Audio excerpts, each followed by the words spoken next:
Please welcome Permanent Chair of the 2024 Democratic National Convention, Mignon Moore, and Chair of the Democratic National Committee, Jamie Harrison.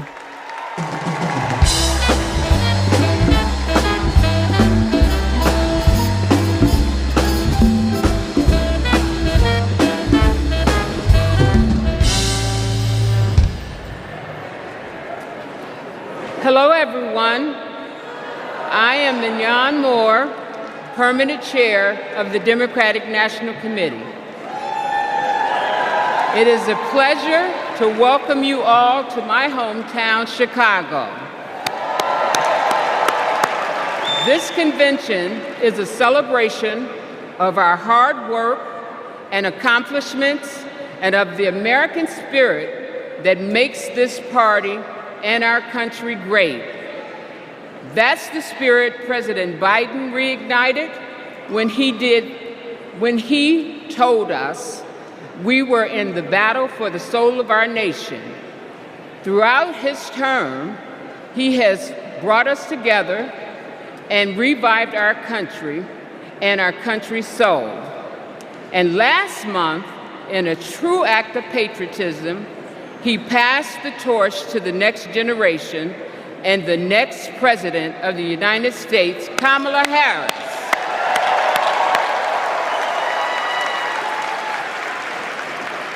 As convention chair, I may appoint officers to assist in the conduct of our proceedings. It is my honor to announce the following convention officers. Assisting as co-chairs are Lieutenant Governor Peggy Flanagan, Mayor Mitch Landrieu, Senator Cory Booker, and Congresswoman Veronica Escobar. Our convention parliamentarians will be former House Majority Whip Steny Hoyer, Broderick Johnson, and DNC parliamentary Helen McFadden. Lieutenant Governor Garland Gilchrist, Harris County Judge Lena Hidalgo, and Congressman Ted Lieu will serve as Sergeant at Arms. Louis Terrell will serve as our book doorkeeper, and Congresswoman Barbara Lee will serve as our timekeeper. I'd now like to turn it over to my friend, Chairman Harrison. Thank you, Mignon. Hello, Democrats. The Democratic Party is 196 years old. It's the oldest active political party in the world. Every person here is a part of a movement that brings America closer to our goal of a more perfect union. And every convention is a moment. It's a moment that contributes to our movement. It's moments like 60 years ago, when Fannie Lou Hamer told the shocking story of the racist brutality she suffered simply for registering to vote. Or 52 years ago, when Shirley Chisholm ran a historic race for the presidential nomination. Or 40 years ago, when a round-headed boy from South Carolina, the same before you today, watched Reverend Jesse Jackson challenge America to hope and to dream. Folks, all of these moments led us to this transformational moment, when a black convention chair and a black DNC chair lead us in nominating a black and AAPI woman to be the next President of the United States.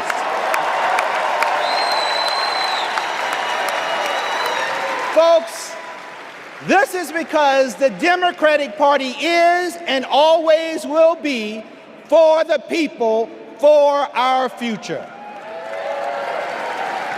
We are honored to be a part of American history as we gavel in this convention and celebrate this historic nomination. I would like to thank the incredible workers at this year's convention, the convention staff led by the amazing Alex Hornbrook, and our convention chair, Mignon Moore, and my amazing staff at the DNC. You quite literally set the stage for us today, and we wouldn't be here without all of you. We hereby call the in-person portion of the 49th Quadrennial Democratic National Convention to order.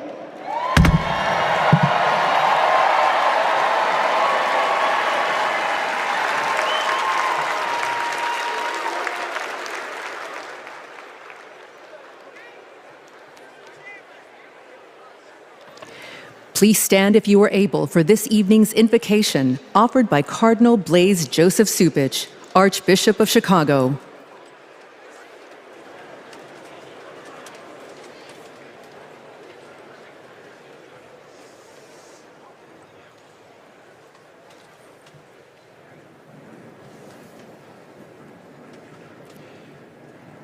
Let us pray.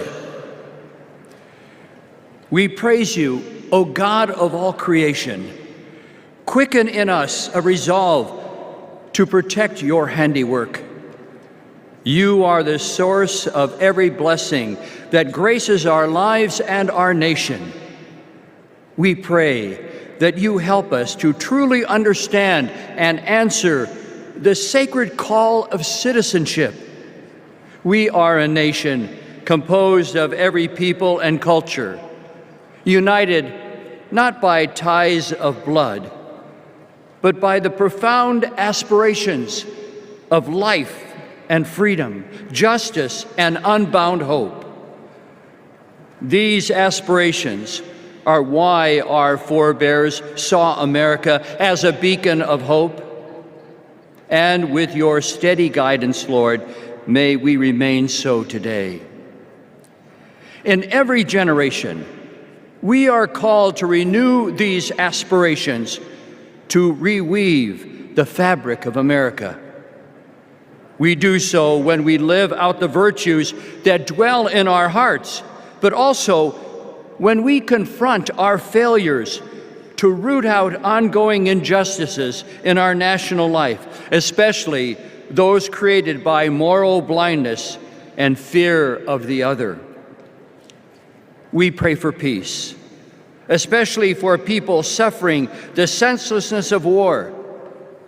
But as we pray, we must also act. For building up the common good takes work, it takes love. And so we pray, may our nation become more fully a builder of peace in our wounded world, with the courage to imagine and pursue a loving future together. And may we as individual Americans become more fully the instrument of God's peace. Guide us, Lord, in taking up our responsibility to forge this new chapter of our nation's history. Let it be rooted in the recognition that for us, as for every generation, unity triumphing over division is what advances human dignity and liberty. Let it be propelled by the women and men elected to serve in public life, who know that service is the mark of true leadership. And let this new chapter of our nation's history be filled with overwhelming hope, a hope that refuses to narrow our national vision, but rather, as Pope Francis has said, to dream dreams and see visions of what, by your grace, our world can become. We ask all of this, trusting in your ever-provident care for us. Amen.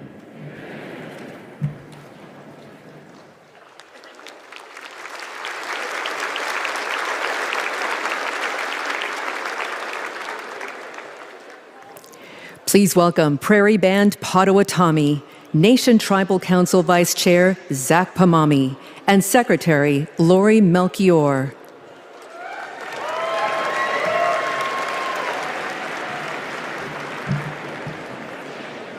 Here we are together on our ancestral homelands of the Prairie Band Potawatomi Nation and our sister Potawatomi nations.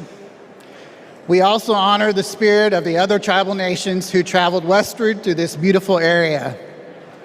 Welcome, 2024 Democratic National Convention to our homelands.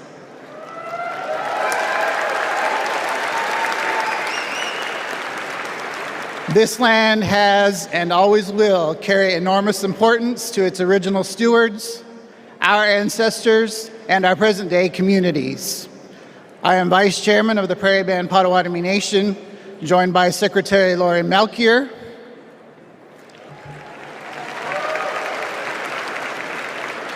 and our nation's Tribal Council, who are also with us in the audience. From time immemorial, our ancestors lived in the Great Lakes region. However, in 1849, an illegal auction by the US government forcibly removed our tribe from our homeland. Since then, we have been working to reclaim it. Finally, this year, the Department of the Interior placed some of our ancestral lands west of Chicago into a trust.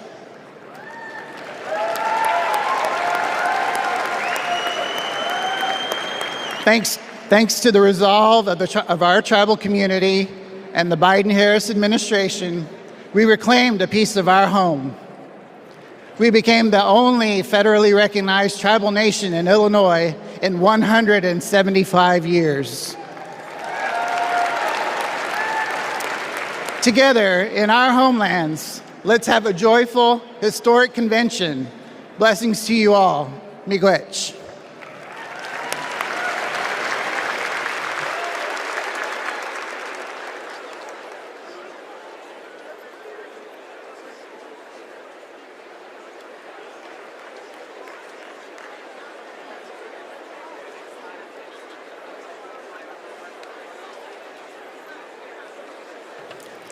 Please remain standing for the presentation of colors by the Illinois State Police Honor Guard.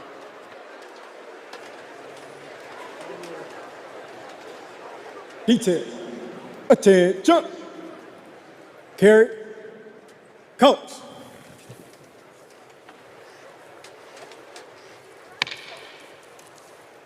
Forward. March. Left. Left. Left. Left. Left. Left. Colors. Colors turn.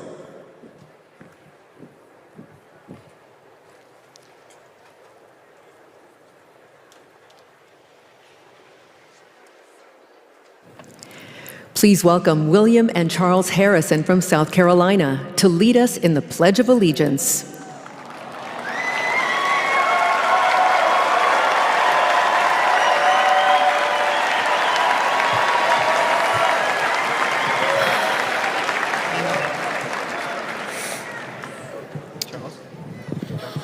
I pledge allegiance to the flag of the United States of America and to the republic for which it stands, one nation, under God, indivisible, with liberty and justice for all.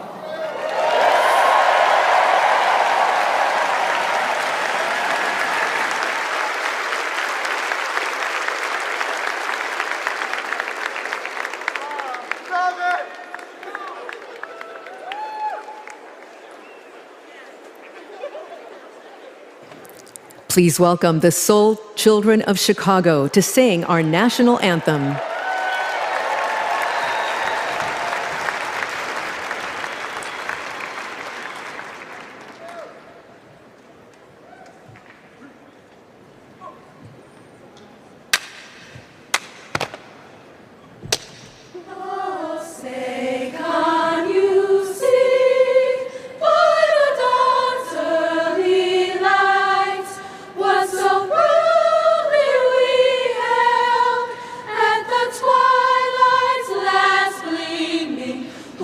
Stripes and bright stars through the perilous fights, o'er the ramparts we watched, were so gallantly streaming.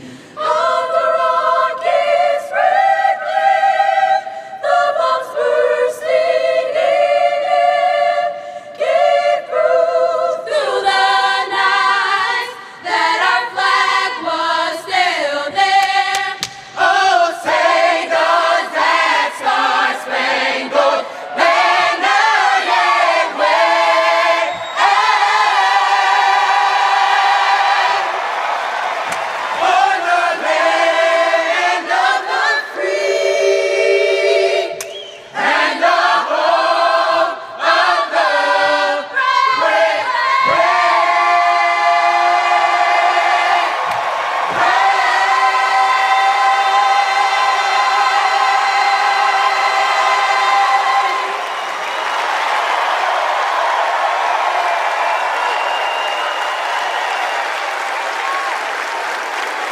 Right.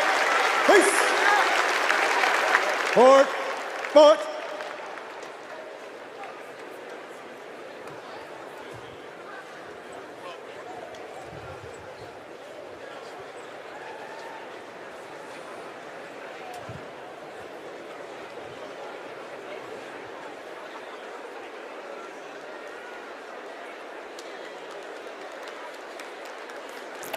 Please welcome Chicago Mayor Brandon Johnson.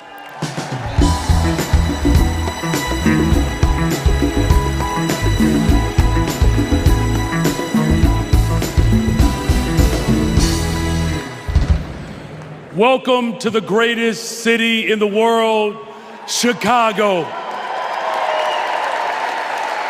where Ida B. Wells and Jane Addams organized to deliver real transformative change across this country. Chicago, where Reverend Jesse Jackson united people from all different backgrounds to keep hope alive. And to a community organizer on the south side of Chicago, Barack Obama rose to the White House reminding us that yes, we can. And now Chicago, this city of hard work and caring people, is where Democrats will celebrate President Joe Biden and nominate Kamala Harris for President of the United States of America.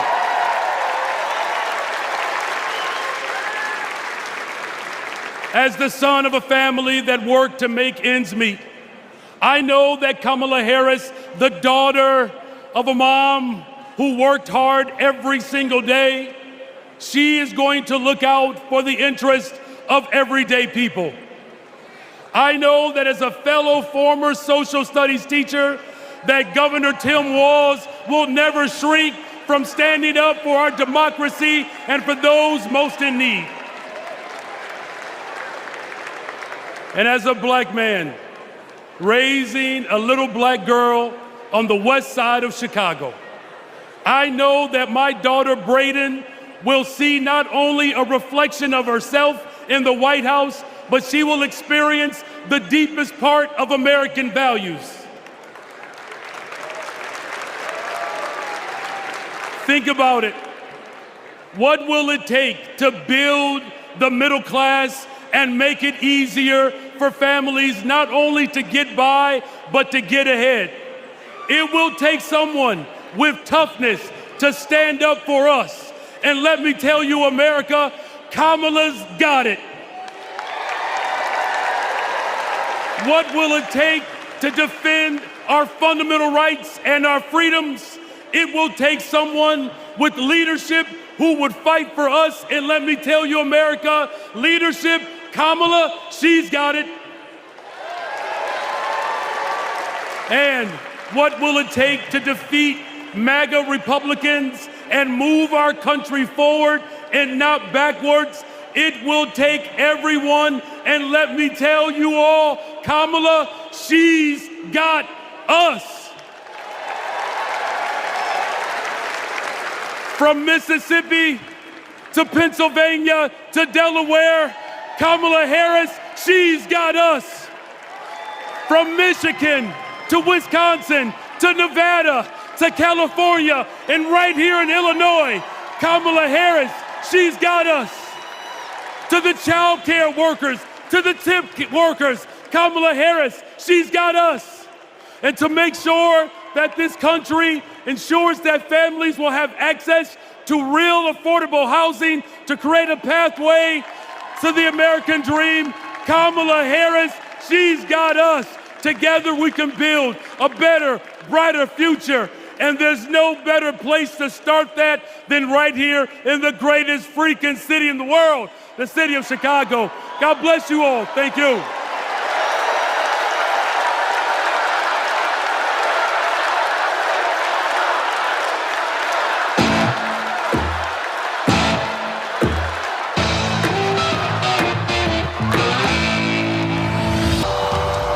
We're ready to scrape the sky and reach for the stars, to stand tall for tomorrow, to witness greatness. We ain't going back. We've got big things to do, big shoes to fill, big dreams to realize. We ain't afraid of nothing. No nonsense, no fear. Oh yeah, we're ready. So America, welcome to Chicago. We've got our dancing shoes on. We've got our game faces on. America, we look like you, sound like you, work like you, dream like you. We feel you, America. We see you, America. Hey, make some noise so we can hear you, America. Welcome to Chicago.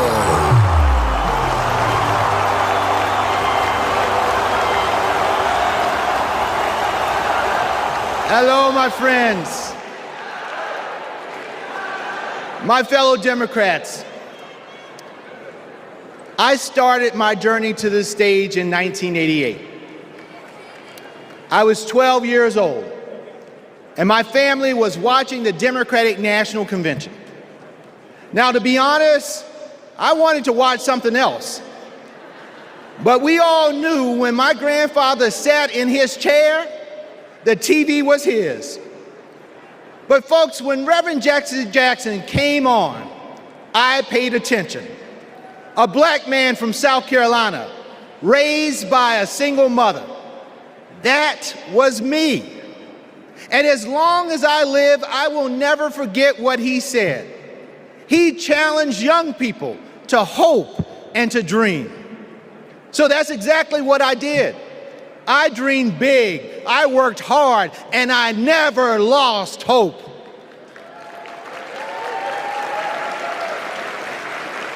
When our power was cut off, when there was nothing in the fridge, when we lost our home to a con man, I never lost hope.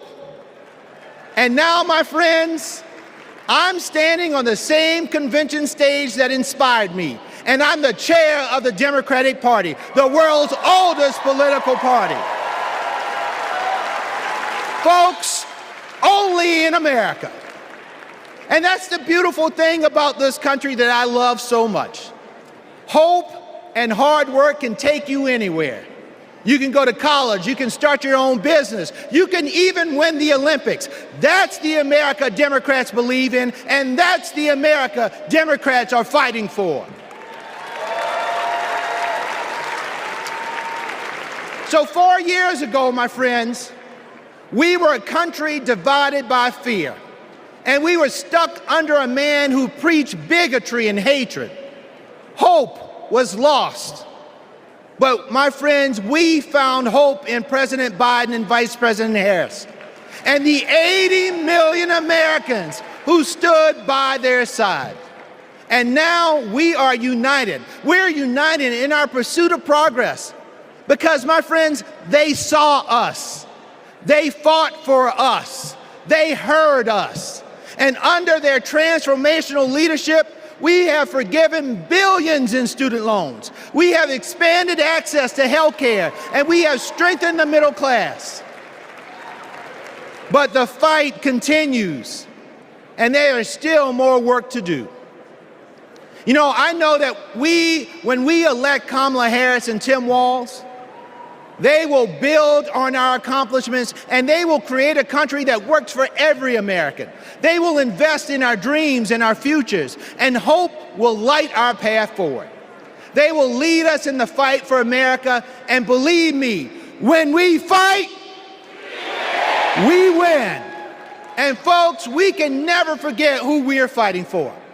This election is about Americans who are watching right now, wondering, who's going to finally pave that dirt road or make it easier to feed their family or get medical bills under control?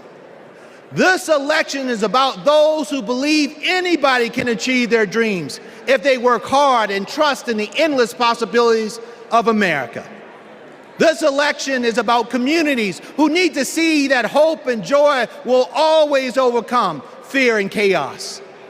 This election is about every little boy inspired by a party chair who looks like him, and every little girl who will finally see a president who looks like her. My friends, we are paving a path for them. We're working toward a brighter future for them, and we need each and every one of you to join us.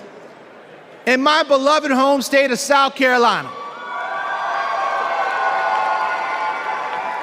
our motto is, while I breathe, I hope. Folks, I believe in the power of hope, but it's going to take more than hope to win this election. So in the next 78 days, our motto can't be just, while I breathe, I hope. It must be, while I breathe, I vote. Because that is how we make hope real for all of America. America, let's vote for Democrats up and down the ticket. Let's save our democracy, and let's vote for our MVP, Kamala Harris, and our coach, Tim Walz. Thank you all so much for being here. And now, it is indeed my pleasure to introduce our next speaker, who will be co-chair for tonight. This is a young woman who is the current lieutenant governor of the great state of Minnesota. And when Tim Walz becomes vice president, she will become the first Native American governor in this great country. Folks, let's welcome Peggy Flanagan.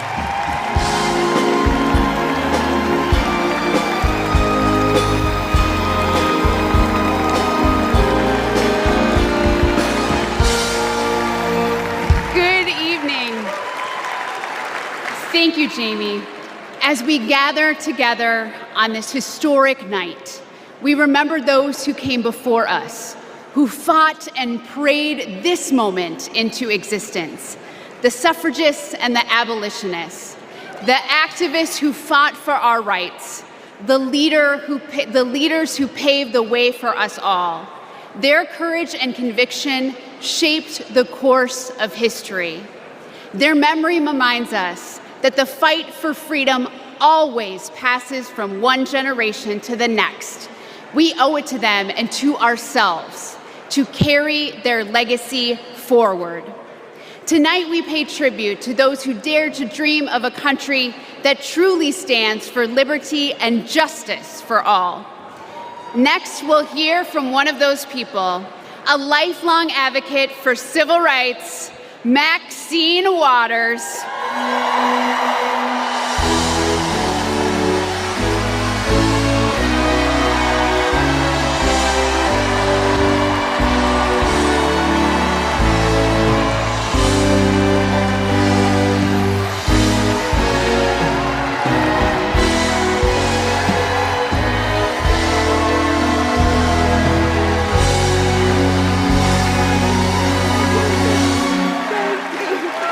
Wow. Hello, delegates.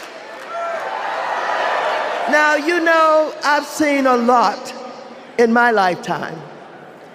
I was just 22 years old when Fannie Lou Hamer made her presence known at another Democratic convention. It was in 1964 in Atlantic City. And she arrived with a group of black delegates from Mississippi. And she simply asked that her delegates be seated in place of the state's all-white delegation. She told the people in the room about the violence she suffered at the hands of white police because she, a black woman, had demanded her right to vote. When she finished, she asked the country a simple but profound question: is this America? She didn't get the outcome she was hoping for in Atlantic City, but you can bet that when the official Mississippi delegation was seated at the convention 4 years later, Fannie Lou Hamer was sitting there with them. Now here we are, 60 years later at another Democratic convention with Kamala Harris as our party's nominee. Oh, so I know there is no better leader to marshal us into the future. Kamala has been a courtroom prosecutor, a district attorney, an attorney general, a United States senator, vice president of the United States. And when the dust settles in November, and Americans of all stripes have elected her their president, I know she'll be thinking about Fannie Lou, who I happen to know is one of Kamala's heroes. In that moment, all of us, from New York to Pennsylvania, to Arizona, to California,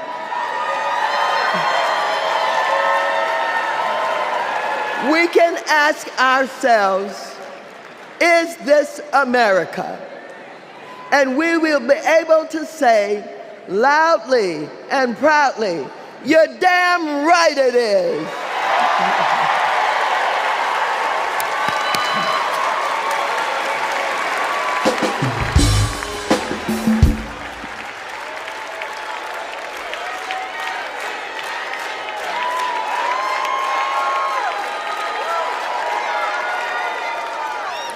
Please welcome President and CEO of the NAACP, Derek Johnson, and President and CEO of the National Coalition on Black Civic Participation, Melanie Campbell.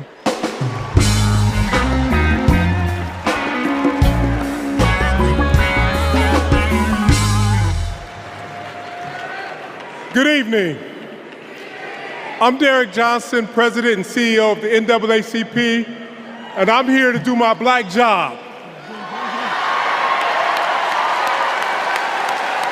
Since the founding of our nation, we have been on an unending march to protect this imperfect union. Tonight, we celebrate the power of the collective, of what is possible when we are all in for all people. But as we do, let us not forget the history that preceded this moment or the history makers who prepared us for it. As we just heard, in 1964, the Mississippi Freedom Democratic Party, led by Fannie Lou Hamer, and Mississippi NAACP State President Aaron Henry, who stood tall and challenged a process that excluded them to ensure that we will all be recognized here tonight. In 1973, the historic elections of Atlanta's Mayor Maynard Jackson, Detroit's Mayor Comey Young, and LA's Mayor Tom Bradley paved the way for another historic election just 10 years later, right here in Chicago, with the election of Harold Washington as the first black mayor of the city of Chicago. And in 1988, the Reverend Jesse Jackson, in his second quest for the White House, inspired us all to keep hope alive. Now, this is important because we must all understand Black history is American history.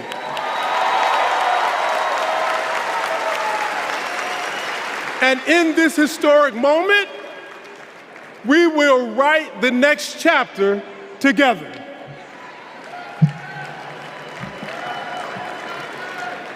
Good evening.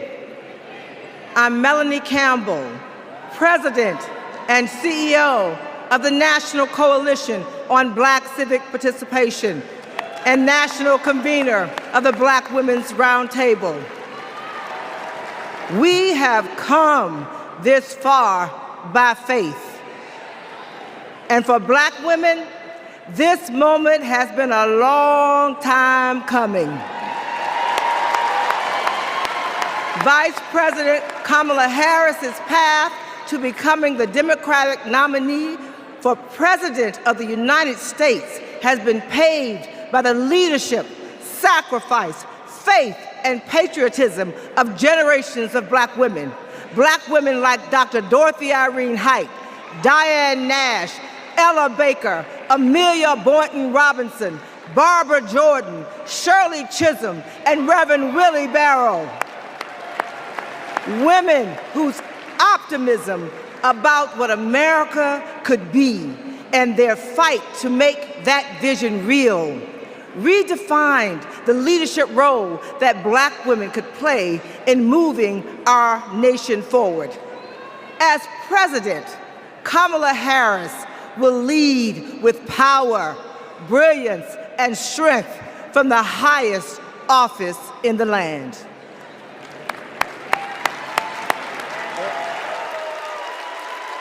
Stand together. Do we believe in freedom? Support human rights. We believe in that. Support self-determination. We're built on that. Stronger together is not just a lesson from our history. The institutions of this country belong to all of the people who inhabit it.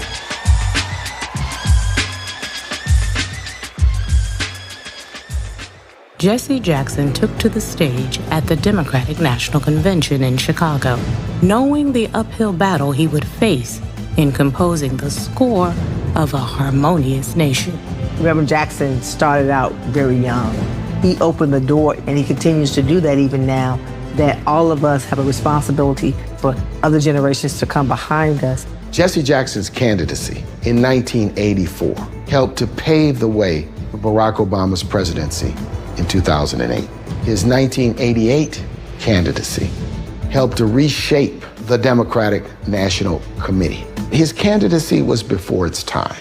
Fueled by passion and determination and marching to their own beat, our civil rights leaders laid the groundwork for lasting change, dreaming of a country where equality and justice inspired the next generation.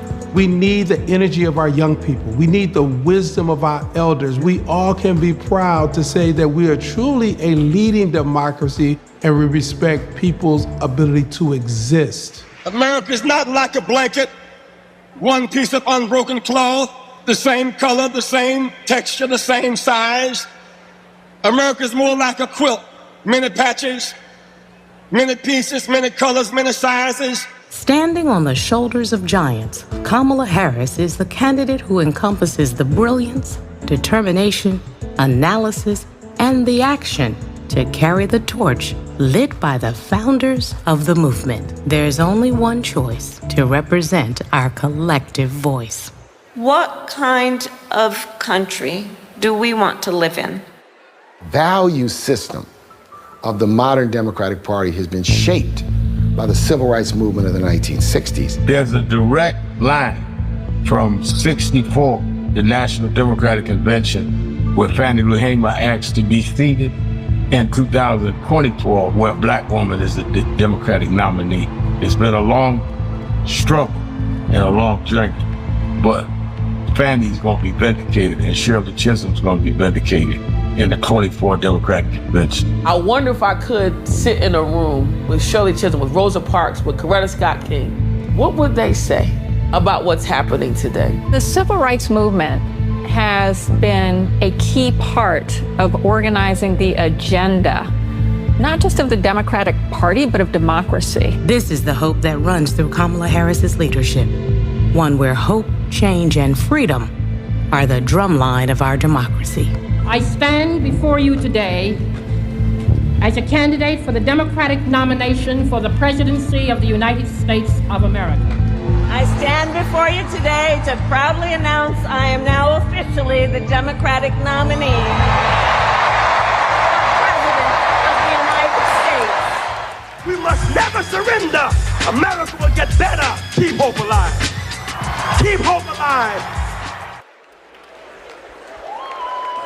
Please welcome founder and president of the Rainbow Push Coalition, Reverend Jesse Jackson.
Democrats, our first order of business is adopting an up-to-date convention agenda. When the Convention Rules Committee met, everyone was working on updating plans based on the significant changes that had just occurred. When the committee approved an agenda, it was a work in progress that members knew would need to be revised accordingly. We now have an agenda for the next 4 days. The agenda is included in the Standing Committee report booklet emailed to each convention participant. In addition to fantastic speakers and performers, tonight's agenda provides for adopting the up-to-date convention agenda, hearing the Credentials Committee report, hearing the Rules Committee report, and considering a resolution as recommended by the committee, hearing the Platform Committee report and considering our national platform as recommended by the Platform Committee, and holding a confirmatory and ceremonial vote for our vice presidential nominee. Tuesday includes a ceremonial roll call for the presidential nominee. Wednesday, we'll hear ceremonial nominating speeches for our vice presidential nominee, and Governor Walz will make his acceptance speech. And on Thursday, my friends, we'll hear a ceremonial nominating speech for our presidential nominee, and Vice President Harris will make her acceptance speech.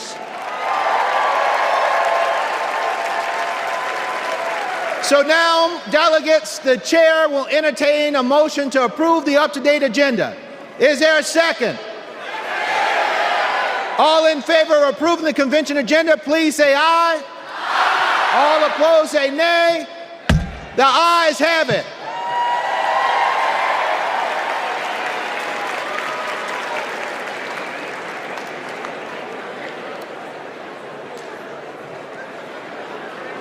Are we going to the next one?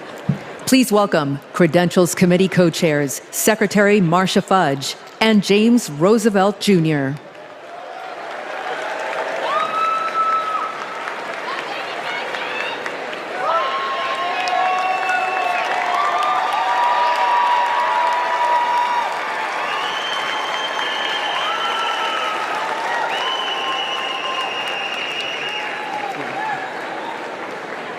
Greetings, my friends. It is an honor to have served as co-chair along my friend, Jim Roosevelt.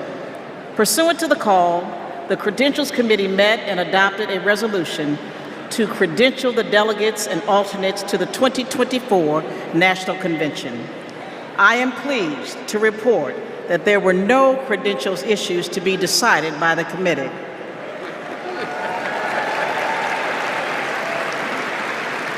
Their work allowed us to nominate 2 champions for democracy and freedom, Vice President Harris and Governor Walz.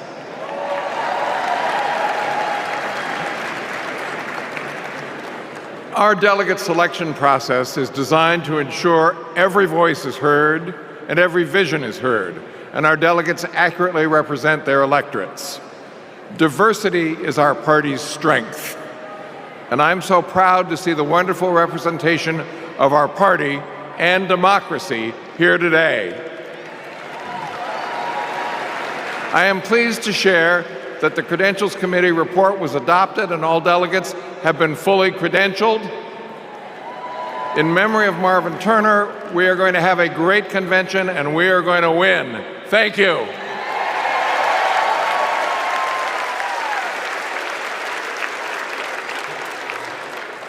Please welcome Rules Committee co-chair, Bishop Leah Daughtry.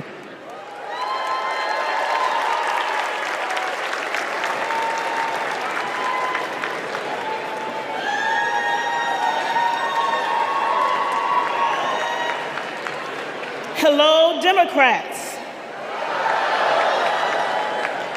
It was my honor to serve as co-chair of the Convention Rules Committee alongside my friend, Governor Tim Walz. Governor Walz is a little occupied this evening, But it's good to know that serving as co-chair of the Rules Committee is a ladder for promotion. The Rules Committee adopted the procedural rules of the convention on July 24th. They are based on long-standing processes governing our convention and ensured that we met all ballot access deadlines. The rules established the virtual nominating process for the party's nominees and set the stage for in-person votes at the convention to adopt our platform and resolutions recommended by the Rules Committee, as well as to cast celebratory votes on our nominees and hear their acceptance speeches. Under the Rules Committee authority, the Rules Committee is recommending for your approval one resolution. Contained in the committee's report, the resolution supports the current practice regarding automatic delegates, as well as other reforms to make our party stronger. The co-chairs are pleased to move the adoption of this resolution on behalf of the Rules Committee. Thank you, Bishop Daughtry. The Rules Committee has moved the approval of the resolution. Is there a second? We have a second. I will now call for a voice vote on approving the resolution as recommended by the Rules Committee. All those in favor of the committee's recommendation to approve the unity resolution say aye. Aye. All opposed say nay. I'm pleased to report for the record that with a majority of delegates having voted in the affirmative, the resolution has been approved. My thanks to our Rules Committee co-chairs and members for your efforts to build a transparent and inclusive party. Thank you, Madam Chair.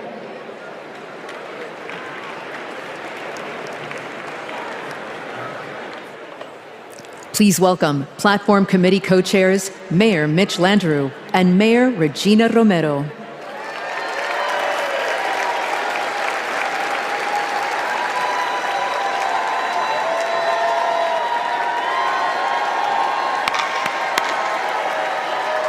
Hello, delegates. It is my pleasure to join Co-Chair Romero to present the national platform as recommended for approval by the committee.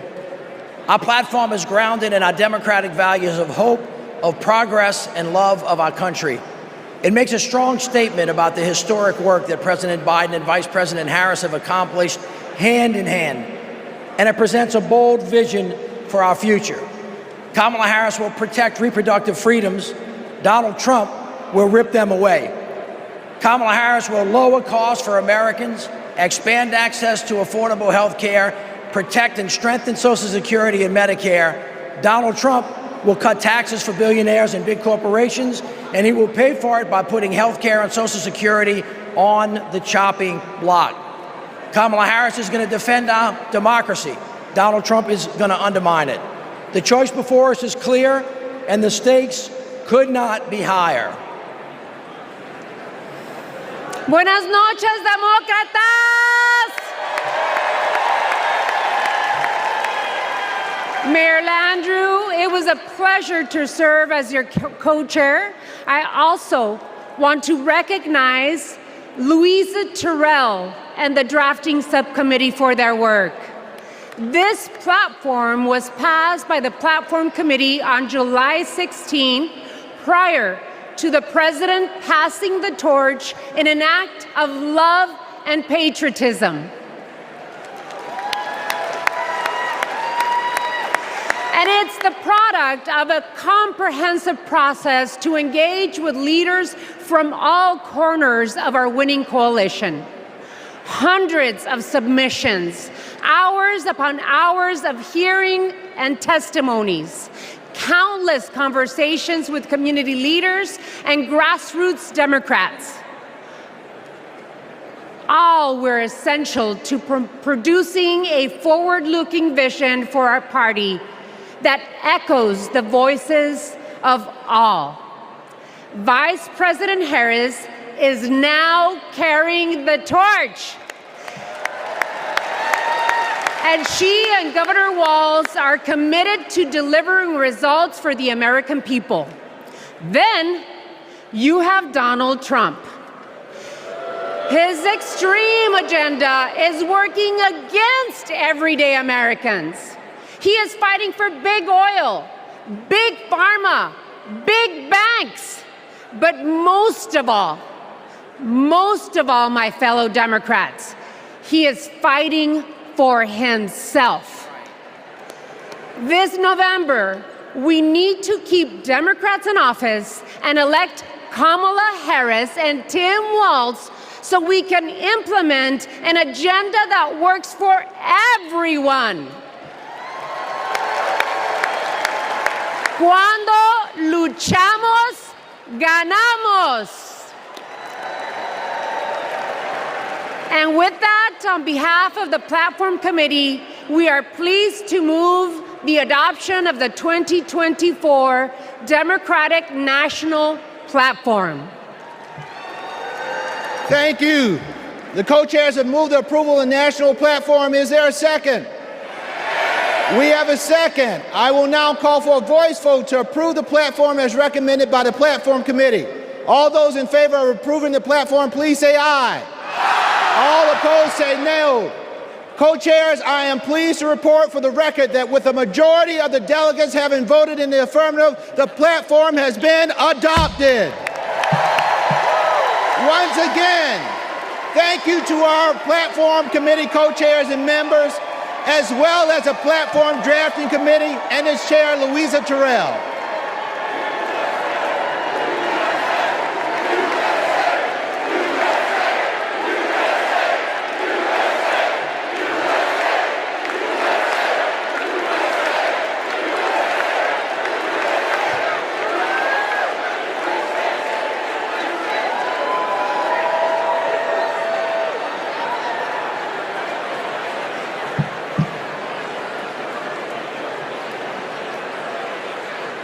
When Kamala Harris set out to find her vice president, just 1 month ago, she was looking for someone who believes in our democracy, who works hard for the American people, and has an endless supply of hope for our future. She found that in Vice President Tim Walz. Come on, give it up for Give it up. On August 6th, the Democratic Party officially nominated Governor Walz as our vice presidential candidate.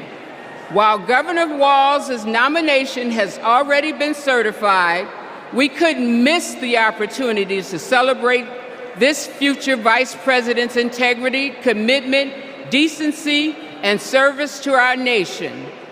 The chair will entertain a motion to ceremonially confirm Governor Walz's selection as the Democratic Party's vice presidential nominee.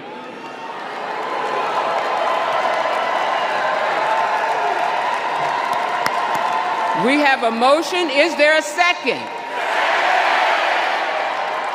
We have a second. We will now have a voice vote on the motion to ceremonially confirm our vice presidential nominee. All in favor of the motion, please proudly say aye. All opposed? The ayes have it. I'm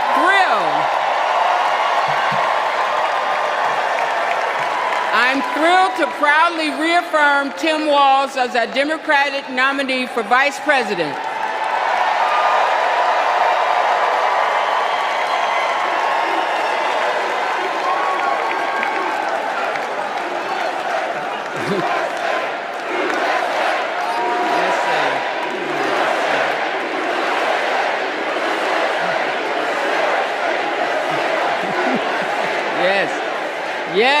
Yes, USA. Pursuant to our convention rules, Governor Walz has been invited to make an acceptance speech, which he will deliver on Wednesday, August 21st. Thank you, my friends. Delegates, please welcome to the stage co-chair Peggy Flanagan to resume chairing our convention.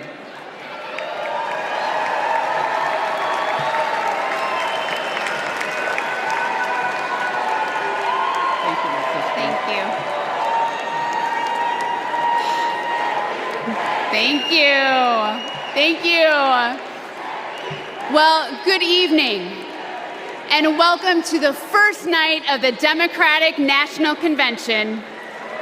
I'm Peggy Flanagan, Lieutenant Governor of Minnesota, and I am thrilled to be here in Chicago with Democrats from across the country to rally around Kamala Harris and Tim Walz and their vision for America.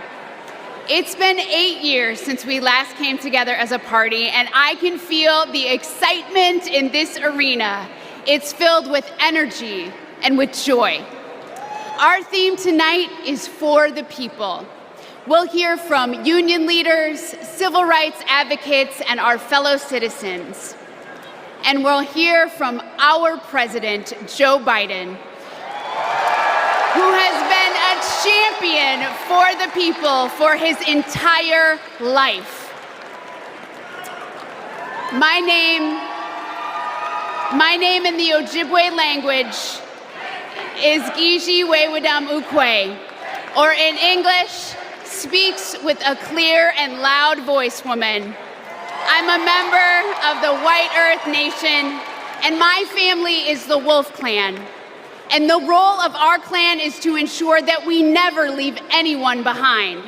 That's why I am supporting Kamala Harris and Tim Walz to be the next president and vice president of the United States. For almost 6 years, I've worked side by side with Governor Walz. I've seen how hard he's worked for Minnesota to be the best place for kids to grow up. He does it all with a big heart, a buffalo plaid jacket, and a bottomless bag of snacks. Nutter Butters, cheese curds, and Diet Dew. Every time we meet, he brings something for me, because he's always got my back. And when he's vice president, he will always have yours. He and Kamala Harris have spent their lives fighting for you, for your family, for your future. So whether you're a lifelong Democrat or just tuning in, thank you for being part of this evening. 4 years ago, the COVID pandemic upended our lives. My brother Ron was the second person to die of COVID in the state of Tennessee. We couldn't see him. We couldn't have a memorial. And millions of American families went through the same thing. Our communities were suffering. Our economy was struggling. And Donald Trump was playing games. Our country was brought to the brink by his failure to respond.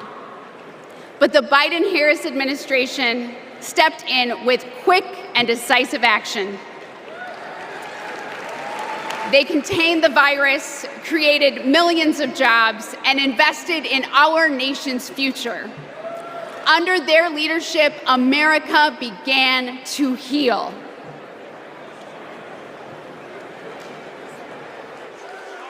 Are there words about a pandemic at this point? No, we're not at all. We have it totally under control. We think we have it very well under control. We pretty much shut it down. A lot of people think that goes away in April.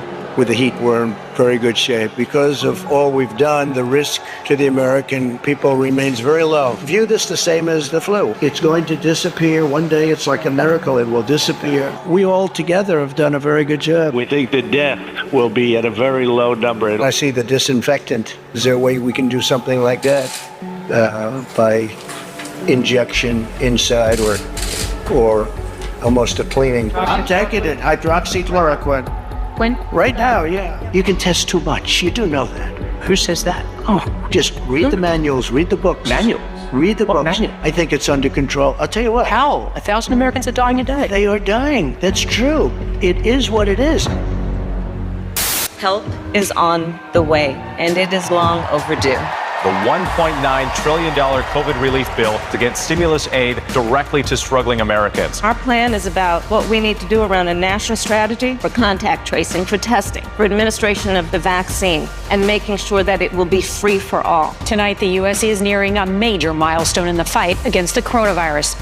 The U.S. is about to deliver the 200th million COVID shots since President Biden took office, beating his target by about a week. Millions of American students returned to school earlier this month after more than a year of remote learning. Sports venues are filling up and concerts are getting scheduled. I'm feeling great. Business is definitely ramped up. I'm so thankful. To be able to serve our customers again after all this, it's a blessing.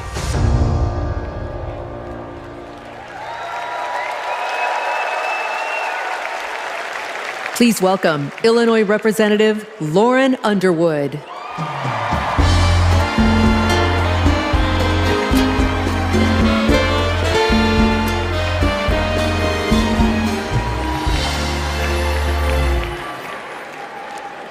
COVID was the worst public health crisis in a century.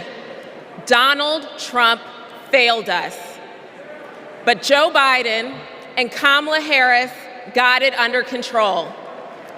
Donald Trump said, "It is what it is." Joe Biden and Kamala Harris said, "Help is on the way."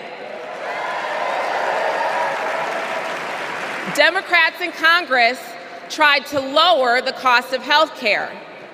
Donald Trump tried to take our health care away. We tried to expand Social Security and Medicare.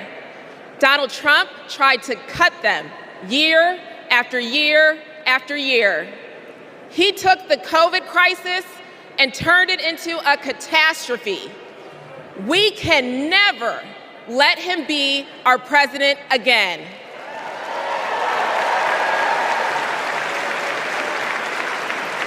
As a registered nurse, I care deeply about making healthcare more affordable.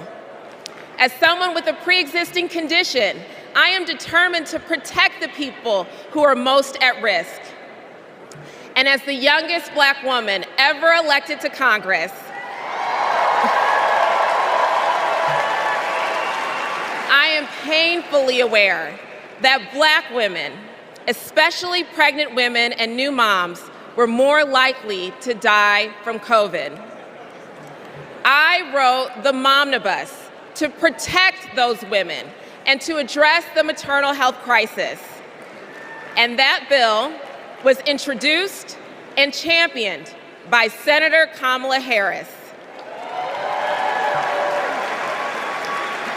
Because she protects the people who are most vulnerable. She's done it for her whole career. As Vice President, she and President Biden passed my legislation to make healthcare more affordable. And now, 4 out of 5 Americans can get covered through the Affordable Care Act for $10 or less per month. And under the Biden-Harris administration, the number of uninsured Americans hit an all-time low. 4 years ago, it was not safe to hold a convention like this. But tonight, thousands have gathered in this arena in my home state of Illinois to make sure Kamala Harris is the next president of the United States.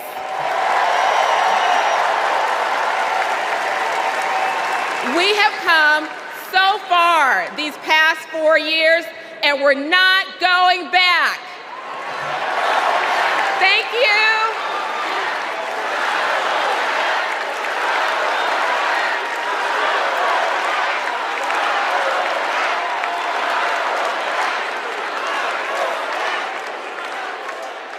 My name is Rich Logis. I live in Florida, and until 2 years ago, I was a full-fledged member of MAGA. I believed Trump. I was a MAGA pundit. I had my own podcast. I was in a state of panic, terrified that Democrats were destroying our country. When the pandemic hit, we needed leadership, but we were given almost nothing. It was a major betrayal to the country. So I finally stepped outside the MAGA echo chamber. I stopped listening to what Trump said and looked around with my own eyes. And I realized he had been lying about pretty much everything. Lying is Trump's toxic superpower. He's ripped apart families, communities, our whole country. So this is my message to all the Republicans and independents who are watching. People like me who voted for and believed in Trump. I made a grave mistake, but it's never too late to change your mind. You don't need to agree with everything you hear tonight to do what is right. We need to be able to trust our leaders. That's why I'm all in for Kamala Harris. Please welcome California Representative Robert Garcia.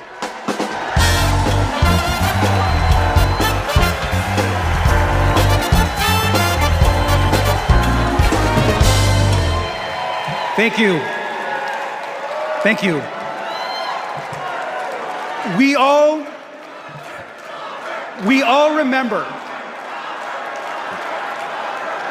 remember the world in 2020, where we were, and for some of us, who we lost. Now, I was in my second term as mayor of Long Beach, California. And my mom was a healthcare worker. Like many of you, I watched in terror and horror as the COVID pandemic consumed our lives. As mayor, I fought for more hospital beds, for more tests, and to make masks more accessible. What we needed at that moment was national leadership. But instead, we got Donald Trump. While schools closed and dead bodies filled morgues, Donald Trump downplayed the virus. He told us to inject bleach into our bodies. He peddled conspiracy theories across the country. We lost hundreds of thousands of Americans and our economy collapsed. Now, that summer of 2020, my mom and my stepfather both died of the COVID pandemic. And I miss them every single day. So when Donald Trump and his MAGA extremists like Marjorie Taylor Greene downplay the horror of the pandemic, it should make us all furious.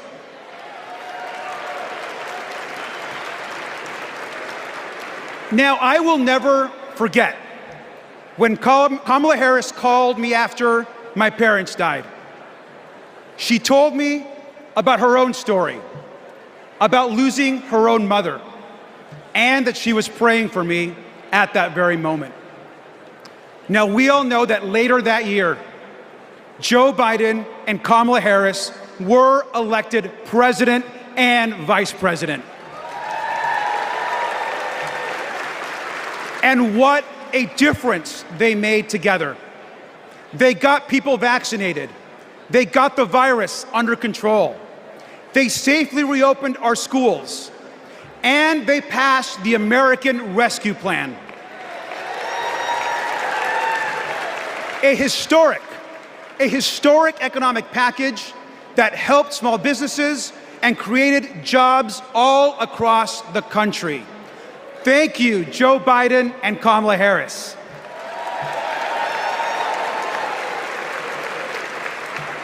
Now, I am a proud immigrant who came to the United States as a young child. We grew up poor. English was our second language, and we often, like many immigrant families, struggled to get by. But my mom, she moved here to the United States because she believed in the American dream. I'll never forget the day that I became a United States citizen. I raised my right hand and I pledged an oath to protect and to love this country. It was the proudest day of my life.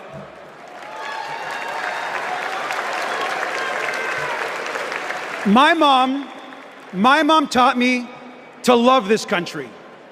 She taught me that real American patriotism is not about screaming and yelling America first.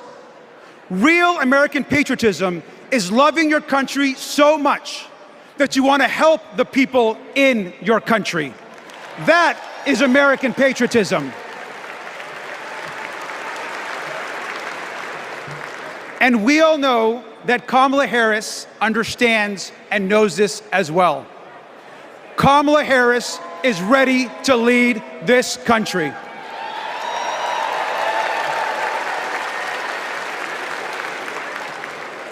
We can all remember 2020. We can all remember the horrors of Donald Trump.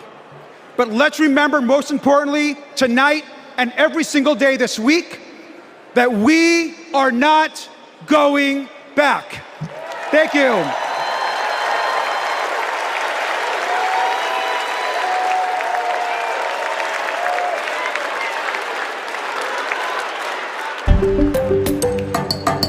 Hey everyone, I'm Ryan from Kamala HQ, and we have a little game we like to play here called Two Lies and a Lie. We list out 3 things Donald Trump has said, and then we try to figure out if any one of them is true, which they're not. Let's play. First up, jobs. Trump claims his administration created more jobs than we ever had before. He says we had the greatest economy ever, and then we got hit with COVID, and he says he created a manufacturing jobs miracle. Let's dig in. More jobs than we ever had before? Trump lost 3 million jobs. In fact, he's the first president to lose jobs since Herbert Hoover. What about this claim that it was the greatest economy ever and only COVID tanked it? Once again, no. Let's take a look at his track record on jobs before COVID as compared to the Biden-Harris administrations. What do you know? Hardly the most successful ever. And about his supposed manufacturing miracle, Trump talked a big game, but actually lost 178,000 manufacturing jobs. And just to be clear, it wasn't just COVID here either. Manufacturing jobs were already on their way down before the pandemic. So that's round 1. And it looks like what we have here is 2 lies and another lie. You get the hang of it? I'll see y'all in a little bit.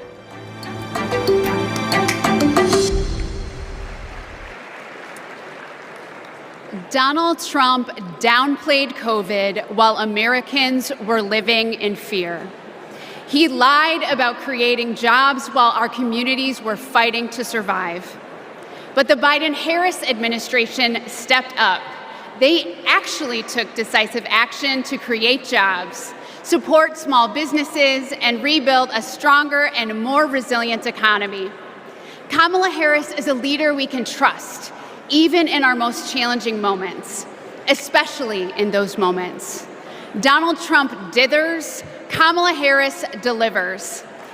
Donald Trump abandons vulnerable people, Kamala Harris protects them.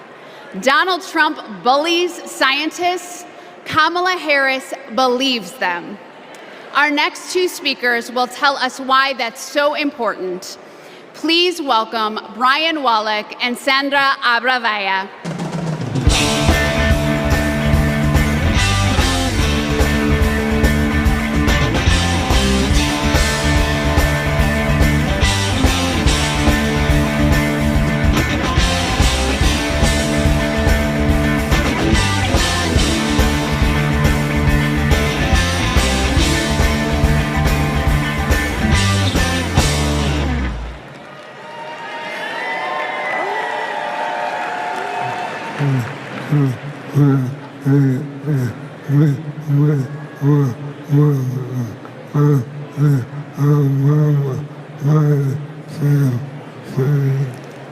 In 2008, we met while working on the Obama-Biden campaign.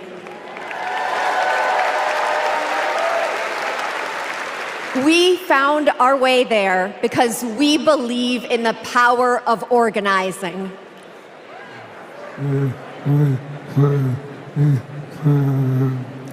Then we found each other.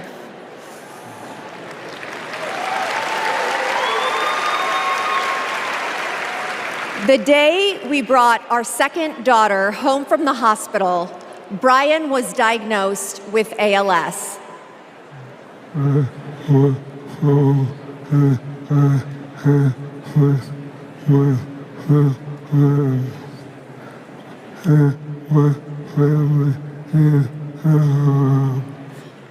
was told I had 6 months to live. That was 7 years ago.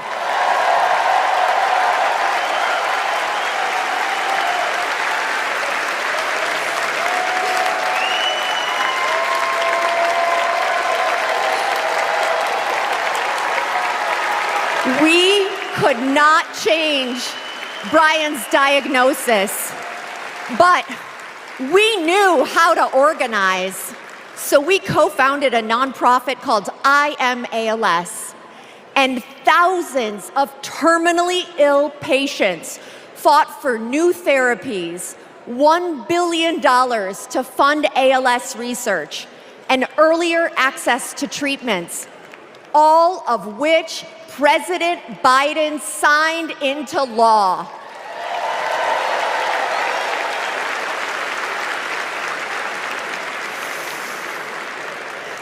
We will also keep fighting alongside patients living with Parkinson's, young onset dementia, and Alzheimer's.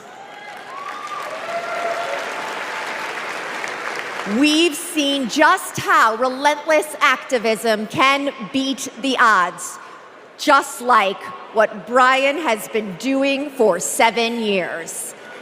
And that is what we need right now to elect Kamala Harris. She's the daughter of a breast cancer researcher. She knows the promise of science and that patients need to be able to get the care they need wherever they live.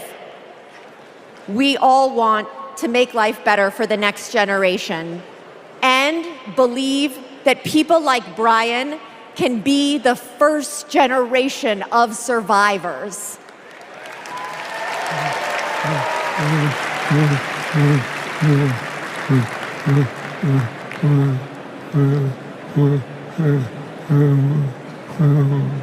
And we can make life better for our caregivers too.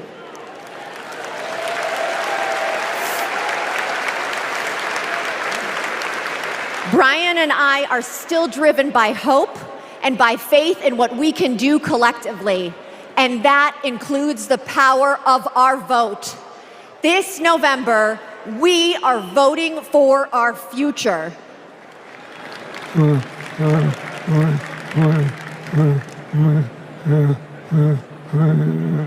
Because we plan to be around for it.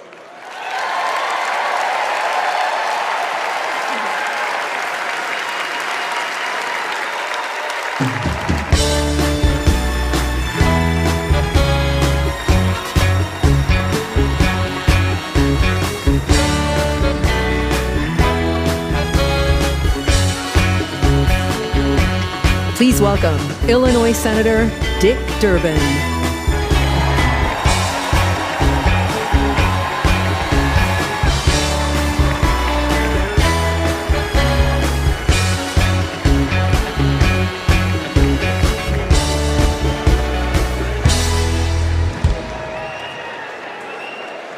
I've known Brian and Sandra for years.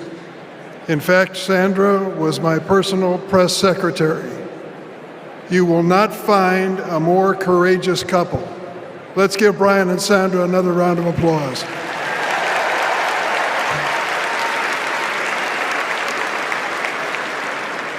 In every election campaign, we Democrats talk about jobs. Now forget for a moment Donald Trump's wild claims. He lost millions of jobs in America.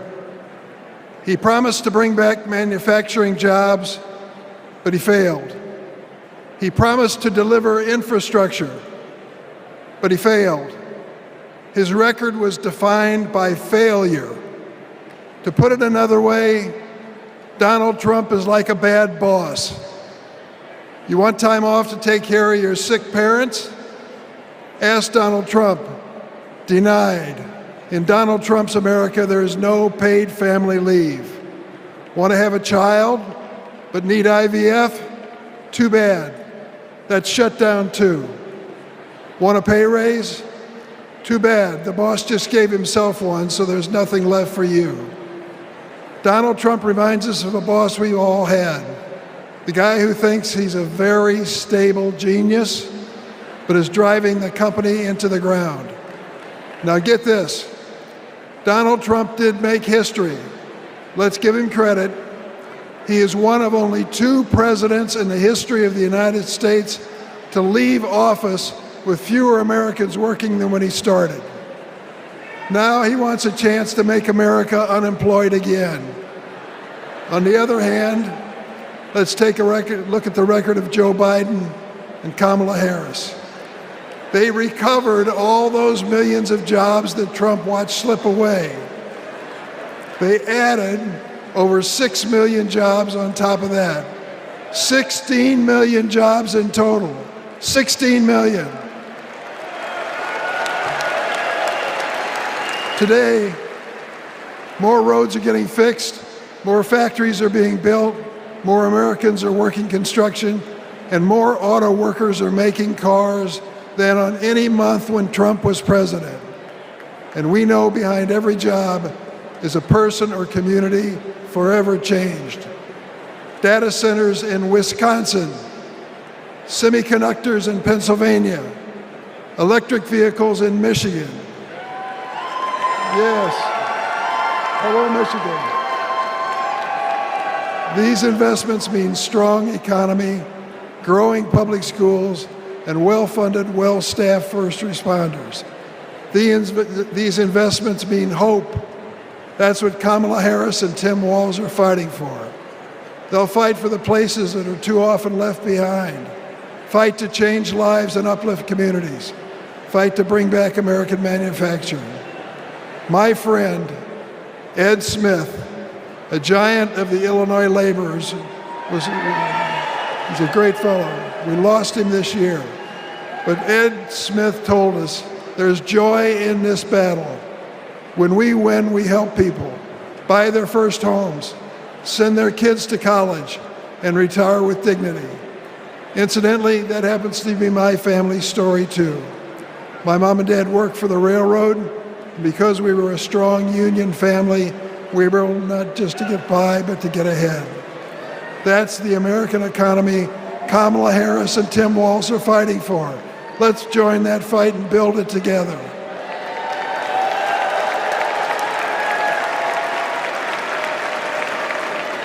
Now let's hear from some union workers on the ground in Arizona, thanks to the Biden-Harris administration investment in America.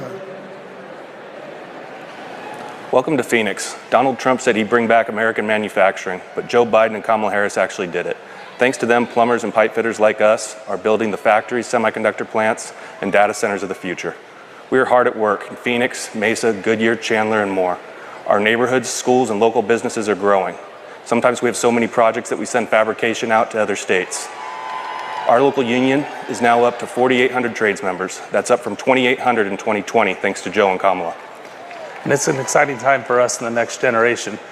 Our apprenticeship program now trains over 1,100 people a year. Every year at local high schools, when they announce what graduated seniors are doing next, more and more of these kids are joining the trades. My son is a senior in high school this year, and he plans to join us. And not just for the great career and the financial security that all us parents want for our kids, but it's because he's excited to work on the cutting edge of innovation. Kamala Harris will keep investing in American manufacturing. With her commitment, there's nothing that us American workers can't build. Please welcome Ohio Representative Joyce Beatty.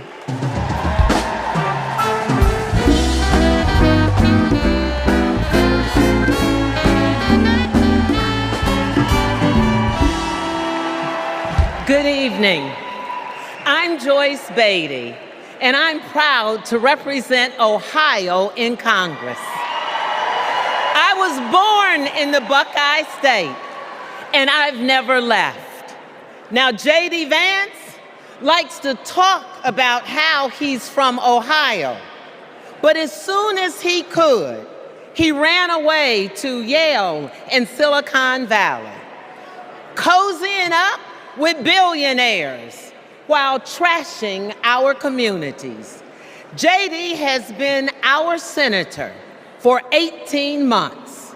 And what has he done for hardworking Americans? Nothing. He's been busy writing the foreword to the book from the Project 2025 guide.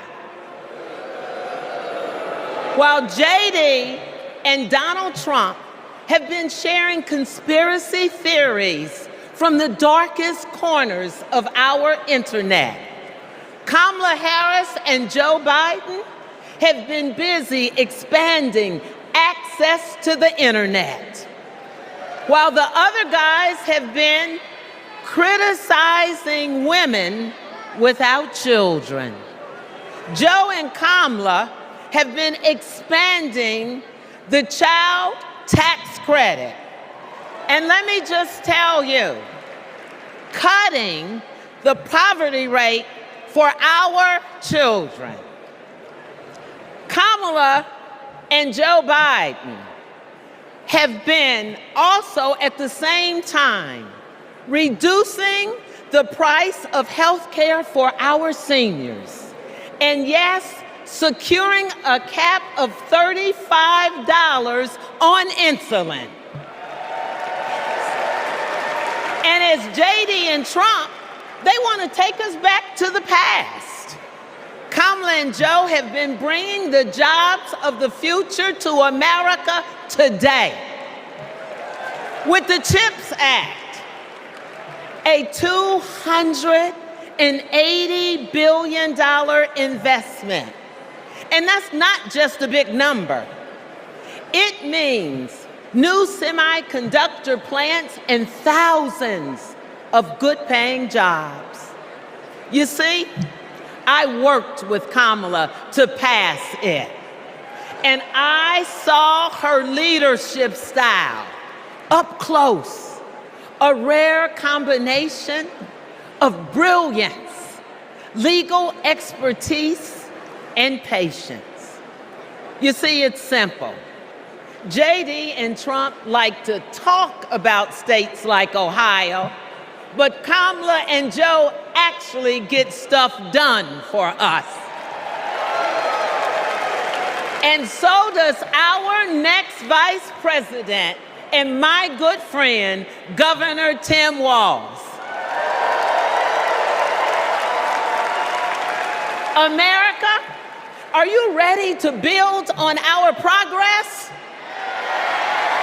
Are you ready to turn out for leaders who know that action speaks louder than words? Are you ready to vote for Kamala Harris? Are you ready to put people over politics once and for all? Well, the era of joy and freedom is up on us. And now it is on us to go seize it. Thank you. God bless you.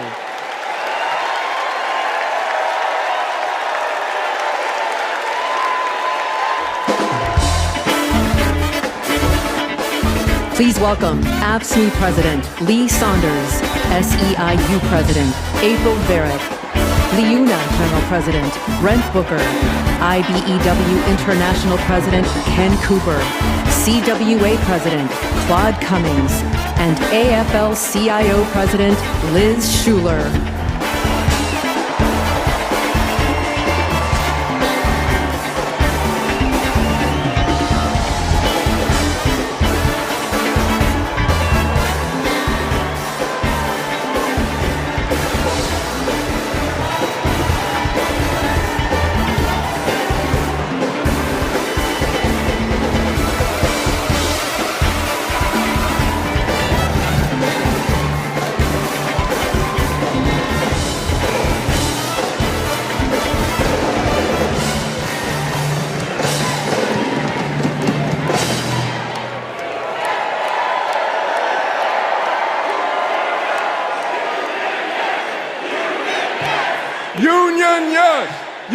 Union, yes! Union, yes! Union, yes!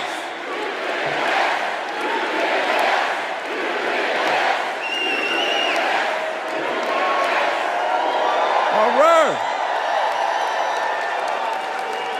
I'm Lee Saunders, president of AFSCME, a union of 1.4 million public service workers in healthcare, corrections, sanitation, and more. 4 years ago, we faced a pandemic and a recession with a president who didn't care one bit what working people were going through. Enter Joe Biden and Kamala Harris. Within weeks, they passed the American Rescue Plan, pulling the economy back from the brink and putting us back to work. They're guided by a basic principle: more freedom for working people, including the freedom to join a union.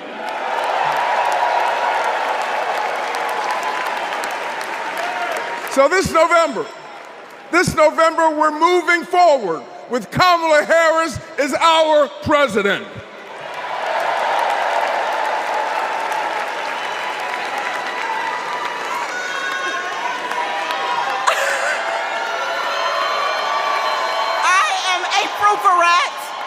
And I am the president of SEIU, representing 2 million service and care workers. We're all in for Kamala Harris because Kamala Harris has always been all in for us. Vice President Harris joined fast food workers on the picket line, and she walked a day in the shoes of a home care worker. She shares our vision for a modern-day labor movement, a movement that meets the needs of workers in the 21st century, and an economy that is ready for the future. It is going to be together that we write new rules to make it easier for all workers to join a union. And we are going to build a younger, darker, hipper, fresher, sneaker-wearing labor movement.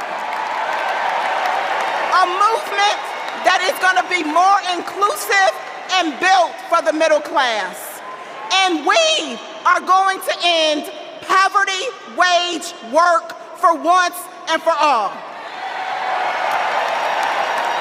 So let's do the work. Let's elect Kamala Harris so that together we will usher in a new era of worker power, and together we will win the future. Let's go get it.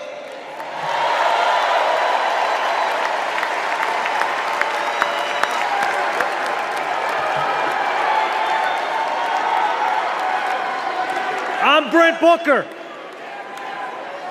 and I'm proud to represent LIUNA, the Laborers International Union of North America. We're construction workers, public employees, and postal mail handlers. For decades, we've fought for more investment in our infrastructure. While Trump made empty promises, the Biden-Harris administration delivered. Now we're rebuilding highways, bridges, and tunnels, and powering a clean energy and manufacturing boom. Thanks to them, our members can buy a home, put their kids through school, retire with dignity.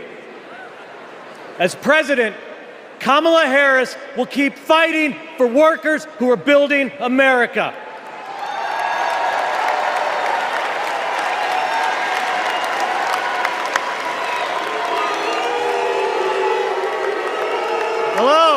Hello, I'm Kenny Cooper, representing 840,000 IBW members, the International Brotherhood of Electrical Workers. The IBW powers America, from fire alarms to solar farms, nuclear plants to battery plants, storm restoration to power lines, and we've been doing it for over 130 years. Today, we're building a new energy future while providing great paying jobs and a stable retirement for all working families. Every step of the way, Kamala Harris has been there for us. She's bringing back American manufacturing to forgotten places throughout our country. She cast the deciding vote to save our pension plans.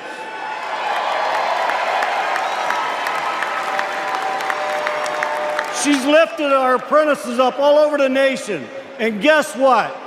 She's not afraid to use the word union.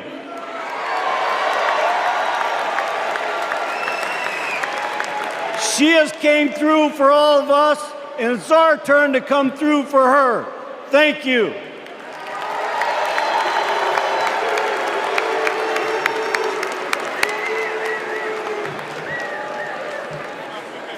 Hi, I'm Claude Cummings Jr., President of CWA, the Communication Workers of America.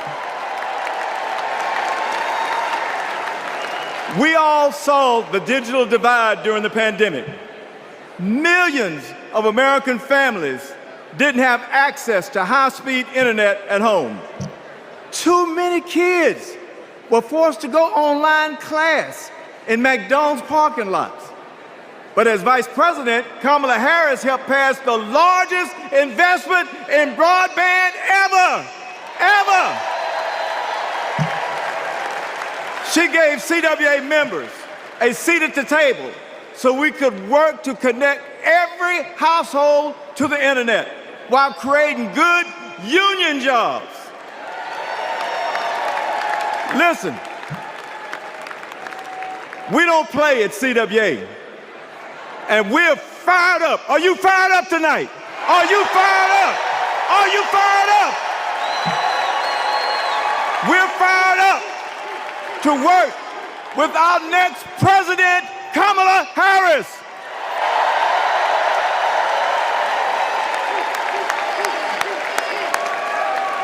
I'm Liz Schuler, president of the AFL-CIO. Representing nearly 13 million American workers. This election is about two economic visions. One where families live paycheck to paycheck, where people have no right to join a union. A CEO's dream, but a worker's nightmare. Or an opportunity economy, where we lower the costs of groceries, prescriptions, and housing. Where we go after big pharma, corporate landlords, and price gougers. Where there's no such thing as a man's job or a woman's job, or like Donald Trump would say, a black job. Just a good union job. That's the future our President Joe Biden has fought for. And that's the future Kamala Harris and Tim Walz will keep fighting for. Let's build it together.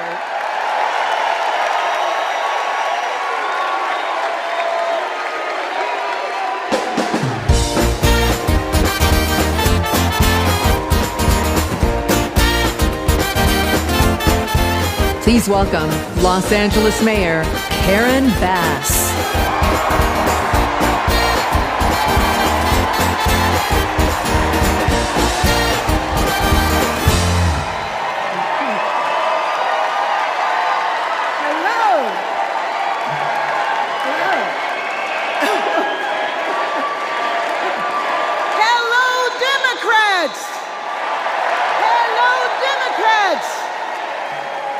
Are you as excited as I am? I've known Kamala Harris for almost 20 years. Our bond was forged years ago by a shared commitment to children, a belief that it is everyone's responsibility to care for every child, no matter where they come from and no matter who their parents are. Kamala knows that each generation has an obligation to the next. That's why when I was Speaker of the State Assembly and she was a prosecutor, we fought to address youth homelessness and reform the child welfare system. We wanted to make sure that California's foster youth aren't cut off and left on their own the day they turn 18. As Attorney General, Kamala created our state's Bureau of Children's Justice and worked to give children in the juvenile justice system the support they needed. And when I asked her to swear me in, the first woman vice president, swearing in the first woman mayor of Los Angeles,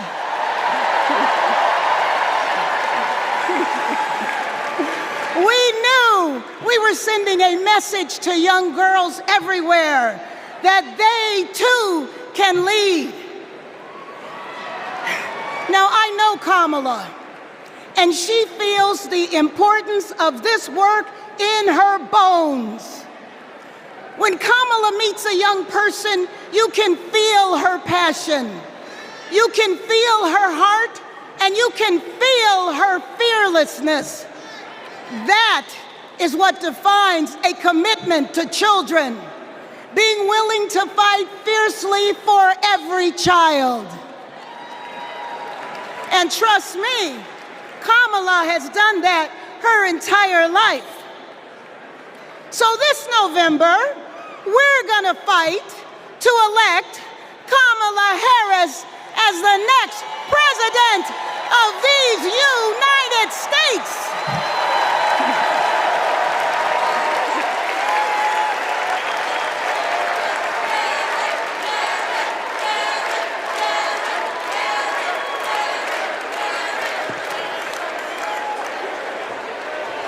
Please welcome Grammy-nominated country music star, Mickey Guyton. How y'all doing?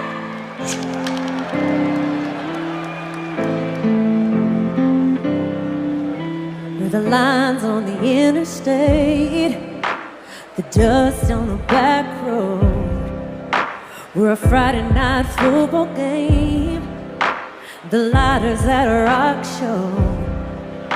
But at the end of the day, oh, we're different in a million ways. But at the end of the day, ain't we all American? Ain't we all American? We got the same stars, the same stripes, just wanna live that good life. Ain't we all American? No matter your race, your creed, or your color, we're all American, and always remember that. Woo!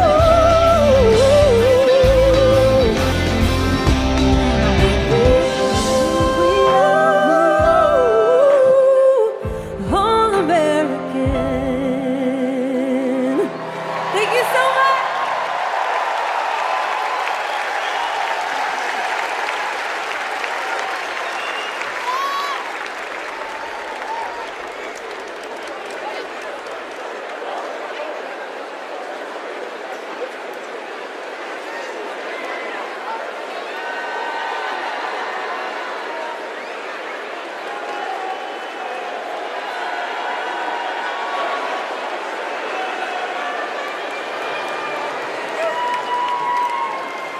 As we look ahead to our collective future, it's important to reflect on all the incredible progress that we've made in the last 4 years.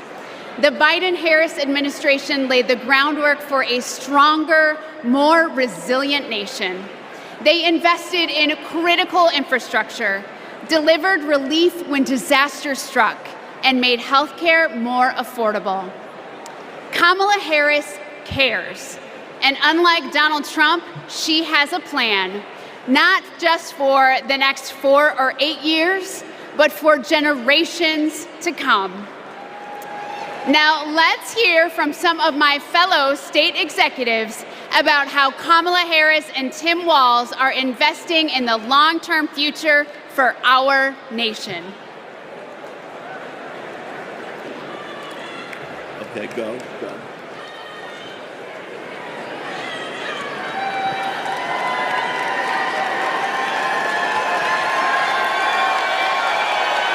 I'm Pennsylvania's Lieutenant Governor, Austin Davis. I'm the proud son of a union bus driver from Pittsburgh. Every day, my dad would come home and tell me about how our roads and bridges were in disrepair. President Trump promised us Infrastructure Week over and over again. He really didn't care, though, and it never happened. But President Biden and Vice President Harris are on our side. They brought together Democrats and Republicans to get it done. We got I-95 in Philly fixed in less than 2 weeks. We repaired the Fern Hollow Bridge in Pittsburgh in record time. Right now, we're repairing roads and bridges across Pennsylvania, including in Pittsburgh, the city of bridges. And Vice President Harris is looking forward. She's committed to keeping our infrastructure safe and modern. When I think about the future, I think about my daughter Harper and all of America's children. Investing in them means investing in our infrastructure. It means replacing millions of lead pipes. It means providing clean air, clean water, safe roads and bridges, not just for us, but for generations to come. That's the legacy that President Biden is leaving our children. Let's keep building bridges to the future with Kamala Harris and Tim Walz. Let's work.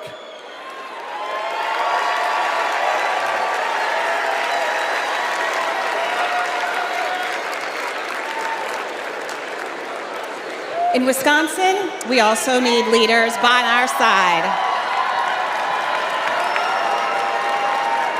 I'm Wisconsin's Lieutenant Governor, Sarah Rodriguez, but long before I took office, I was a registered nurse.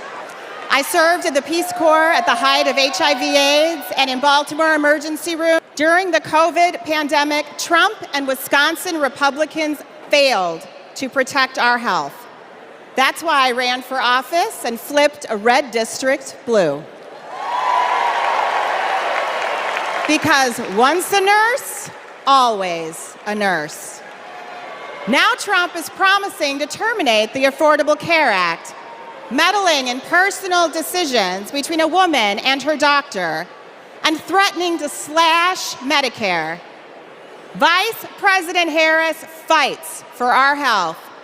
She'll defend women's reproductive freedom and protect Medicare and Medicaid.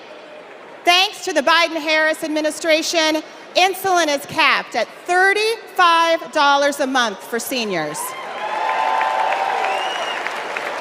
And they negotiated down the prices of 10 more life-saving drugs like Eliquis and Jardiance for Americans on Medicare. Kamala will continue to take on Big Pharma and lower the cost of prescriptions for everyone. Of course, healthcare isn't just about drugs and treatment. It's about freedom. The freedom to make your own choices and the freedom to get the care you need without worrying about the cost. Kamala Harris is fighting for that healthy future.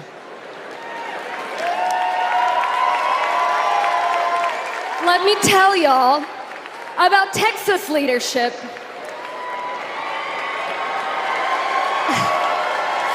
I'm County Executive Lena Hidalgo, and I serve the 5 million residents of Harris County. Harris County includes Houston, Texas Governor Ann Richards said, "I've been tested by fire, and the fire lost." In the years I've been in office, we've dealt with chemical fires. We've dealt with 10 floods, 7 hurricanes, a deadly winter freeze, and of course the pandemic.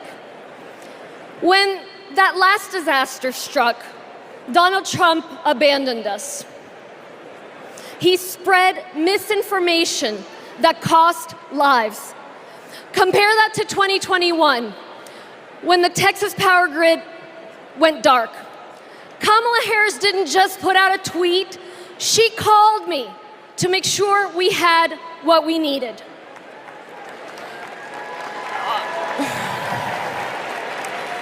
Over the years, I've learned that Kamala Harris always calls. And not only does she call, she delivers. The very week she launched her campaign, she was down in Texas with vital FEMA assistance right after Hurricane Beryl. Kamala Harris cares. She will never risk lives for the sake of politics.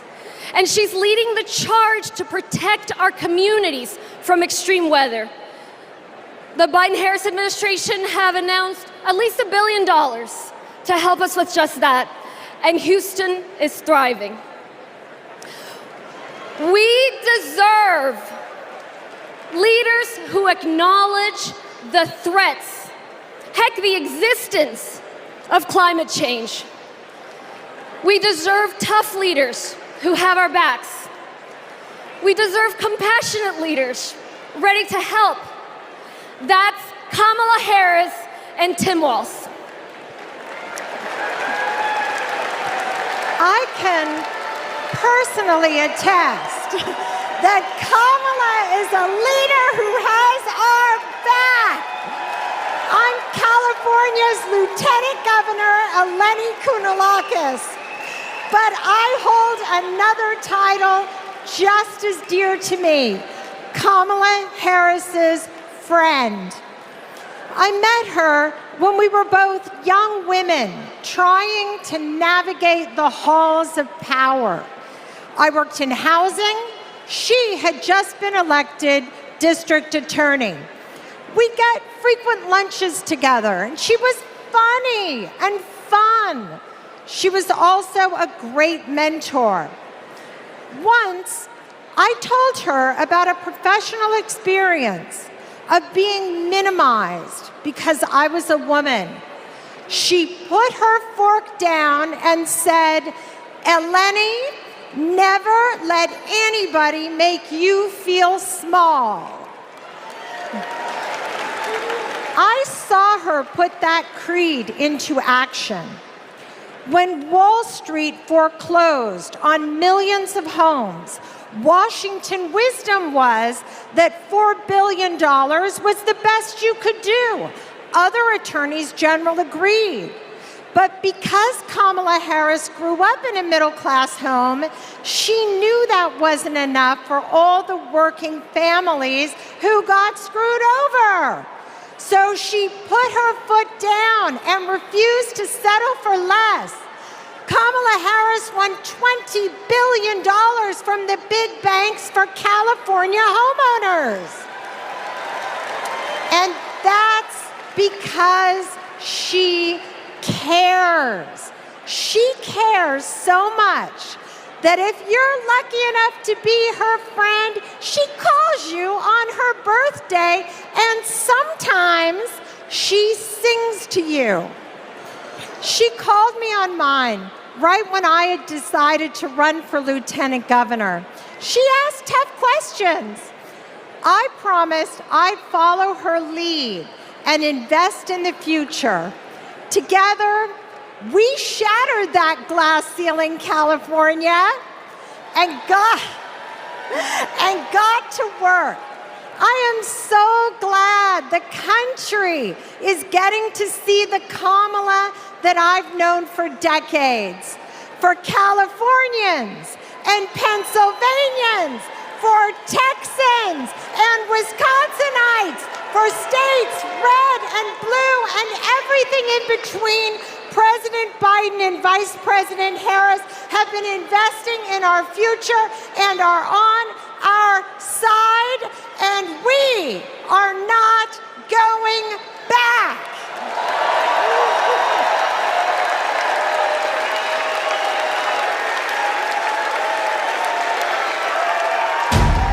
Do you know about Project 2025? The far right's playbook. It is Trump's vision for America's future. I'm not going to be nice. It will ban abortion nationwide. I got rid of Roe v. Wade. Raise taxes on middle-class families. Gut Medicaid. That's money that funds a lot of medical treatment. Strip rights from LGBTQ+ people.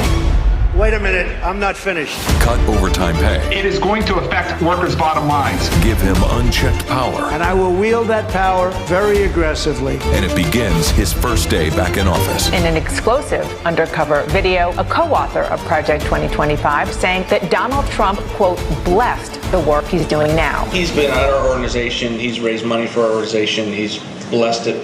So he's very supportive of what we do. He doesn't want freedom. He only wants control. I know Donald Trump's tight. I'm breaking. These are the stakes. Project 2025 wants to take our country backward. This is our fight. We are not going back.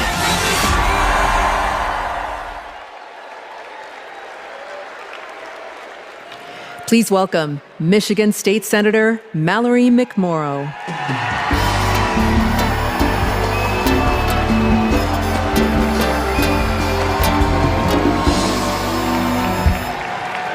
Hello! I'm Michigan State Senator Mallory McMorrow, and this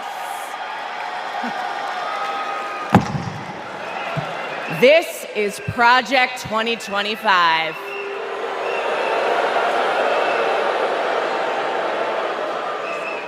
Now, over the next 4 nights, you are going to hear a lot about what is in this 900-page document.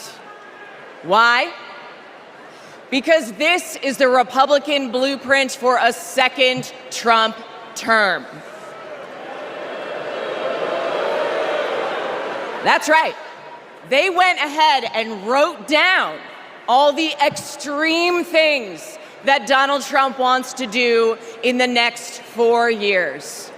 And then they just tweeted it out, putting it out on the internet for everybody to read. So, we read it. And whatever you think it might be, it is so much worse. Tonight, I want to tell you about just one aspect of Project 2025. Its plan to turn Donald Trump into a dictator.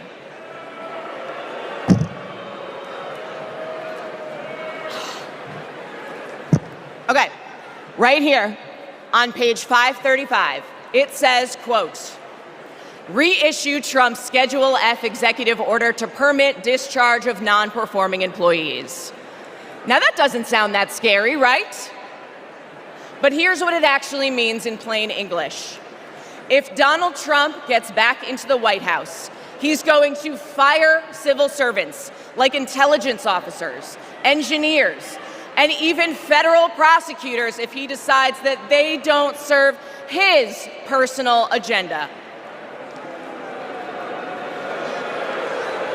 They're talking about replacing the entire federal government with an army of loyalists who answer only to Donald Trump. I know. All right, then. Okay. Page 873. It says, quote, conservatives have long believed in either ending law enforcement activities of independent agencies or ending their independent status. Again, that sounds pretty boring. But what it means is that under Project 2025, Donald Trump would be able to weaponize the Department of Justice to go after his political opponents. He could even turn the FBI into his own personal police force. That is not how it works in America. That's how it works in dictatorships.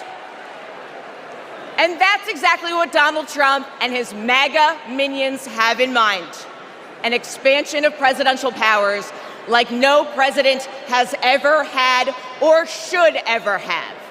Now, by the way, if you're asking if any of this is even legal, well, remember, thanks to Donald Trump's hand-picked Supreme Court, he's now completely immune from prosecution, even if he breaks the law.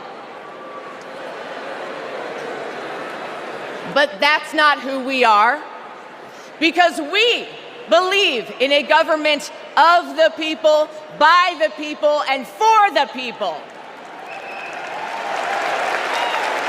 Not the government of Donald Trump, by Donald Trump, and for Donald Trump. We believe in the separation of powers and the rule of law. We believe in a system built up to serve everyone, not breaking a system to serve one petty, selfish man. The truth is, there's only one way to stop him, and to stop Project 2025. How do we do it? We elect Kamala Harris this November.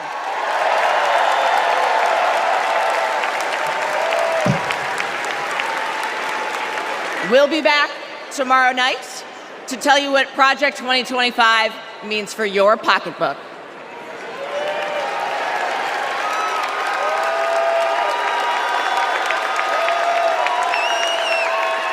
Please welcome California Senator LaFonza Butler.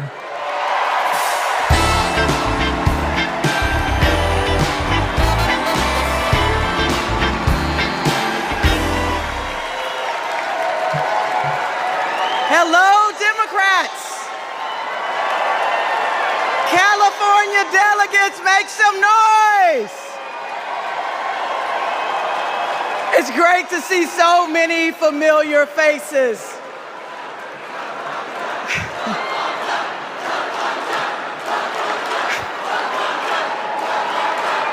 And I can't forget the state that I was born and raised in. Mississippi Democrats, let everybody hear you.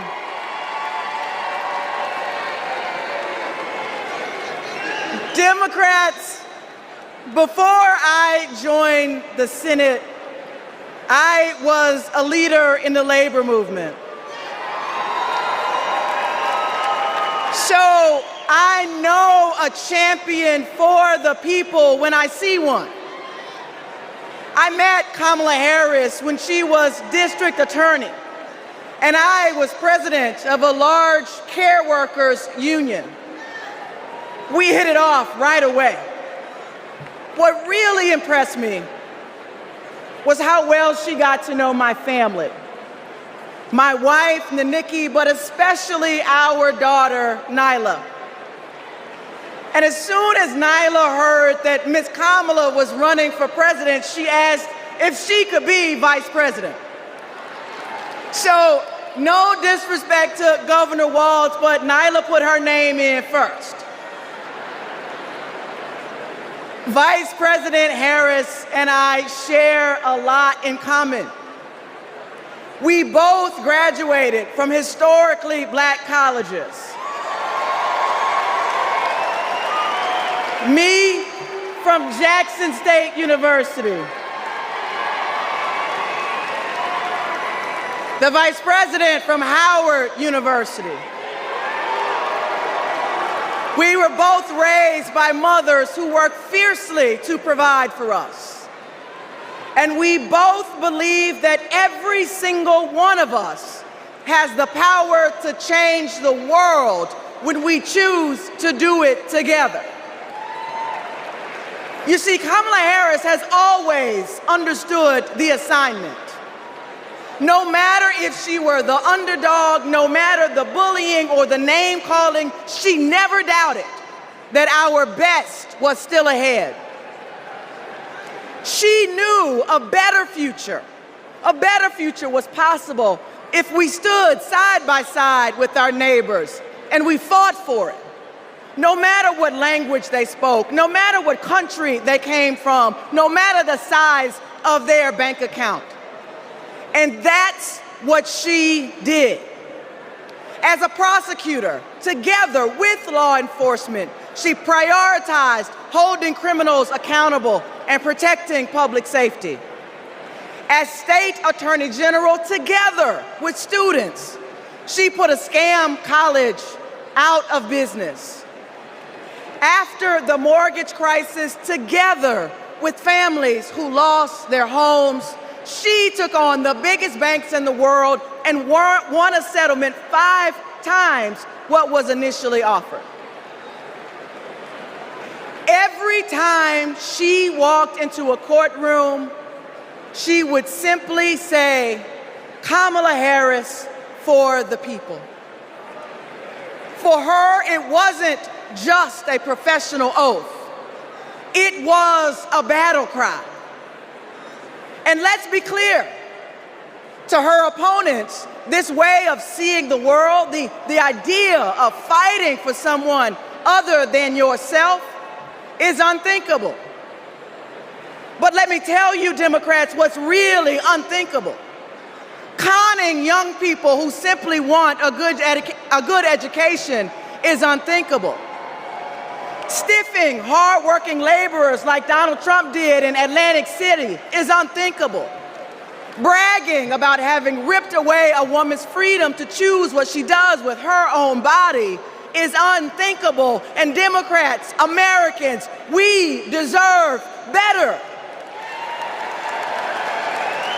We deserve a president who is tough, not just tough talking. One who shatters the boundaries of what's possible, not the boundaries of what's legal. And one who wipes the floor with cheats and fraudsters because, well, Democrats, she knows the type. Democrats, that president, the president that we deserve, that president is my friend, Kamala Harris. Thank you all so much.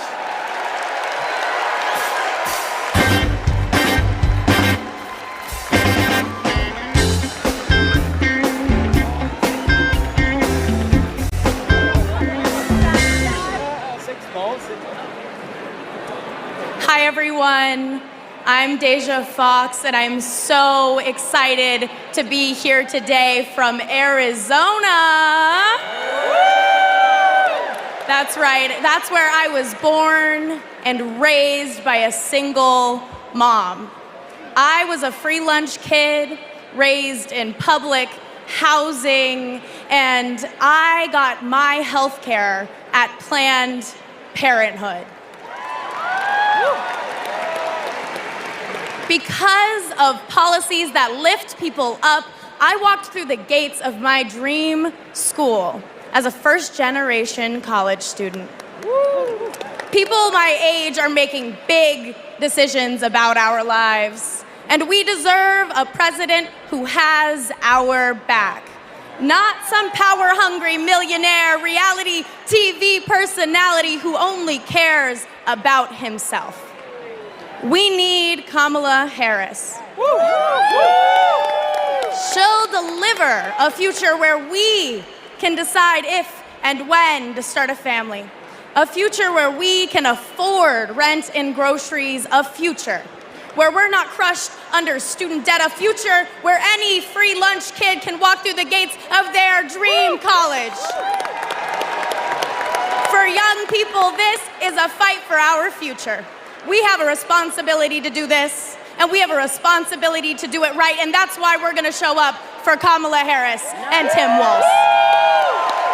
And here now, with a musical performance, is Jason Isbell. Thank you.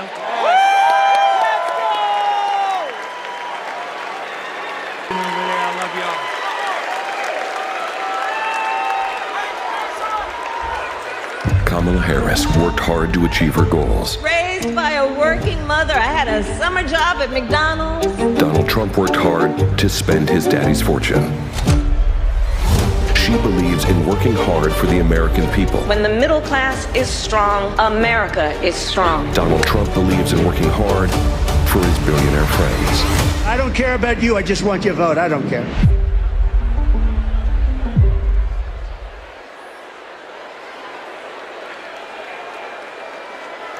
Please welcome former Rhode Island Governor Gina Raimondo. Good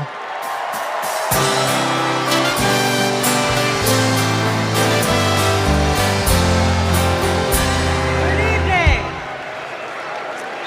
Hello, Democrats. Hello, Chicago. It's a great honor for me to be here this evening. You know, long before I was the governor of Rhode Island, I was a little girl growing up there in a middle-class family. My dad found his American dream in a watch factory in Providence. And that job gave him a way to provide for our family, a community for him to belong to, and so much pride. But like so many Americans in the 80s, after 25 years of his hard work, his job and the job of all of his friends was shipped overseas. You know, years later, my dad said to me, "Gina, this happened because our leaders let us down." And my father was right. The Republicans in power who pushed failed economic strategy. Let's just cut taxes for the wealthy and leave everybody else behind. Well, not only did my father lose his job, but frankly, manufacturing left my state. Manufacturing withered in Rhode Island and all across this nation. In communities all across America, factories shuttered, communities got hollowed out, and people were left without their job, without hope, without the dignity that comes with a decent job. And you know, Republican economic policy failed Rhode Island. How do I know that? Because when I took office, first Democrat elected governor in a couple of decades, I inherited one of the worst economies in the country. It was a mess. But we got to work and we turned it around. We turned it around with a pro-business, pro-worker agenda. Kamala Harris has that same agenda. She knows we need an economy where the costs are low and opportunities abound. An economy where people can show up to their jobs with dignity and pride. She has a new economic vision for America. You know how she knows that? She knows it because just like me, Kamala Harris grew up in a middle-class home. Her mom worked to cure breast cancer by day and feed her family at night. And as an adult, Kamala worked to lock up sex offenders and violent criminals by day. And she took care of her sick mother at night. Kamala Harris gets it. She gets that so many Americans work so hard every day and they're barely getting by. And that is not right. It is a fundamental economic principle. Hard work ought to pay off. We believe in that. And that's why the Vice President is committed to building the opportunity economy, an economy that rewards ambition, an economy that rewards hard work. She believes in an America where everyone, regardless of who you are, what you have, where you started, you got a chance to get ahead in this country. Kamala Harris will give more than 100 middle-class Americans a tax cut. She'll build 3 million new homes for the middle class.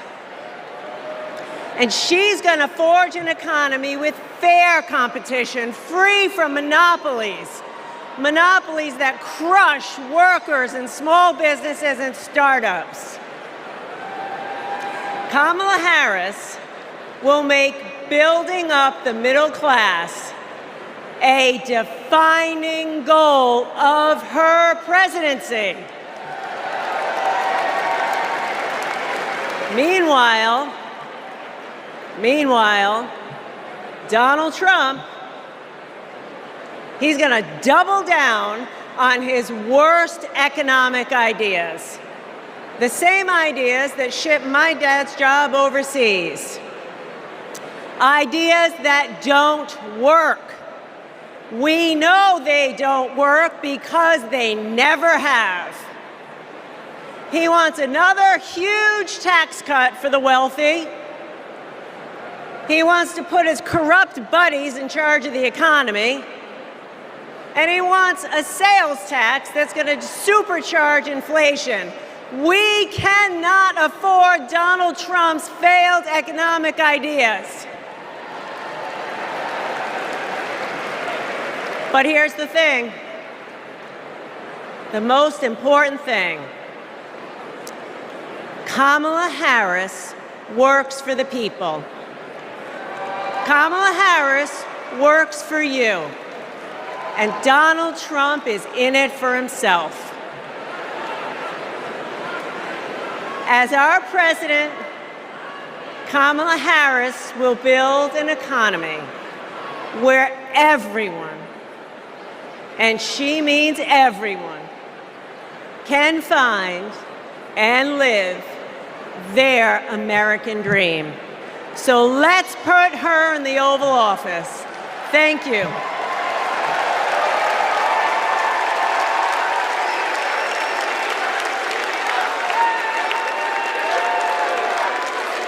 Don't know why, but I feel like I am a lifelong Republican, a former Trump voter, and I will not be voting for Trump in 2024. My name is Norma. I'm from Carson, Washington, and I am a two-time Trump voter. I will not be voting for Trump this time around. I'm actually embarrassed to say that I did vote for Trump in 2016. Donald Trump has nothing but contempt for the American people, and ironically, for those who claim to be his base. He's only interested in benefiting himself personally. Everything he said he would do, he did not do.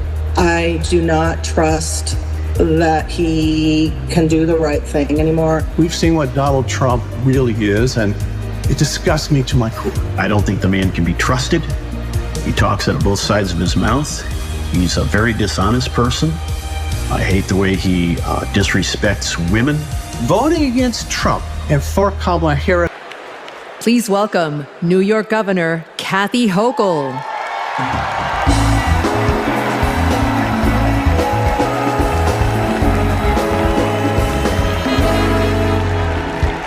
Hello, Democrats. Are you ready to elect Kamala Harris, the first president of the United States? Yes, you are. Yes, you are. Friends, like so many of us, my grandparents came from Ireland as teenagers with nothing but hope in their hearts and fire in their bellies. They built their lives in the promised land of Buffalo, New York. A union card meant good work at the steel plant. The steel plant that lifted my parents from living in a trailer to the middle class. Like other families in my blue-collar community, they believed that with hard work, they could build a better future, not just for themselves, but for those with less hope and less opportunity. I'm proud of my roots and the values I learned: grit, determination, compassion. Kamala Harris and Tim Walz grew up with those same values. And those values have always defined the people of my state. Well, most of us anyway. Donald Trump was born a New Yorker, but ended up a fraud, a philanderer, and a felon. He wasn't raised with the New York values that I know. He never had to worry about childcare costs or groceries or rent. He never had to worry about anything or anyone but himself. Trust me, America, if you think you're tired of Donald Trump, talk to a New Yorker. We've had to deal with him for 78 long years. The fraud, the tax dodging, the sham university, the shady charities. We've seen him stiff contractors, rip off workers. He abuses women, brags about it, and then takes away their rights. And New Yorkers are sick of it. It's no wonder he had to flee to Mar-a-Lago. Sorry about that, Florida. Sorry about that. Trump hasn't spent much time in New York lately, except that is to get convicted of 34 felonies. And that's just fine with us, because New York's motto is Excelsior, ever upward. And Trump takes us ever downward. Because here's what Trump never understood. America isn't a luxury good to be bought and sold by the privileged and powerful few. America, we just can't afford another 4 years of that. We have kids to feed, roads to build, jobs to create, real problems to solve. And we need leaders who can get it done. Trump talked big about bringing back manufacturing jobs. But you know who actually did it? President Biden and Vice President Kamala Harris. Thank you, Joe. Thank you, Kamala. And look no further than the city of Syracuse, where a company called Micron is building a $100 billion microchip factory with union labor. It's the largest private investment in American history, and it's going to create 50,000 good-paying jobs. The Biden-Harris administration has made the most significant investments in our economy in generations. And as president, Kamala Harris will continue to build an opportunity economy for all. My friends, history's watching us. Together, we must protect abortion rights. Together, we must protect the middle class. Together, we must protect the American dream. And together, we must elect Kamala Harris President of the United States. Thank you.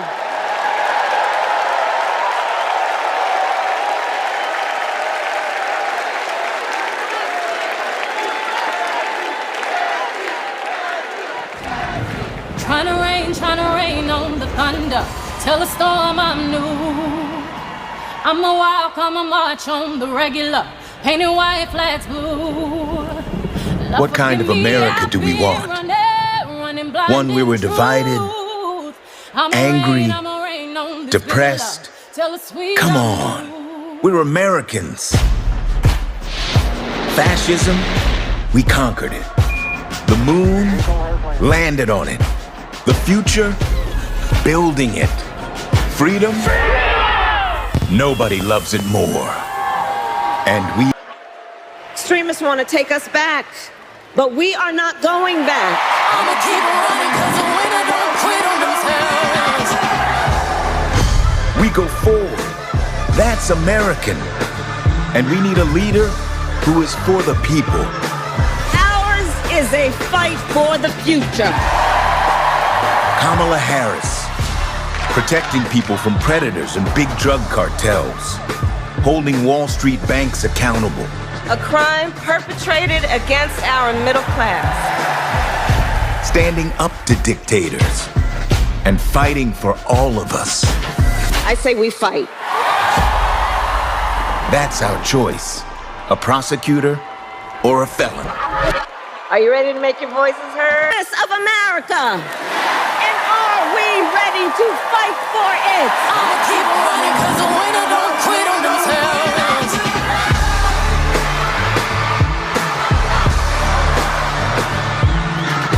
And when we fight, we win.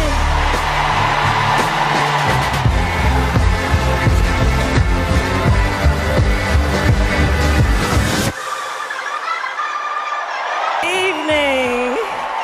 It is so good to be with everyone this evening in this hall and everyone at home. This is going to be a great week. And I want to kick us off by celebrating our incredible President Joe Biden, who will be speaking later tonight. Joe, thank you for your historic leadership, for your lifetime of service to our nation, and for all you will continue to do. We are forever grateful to you.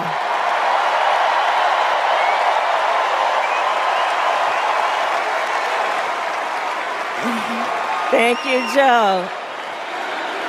And looking out at everyone tonight, I see the beauty of our great nation.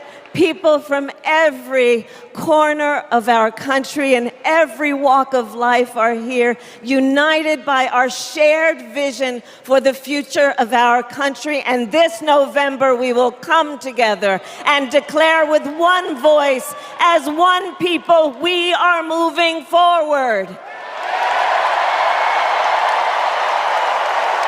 With optimism, hope, and faith, so guided by our love of country, knowing we all have so much more in common than what separates us, let us fight for the ideals we hold dear, and let us always remember, when we fight, we win. God bless you. God bless the United States of America. Good night, everyone. Tony Goldwyn.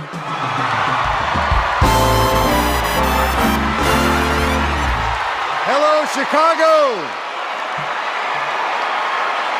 And hello to everyone tuning in from all across America. Welcome to the first night of the Democratic National Convention. Now, how was that for an opening act? I'm just saying. Now, as our Vice President just said, over the next 4 days, we will be bringing folks together from all around the country, people from every walk of life, to talk about this nation we love and about a candidate who has devoted her life to public service, who never shies away from a righteous fight, and who always stands up for the people. We are going to talk about the choice America faces in this election. It's a choice not just between two very different candidates, but between two very different futures. We will hear from everyday Americans about what is truly at stake in this campaign. The future of our middle class, the future of reproductive rights, the future of our climate, our security, our schools, the future of our freedom, the future of our very democracy. We will see the vision of our nominee. It is a vision of stability, security, and opportunity for everyday Americans, where we continue to grow this economy by growing the middle class, and where the safety of our children, our families, and our communities are a fundamental civil right. It is a future where, instead of scoffing at allies and fawning over dictators, our president stands up for our friends, faces down our adversaries, and American democracy remains a beacon of hope and inspires the world to take on our biggest challenges together. We'll learn the story of a leader who has dedicated her life to doing the work of making good on the promise of America. A leader who understands the middle class because she grew up in the middle class. A leader who has taken on powerful interests at every step of her career and fought for the rights and freedoms of all of us. And then, of course, we will hear again from the Democratic nominee herself, the next President of the United States of America, Kamala Harris. Because she has a message for us. It is a message that's joyful, not mean-spirited. A message of public service, not self-service. A message of optimism and opportunity, not chaos and division. A message that has woken us up to who we are, to who we've always been. Because Americans are not a cynical people. We are not small-minded. And whether we realize it right now or not, we are currently already writing a new chapter of the American story. And we can dream as big as we want. So I just want to ask you, are you excited? Yeah? Well, good. Are you ready? Okay. Well, then I challenge you to make this the moment you get off the sidelines and into the game. So I want you to text JOIN to 30330 and get involved. Because when we fight, what happens? We win. And we are going to win this thing together. And while we're doing it, we are going to have a whole lot of fun. So let's get started.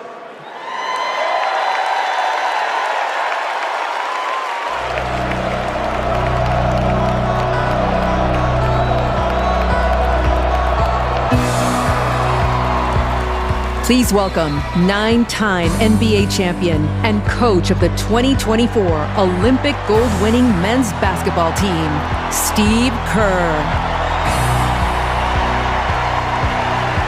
Thank you. Thank you so much.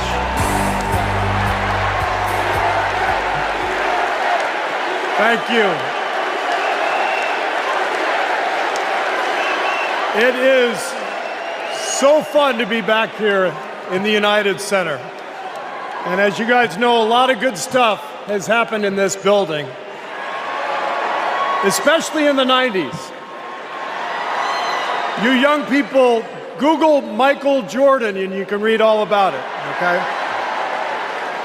So there was an amazing vibe in this building back in those days, and I feel that same winning spirit here tonight. So the last time I was in a packed basketball arena was in Paris, France. 9 days ago, some of the best players on earth, 12 incredible American men, came together to win Olympic gold. And the next night, I was back in that same building watching 12 more of the best players on earth. Our incredible American women do the same thing. And I cannot think of a better metaphor for what this country is all about than the way Team USA came together at the Olympics.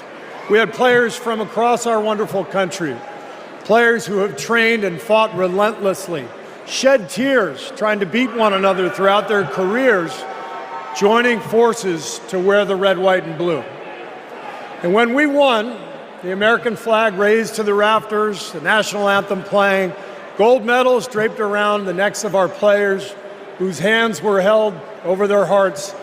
It was the proudest moment of my life. Thank you.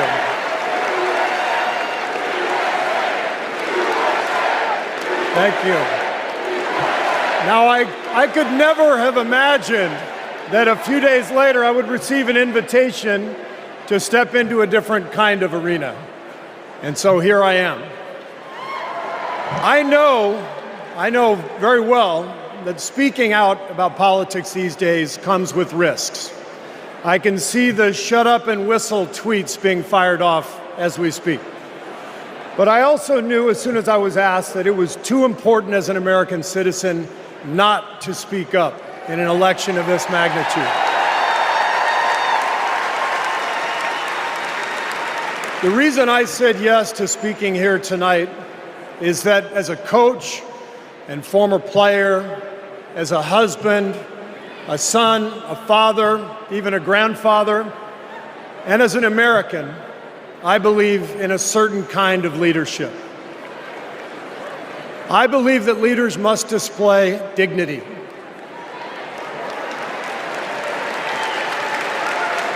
I believe that leaders must tell the truth. I believe that leaders should be able to laugh at themselves. I believe leaders must care for and love the people they are leading. I believe leaders must possess knowledge and expertise, but with the full awareness that none of us has all the answers. And in fact, some of the best answers often come from members of the team. And if you look for those qualities in your friends or your boss or an employee or your child's teacher or your mayor, then shouldn't you want those same qualities in your president? And when you think about it that way, this is no contest. With Kamala Harris and Tim Walz, I see all those qualities. They have devoted their lives to serving other people. Whether Vice President Harris was defending her community in the courtroom, or Governor Walz was inspiring the next generation in the classroom, or on the field, for that matter. By the way, coach to coach, that guy's awesome.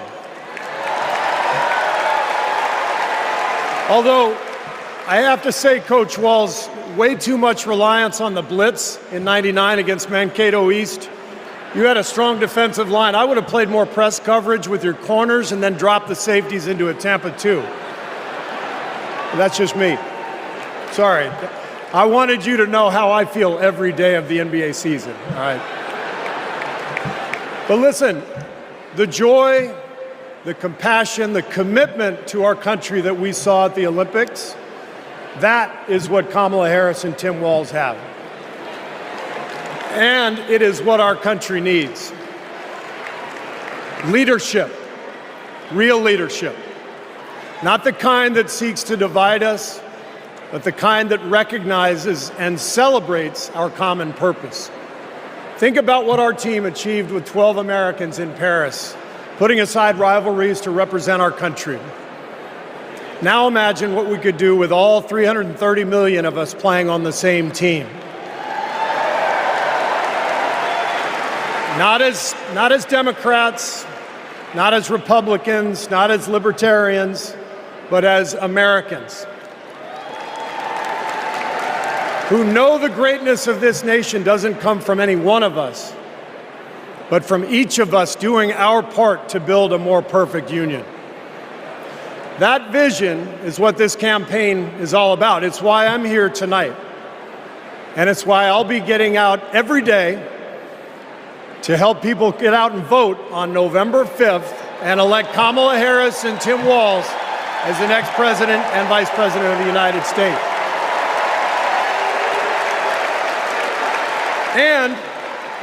And after the results are tallied that night, we can, in the words of the great Steph Curry, we can tell Donald Trump, night, night.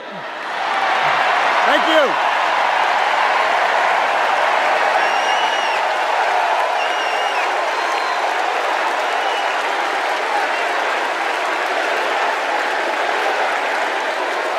Let me tell you folks in Ohio and in this area, don't sell your house. Do not sell it.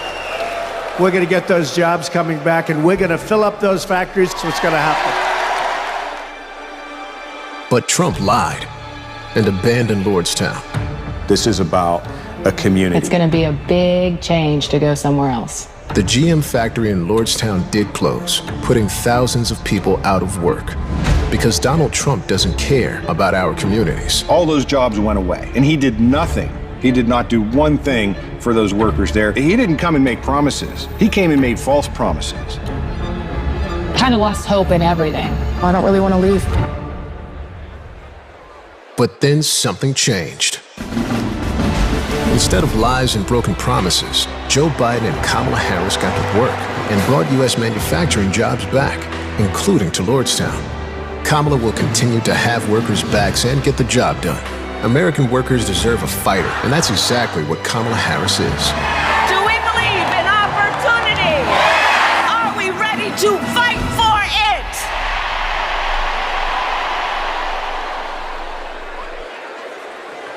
Please welcome United Auto Workers President Shawn Fain.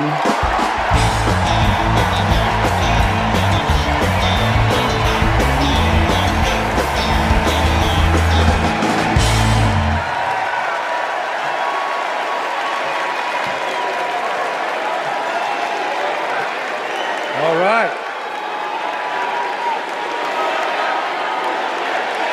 All right. Yeah.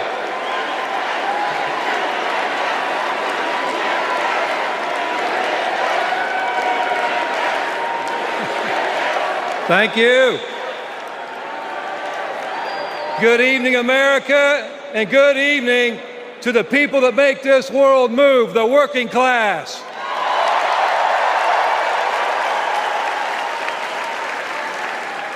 On behalf of 1 million active and retired members of the UAW, I am honored to support Kamala Harris and Tim Walz to be our next president and vice president.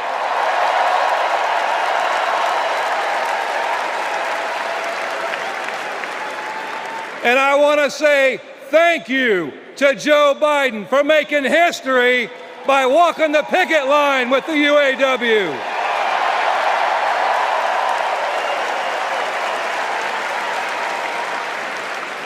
For the UAW and for working class people everywhere, this election comes down to one question. Which side are you on? On one side, we have Kamala Harris and Tim Walz, who have stood shoulder to shoulder with the working class. On the other side, we have Trump and Vance, two lapdogs for the billionaire class who only serve themselves. So for us in the labor movement, it's real simple. Kamala Harris is one of us. She's a fighter for the working class. And Donald Trump is a scab.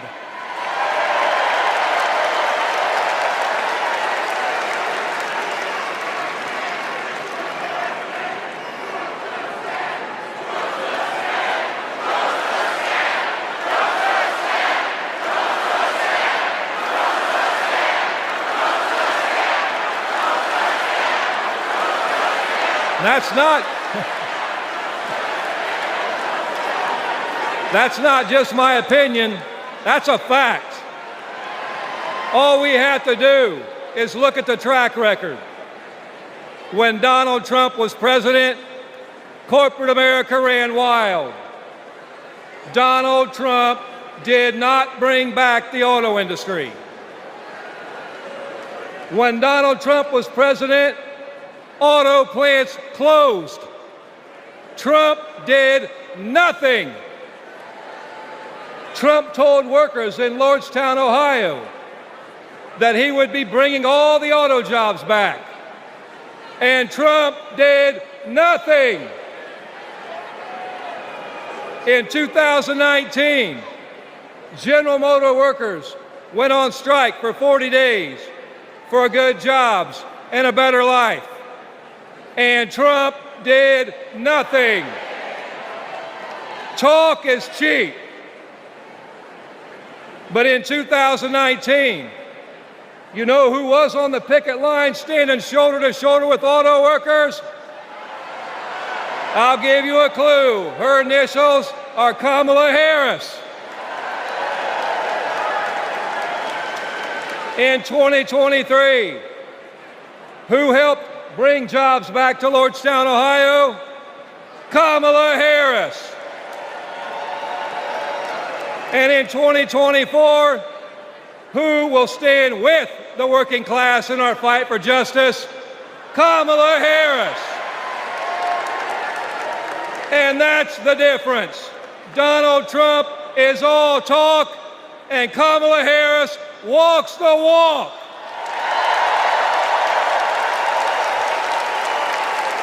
Woo. In the words of the great American poet, Nellie, it's getting hot in here.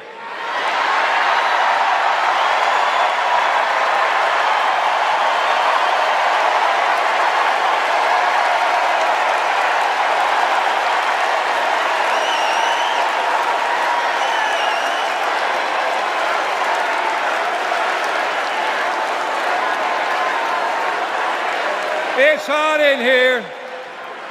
It's hot in here because you're fired up and you're fed up, and the American working class is fired up and fed up.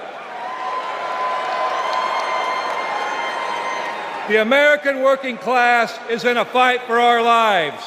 And if you don't believe me, just last night, blue-collar workers, the UAW members at Cornell University had to walk out on strike for a better life because they're fighting corporate greed. And our only hope is to attack corporate greed head on.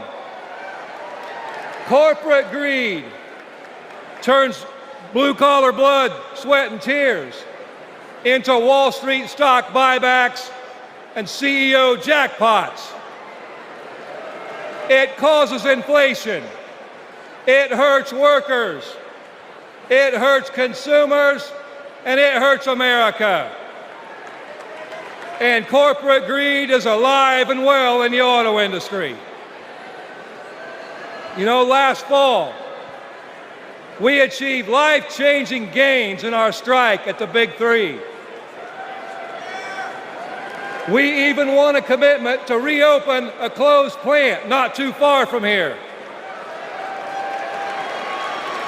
We were able to do that thanks to the support of Kamala Harris and Joe Biden and the thousands of auto workers that went on strike.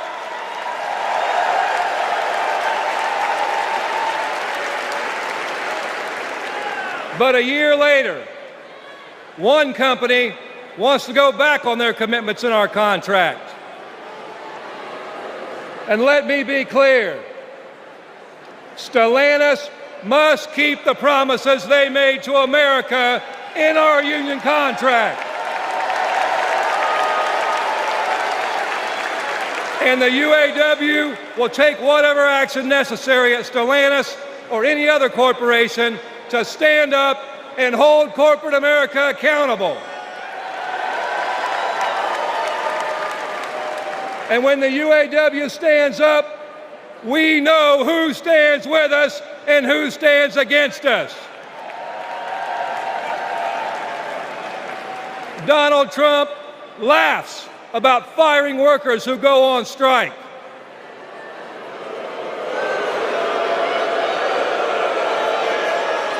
And Kamala Harris stands shoulder to shoulder with workers when they're on strike. And that's the difference between Kamala Harris and Donald Trump the scab. Trump is pushing divide and conquer tactics of the rich. It's the oldest trick in the book. They want to blame the frustrations of working class people. They want to take those frustrations, they want to blame it on race. They want to blame it on LGBTQ plus people. They want to blame it on some destitute and desperate person at the border. They do that because they want working class people to be divided and to focus and keep the focus off the one true enemy, corporate greed.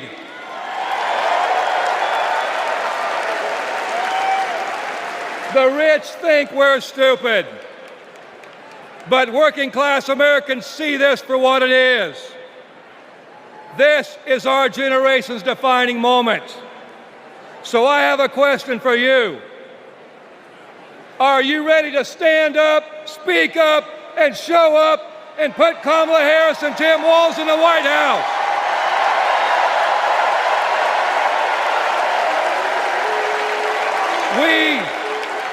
We need a defender of the working class in the White House, someone who is one of us and someone who knows how to fight.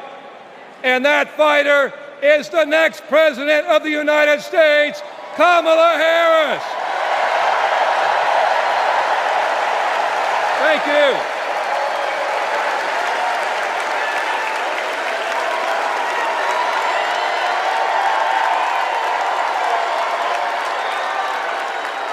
Please welcome New York Representative Alexandria Ocasio-Cortez.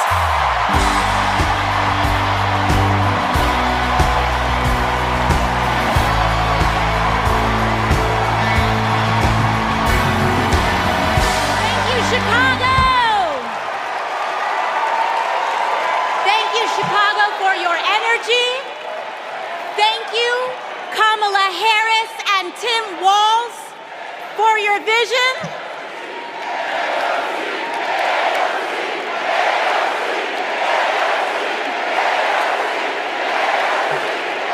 Thank you.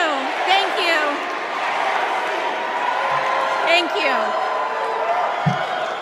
Thank you, Chicago, for your energy. Thank you, Kamala Harris and Tim Walz, for your vision. And thank you, Joe Biden, for your leadership.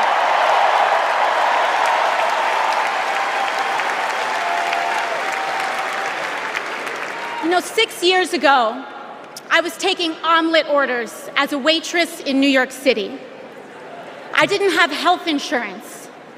My family was fighting off foreclosure, and we were struggling with bills after my dad passed away unexpectedly from cancer.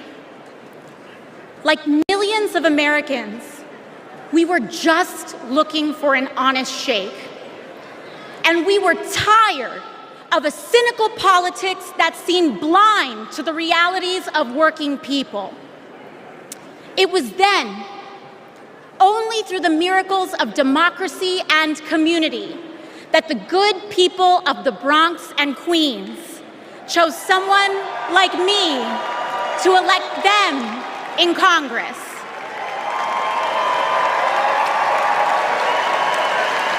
And America, in my heart, I know from that same cloth of hope and aspiration, we will also elect Kamala Harris and Tim Walz as President and Vice President of the United States of America.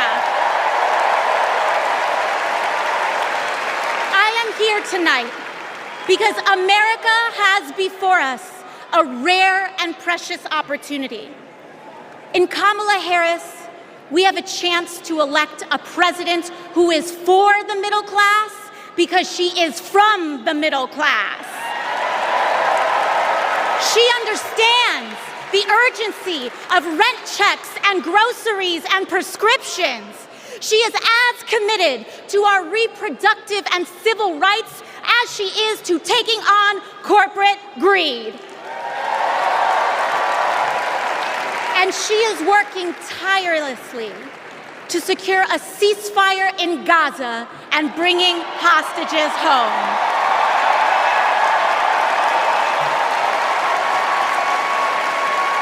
In Kamala Harris, I see a leader who understands. I see a leader with a real commitment to a better future for working families. And Chicago, we have to help her win. Because we know that Donald Trump would sell this country for $1 if it meant lining his own pockets and greasing the palms of his Wall Street friends. And I, for one, am tired of hearing about how a two-bit union buster thinks of himself as more of a patriot than the woman who fights every single day to lift working people out from under the boots of greed, trampling on our way of life.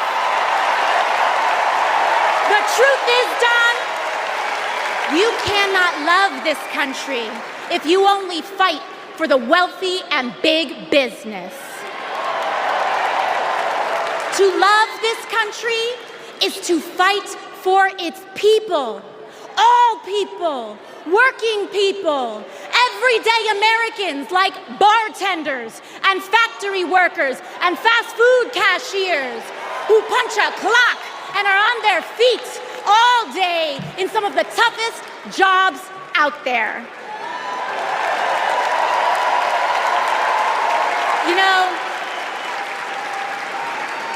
ever since I got elected, Republicans have attacked me by saying that I should go back to bartending.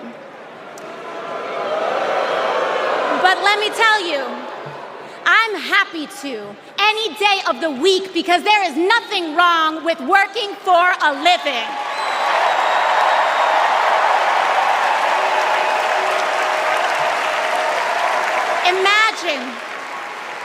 Imagine having leaders in the White House who understand that.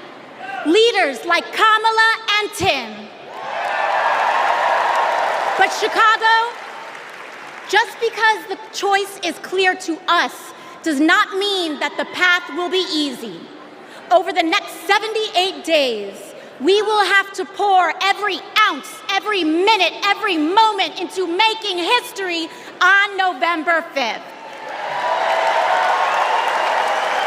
But we cannot send Kamala and Tim to the White House alone. Together, we must also elect strong Democratic majorities in the House and in the Senate so that we can deliver on an ambitious agenda for the people. Because if you are a working parent trying to afford rent and childcare, Kamala is for you. If you are a senior who had to go back to work because your retirement didn't stretch far enough, Kamala is for you. If you're an immigrant family just starting your American story, Kamala is for you. America, when we knock on our neighbor's door, organize our communities, and elect Kamala Harris to the presidency on November 5th, we will send a loud message that the people of this nation will not go back. We choose a new path and open the door to a new day, one that is for the people and by the people. Thank you. Thank you very much. God bless. God bless you all.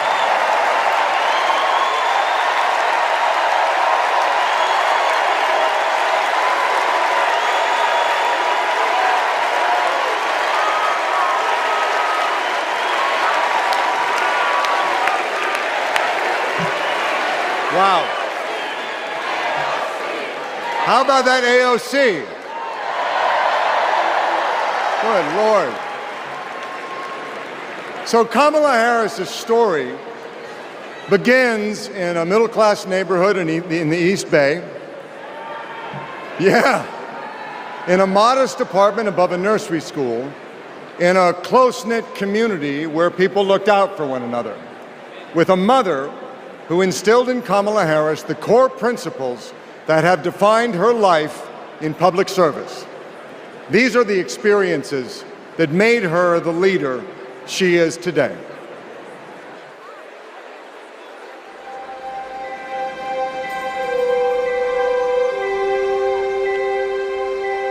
The neighborhood we grew up in was a very hardworking, middle-class, tight-knit community.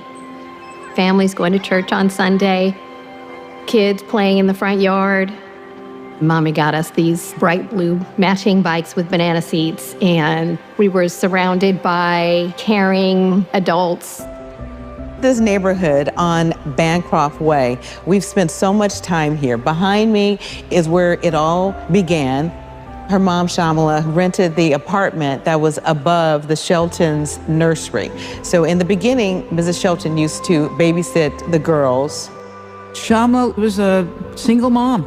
Life was not easy for them, but she loved her daughters fiercely. Kamala herself says that her mom told her that she may be the first to do many things, but to make sure that she's not the last. She's always been that kind of person, a true leader, and very protective of her friends and her family. When Kamala was all of 4 years old, her best friend in kindergarten, Stacy Johnson, got into something with another kid on the playground. This one particular day, we had made some clay art, and this one boy in our class had taken mine for whatever reason and threw it on the ground, and it shattered. So Kamala, being very protective, just jumped in front of me and stood up to him. To me, that shows the kind of person that she has always been, to stand up to the bully and to stand up for the underdog and to stand up for what is right. Kamala carries the lessons of our mother, the fighting spirit of our mother, the compassion, and I have seen it over and over again in our growing up. When we were in high school, my sister's friend, Wanda, was being molested by a family member, and Kamala just jumped in. She wanted her to come and stay with us, and Mommy said, of course. That is Kamala. She can't help herself from standing up for people and standing up for what she thinks is right. She has been that way our whole lives. Being a protector is what led her to become a prosecutor. Looking back now, I could say it was her calling.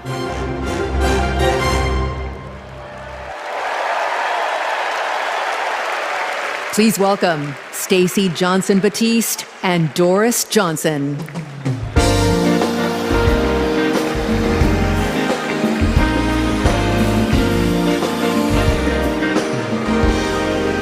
Good evening. I'm Stacey Johnson Batiste, and this is my mom, Doris Johnson. We are so excited and honored to be here with you. Kamala and I have known each other for a long time. We met at Berkwood Hedge School. We hit it off immediately and became each other's very first best friends. Our moms also became fast friends.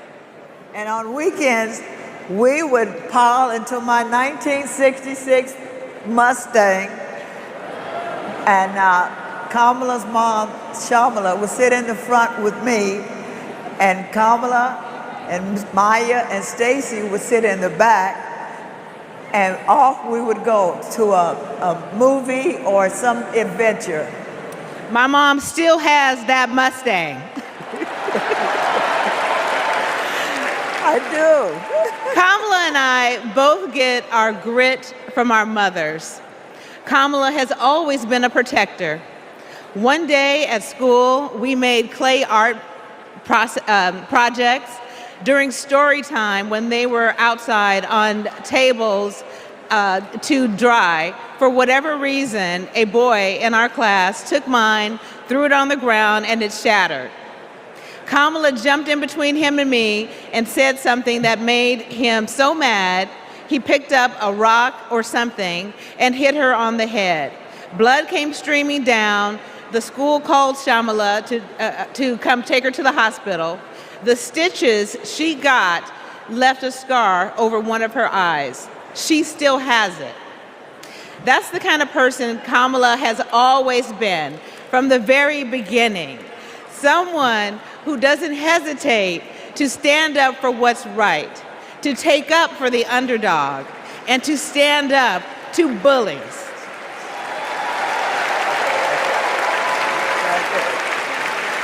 I have seen it time and again, whether the bully is an individual, a gang, or a corporation. She fights for all of us. Before we go, I know my mom has one more thing to say. Kamala, your mom would be so proud of you.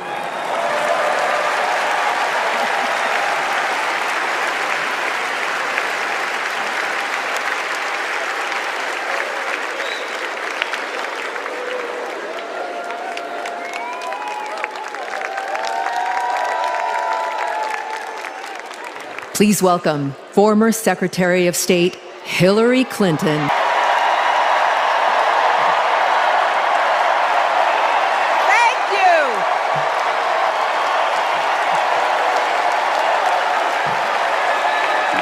Thank you all so much.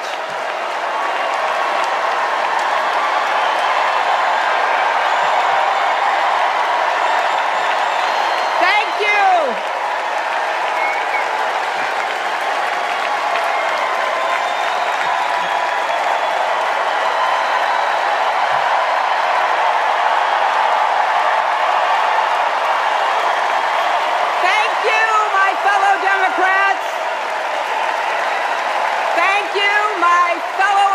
Americans.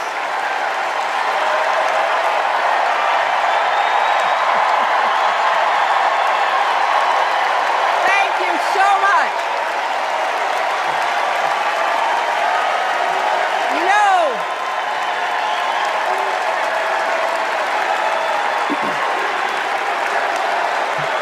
thank you all.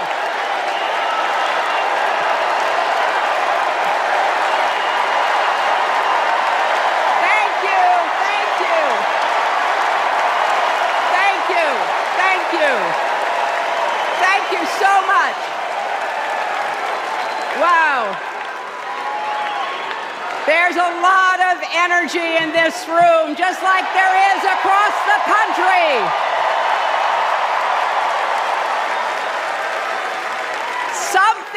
Something is happening in America. You can feel it. Something we've worked for and dreamed of for a long time. First, though, let's salute President Biden.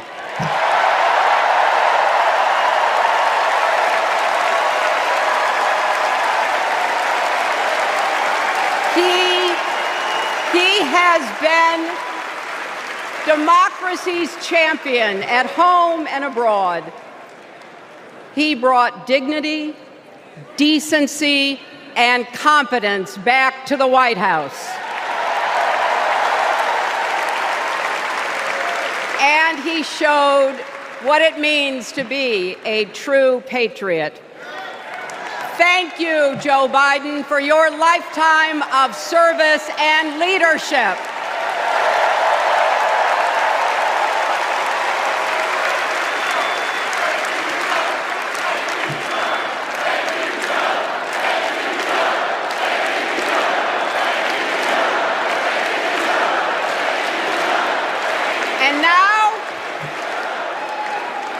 And now we are writing a new chapter in America's story. You know, my mother Dorothy was born right here in Chicago before women had the right to vote. That changed 104 years ago yesterday. Think about it. Tennessee became the final state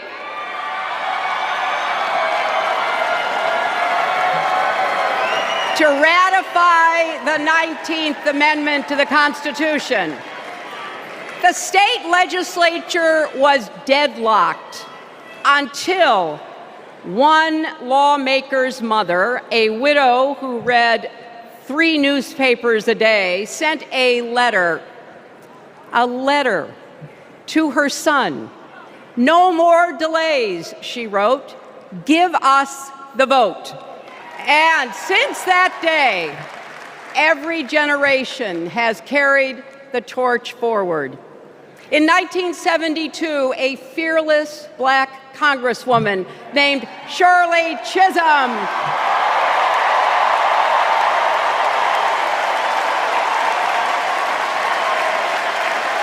she ran for president. And her determination let me and millions of others dream bigger, not just because of who she was, but because of who she fought for. Working parents, poor children, the last, the least, and the lost. In 1984, I brought my daughter to see Geraldine Ferraro, the first woman nominated for vice president. If we can do this, Jerry said, we can do anything. And then there was 2016, when it was the honor of my life to accept our party's nomination for president.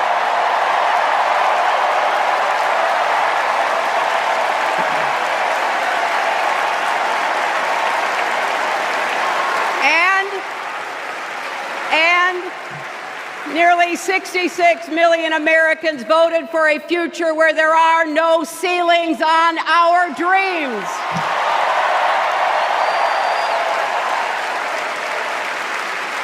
And afterwards, we refused to give up on America. Millions marched, many ran for office. We kept our eyes on the future. Well, my friends, the future is here.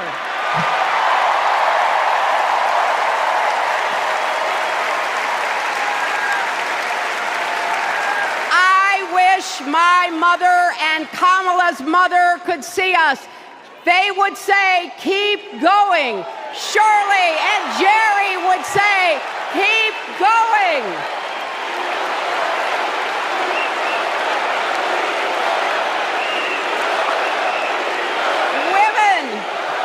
Women fighting for reproductive health care are saying, keep going. Families building better lives. Parents stretching to afford child care, young people struggling to pay the rent. They're all asking us to keep going. So, with faith in each other and joy in our hearts, let's send Kamala Harris and Tim Walz to the White House.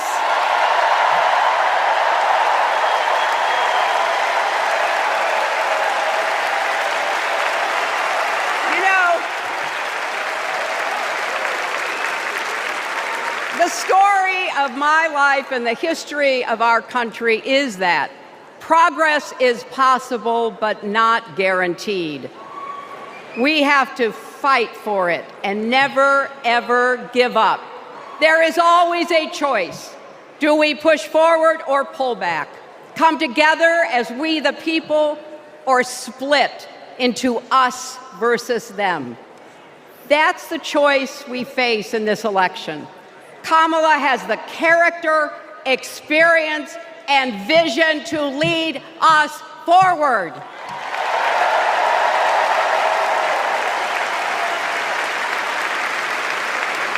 I know her heart and her integrity. We both got our start as young lawyers, helping children who were abused and neglected.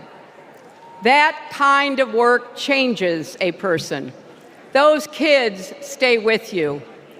Kamala carries with her the hopes of every child she protected, every family she helped, every community she served. So as president, she will always have our backs, and she will be a fighter for us. She will fight to lower costs for hardworking families, open the doors wide for good-paying jobs, and yes, she will restore abortion rights nationwide.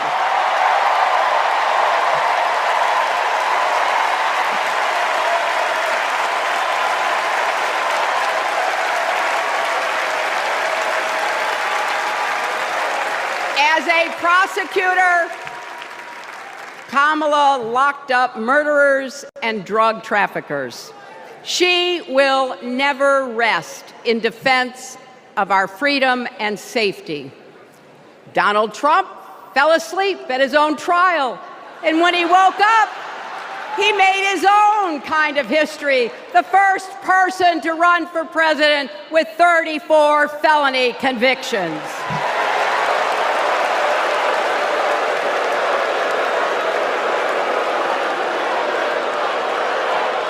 As Vice President, Kamala sat in the Situation Room.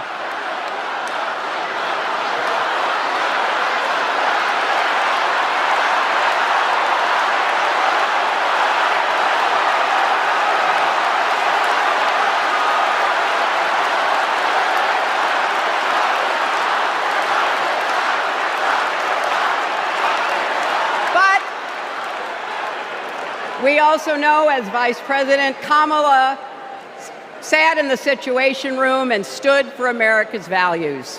I know what it takes, and I can tell you, as Commander-in-Chief, Kamala won't disrespect our military and our veterans.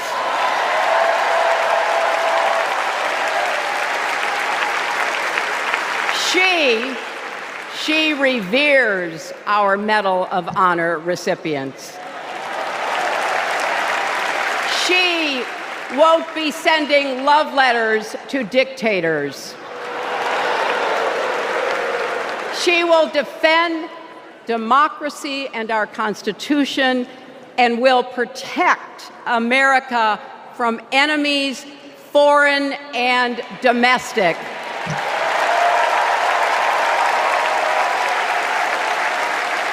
Think about it. The Constitution says the president's job is to take care that the laws be faithfully executed. Those are the words of our founders. Take care.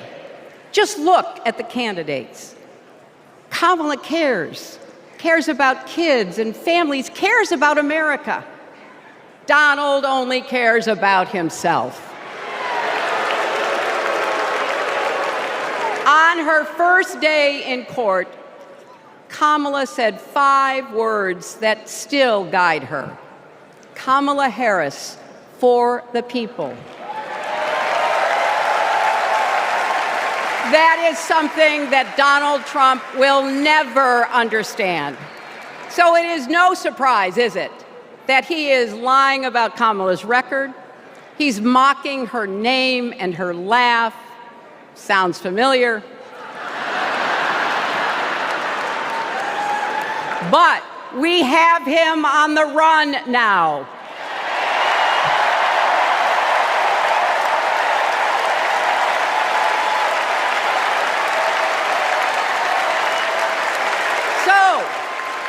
So, no matter what the polls say, we can't let up. We can't get driven down crazy conspiracy rabbit holes. We have to fight for the truth. We have to fight for Kamala as she will fight for us. Because you know what? It still takes a village to raise a family, heal a country, and win a campaign.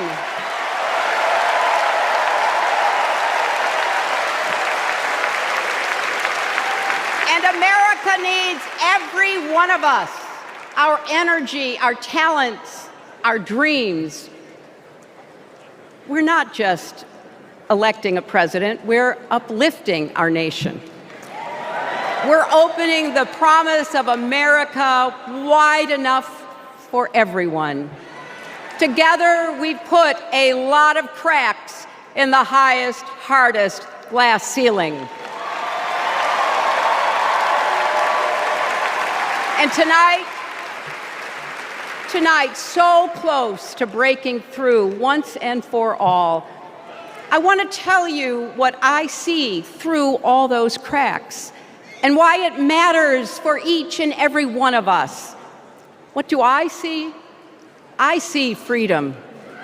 I see the freedom to make our own decisions about our health, our lives, our loves, our families.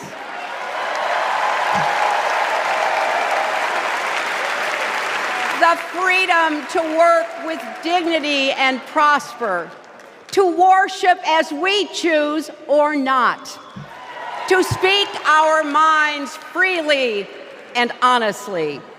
I see freedom from fear and intimidation, from violence and injustice, from chaos and corruption. I see the freedom to look our children in the eye and say, in America, you can go as far as your hard work and talent will take you, and mean it. And you know what? On the other side of that glass ceiling is Kamala Harris raising her hand and taking the oath of office as our 47th President of the United States.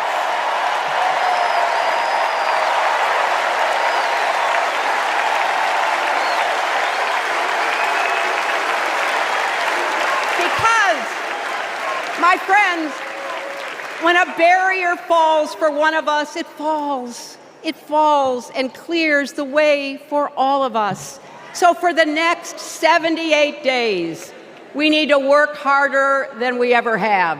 We need to beat back the dangers that Trump and his allies pose to the rule of law and our way of life. Don't get distracted or complacent. Talk to your friends and neighbors. Volunteer. Be proud champions for the truth and for the country that we all love.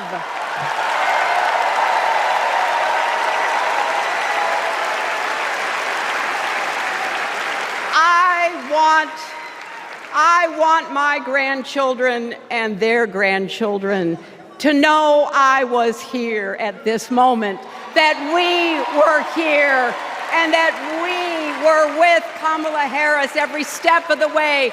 This is our time, America. This is when we stand up. This is when we break through. The future is here. It's in our grasp. Let's go win it. That we all stand on the shoulders of Hillary Clinton. So, I'm just checking. Are you ready to join this fight yet? Okay, that's the answer I was looking for. So I want you to text JOIN to 30330 and get involved. Now, what does fighting for the people exactly look like? Let's go back to 2011 when Kamala Harris was Attorney General of California. The housing crisis had devastated American families, and the big banks had forced Californians out of their homes. Well, Kamala Harris stood up to those banks, and she secured a $20 billion settlement for California families. That is fighting for the people. And that is something that our next speaker knows all about. Please welcome the fearless fighter from South Carolina, Congressman Jim Clyburn.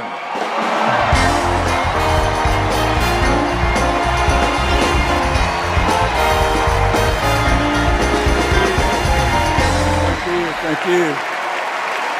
Thank you, thank you, thank you. Thank you. Thank you. Thank you.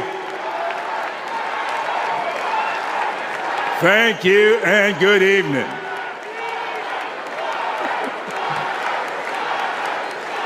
Thank you, South Carolina. Thank you.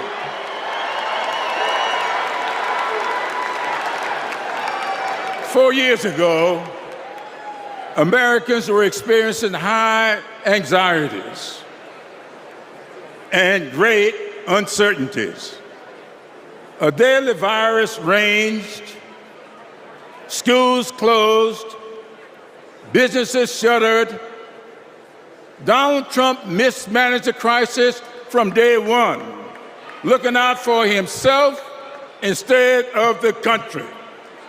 The American people responded to the crisis in leadership by electing new leaders.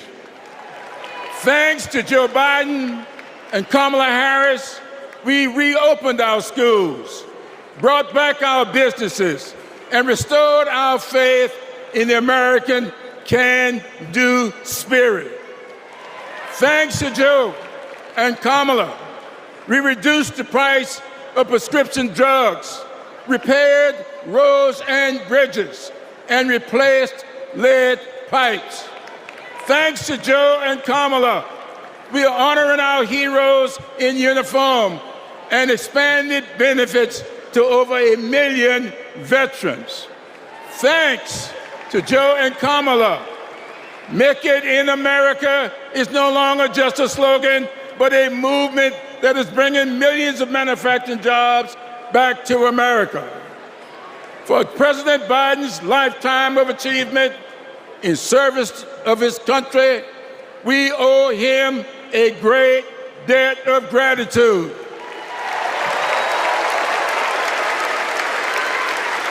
And we're all grateful for one of the best decisions he made, selecting Kamala Harris as his vice president and endorsing her to succeed him.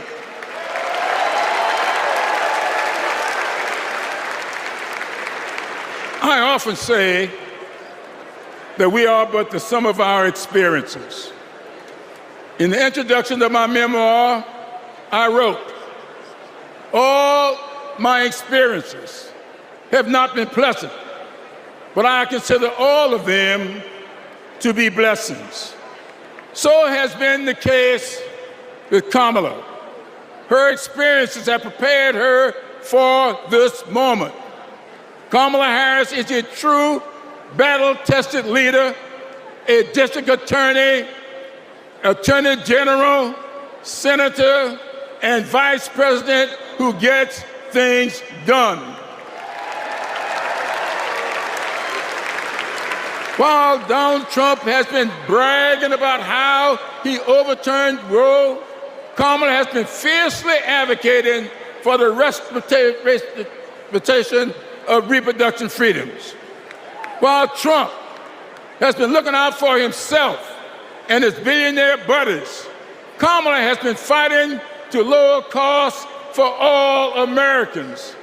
And while Trump falsely pleads ignorance of Project 2025, which in my opinion is Jim Crow 2.0,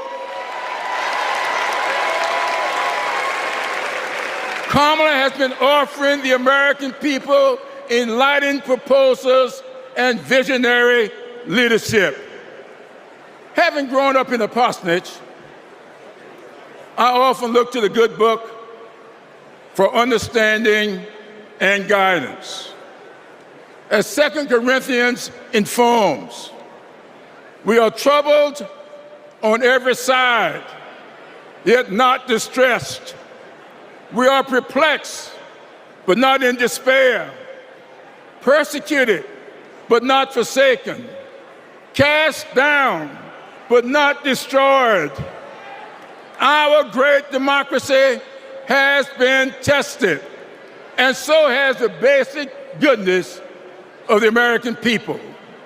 But our resolve to remain a great country with freedom and justice for all will not falter.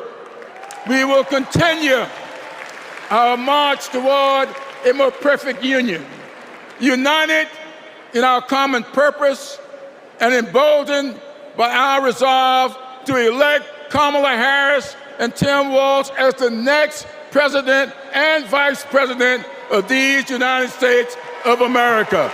Thank you and Godspeed.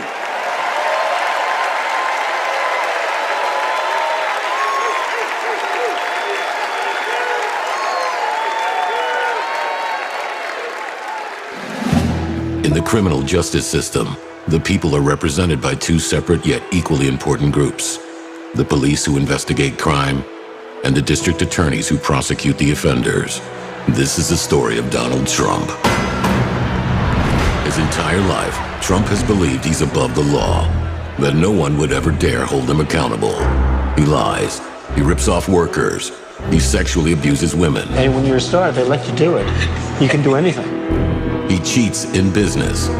He cheated on his wife with a porn star and paid her off so the American people wouldn't find out during an election. But in the criminal justice system, ordinary Americans have had the courage to find him accountable, time and time again. Guilty. Guilty. Guilty. Donald Trump, guilty on all 34 felony counts. For the first time in history, we have a convicted felon running for president. And to take on this case, we need a president who has spent her life prosecuting perpetrators like Donald Trump. He tried overturning Georgia's free and fair election. I just want to find 11,780 votes. He's tried to escape any responsibility for instigating the January 6th attack on our Capitol. We're going to walk down to the Capitol, and I'll be there with you. And if elected, Trump has promised to overturn laws that would keep him accountable and exact retribution on anyone he considers an enemy, even warning of a bloodbath if he doesn't get his way. So we, the people, have a chance to render our own verdict on Donald Trump. We are the jury he most fears. When we vote this November, we vote for justice, accountability, and the rule of law that keeps America free.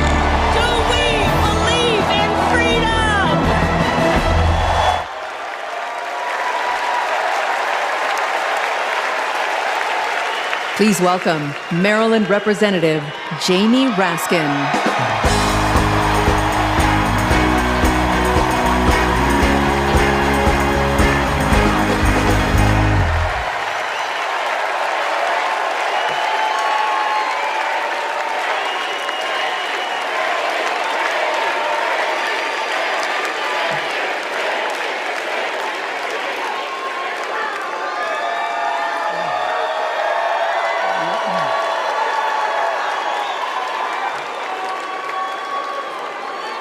Hello, America, and welcome to the Democracy Convention. Welcome to the Freedom Convention. And thank you for the beautiful weather, Chicago. It's been a little rough on Capitol Hill, where it's not just the heat, it's the stupidity. Now, we meet in this great city tonight where Abraham Lincoln was nominated in 1860 to save the Union from fanatical insurrectionists, and where Franklin D. Roosevelt was renominated by Democrats in 1940 to defeat fascist dictators.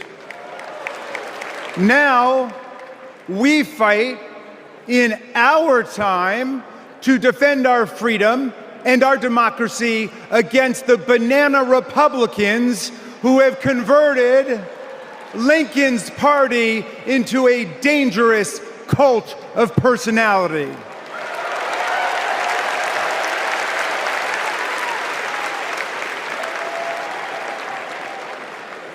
You know, I'll never forget the pounding on the doors of the House chamber on January 6th, were the screams to follow.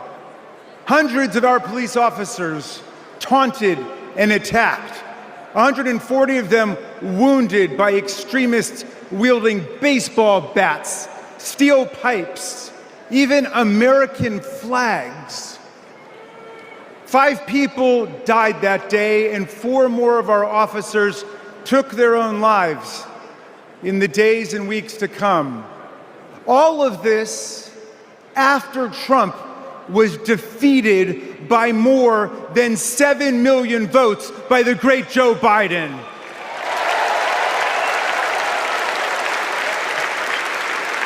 It was after 80 judges rejected every ridiculous claim raised by this sore loser who does not know how to take no for an answer from American voters, American courts, or American women.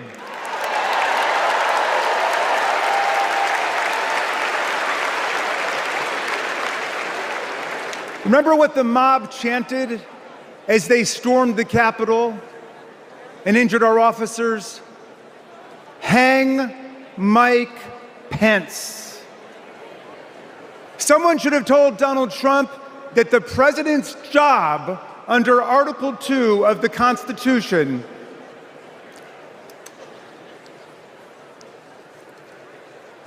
Someone should have told Donald Trump that the president's job under Article 2 of the Constitution is to take care that the laws are faithfully executed, not that the vice president is executed.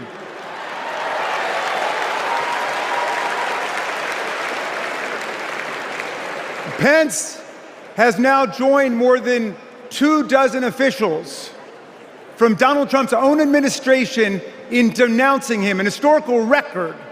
And Pence is the first vice president in more than 2 centuries not to support the president he served with in a general election. And by the way, J.D. Vance, do you understand why there was a sudden job opening for running mate on the GOP ticket? They tried to kill your predecessor. They tried to kill him because he would not follow Trump's plan to destroy and nullify the votes of millions of Americans. Your votes, Pennsylvania. Your votes, Michigan. Your votes, Georgia, Nevada, Arizona. Are we going to go back to the days of election suppression and violent insurrection?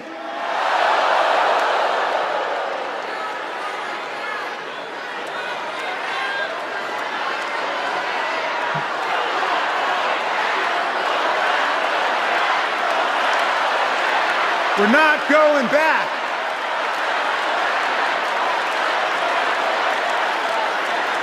Well, look, 1 week after that beautiful day, as Trump calls it, the Republicans, 10 Republicans, joined all of the Democrats to impeach Trump for the worst high crime and misdemeanor ever committed by a president, inciting insurrection against our own Constitution.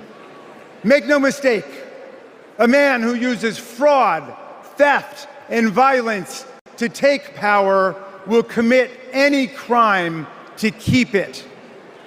And now Trump's promising to pardon hundreds of his fellow criminal convicts and insurrectionists.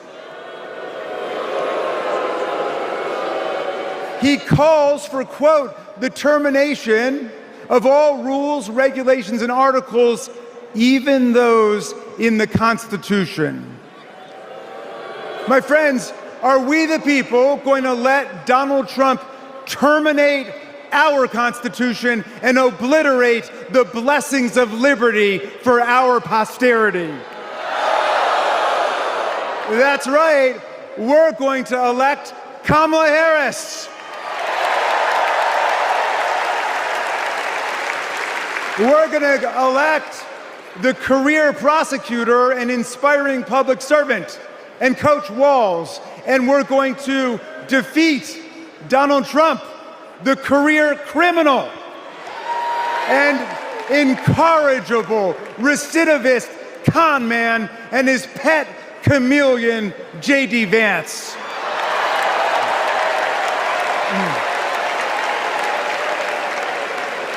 And America, let's make it a landslide so big that Donald Trump and his kangaroo court Supreme Court justices cannot even try to steal it.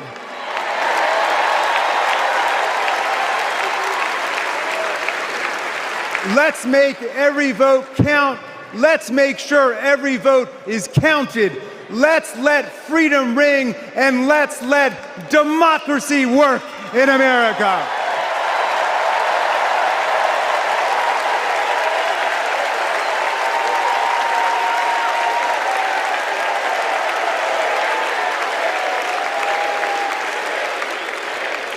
Please welcome Texas Representative Jasmine Crockett.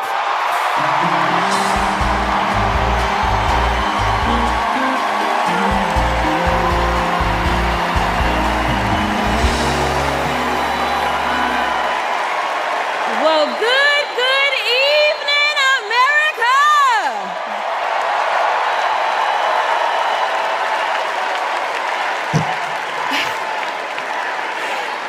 On November 5th, our nation will hire a president, a commander-in-chief, and leader of the free world.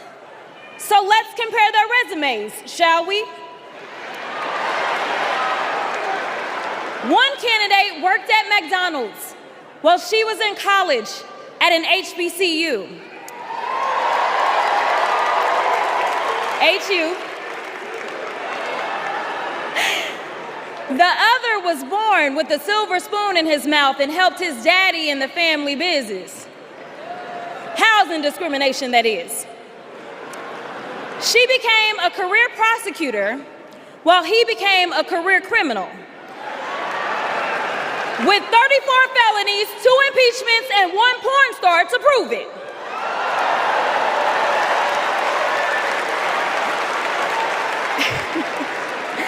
Her entire career as an elected district attorney,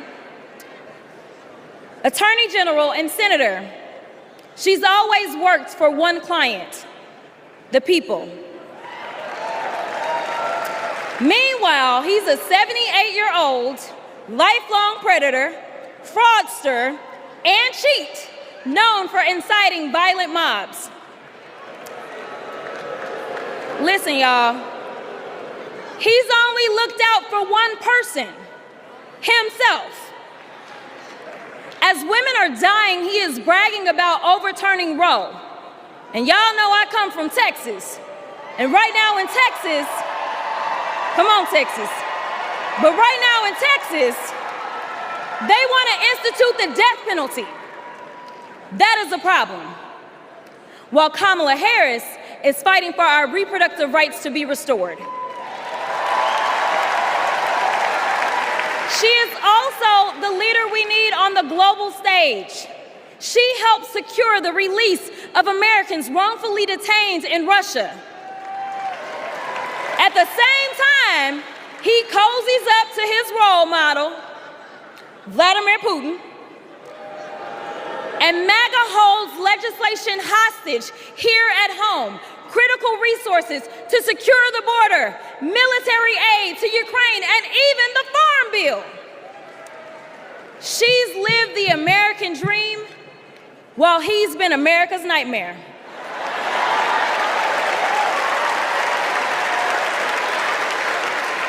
America, looking at the 2 choices before you, who would you hire? Donald Trump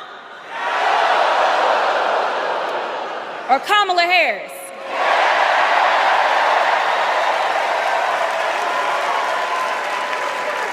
Kamala Harris has a resume. Donald Trump has a rap sheet.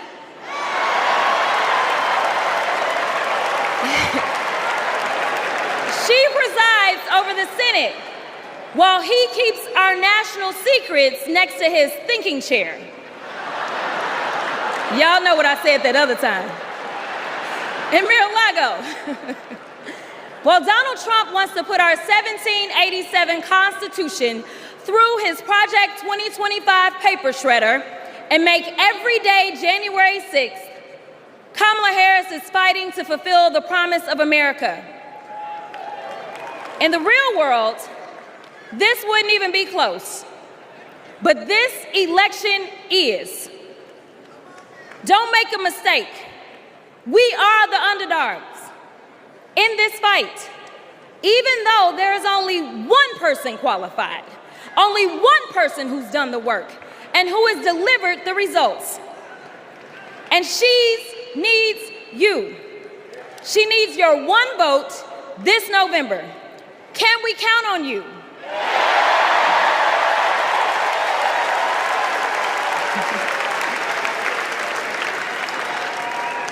Some of you know a little bit of my history, some of you don't, so let me tell you. I was a public defender.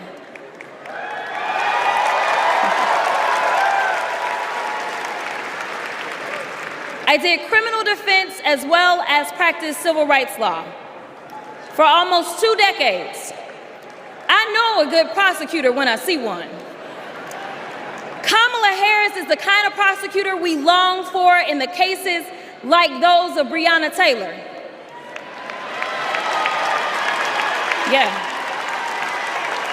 She was the first attorney general in the nation to order that her officers wear body cams, and she started the Back on Track program to reduce recidivism.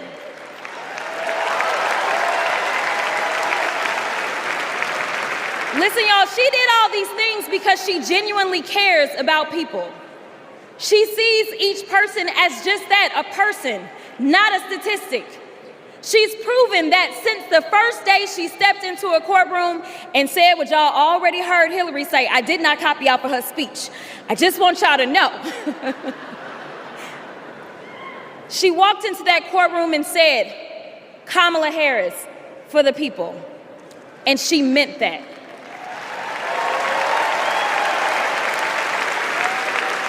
Many of you know her credentials, but what I love about Kamala Harris goes beyond her resume, is that she sees the humanity in everyone. She's the only candidate in this race who is capable of empathy. When I first got to Congress, I wasn't sure I made the right decision. The Chaos Caucus couldn't elect a speaker, and the Oversight Committee was unhinged. I was going through all of this when I visited the Vice President's residence for the first time. As I approached Vice President Harris for our official photo, she turned to me and asked, "What's wrong?" Mind you, we'd never met, but she saw right through me. She saw the distress. I immediately began crying.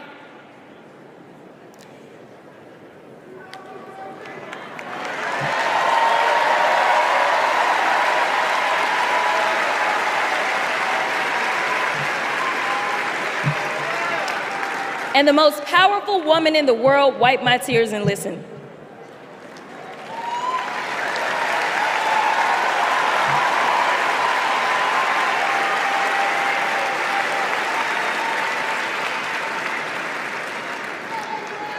It's so hard for me to tell this story.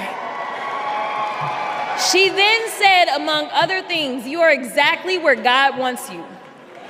Your district chose you because they believe in you, and so do I."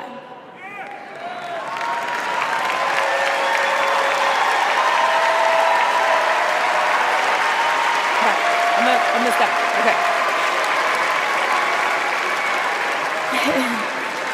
The next month, I went viral for the first of many times to come for hitting Republicans with a dose of their own medicine. That brief but impactful interaction gave me my legislative legs, and I've been running ever since.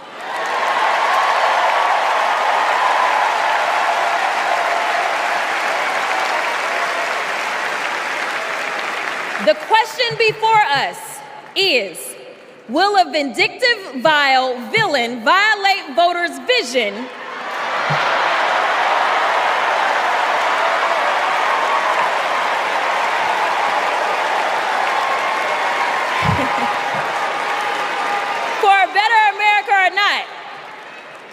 alliterations are back in style. We deserve better.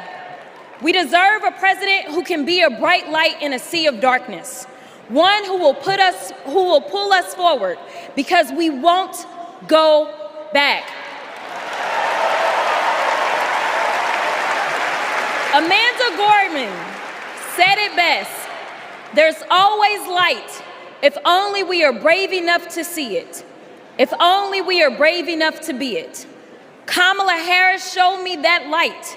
And America, when she is our president, together we will shine as that beacon of hope and freedom around the world once more. God bless y'all.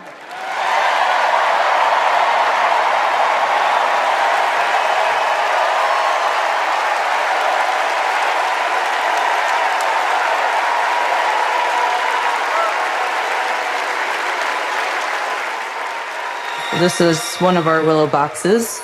This was the outfit that she was gonna maybe wear home from the hospital. Here's her little... the blanket that she was in. It's okay. Nope. For 54 years, they were trying to get Roe v. Wade terminated, and I did it. And I'm proud to have done it. I was punished for 3 days having to wait for either my baby to die or me to die, or both. I was stuck in this horrific hell of both wanting to hear her heartbeat and also hoping I wouldn't. There has to be some form of punishment. For the woman? Yeah, there has to be some form. I almost died because doctors were forced to follow Trump's abortion ban. Kamala will protect a woman's right to choose. We trust women to make decisions about their own body and not have their government tell them what to do. I have so much faith in her. And when Congress passes a law to restore reproductive freedoms as President of the United States, I will sign it into law. We have to fight for Kamala Harris, our rights, our freedoms, and frankly, our lives. Everything is on the line.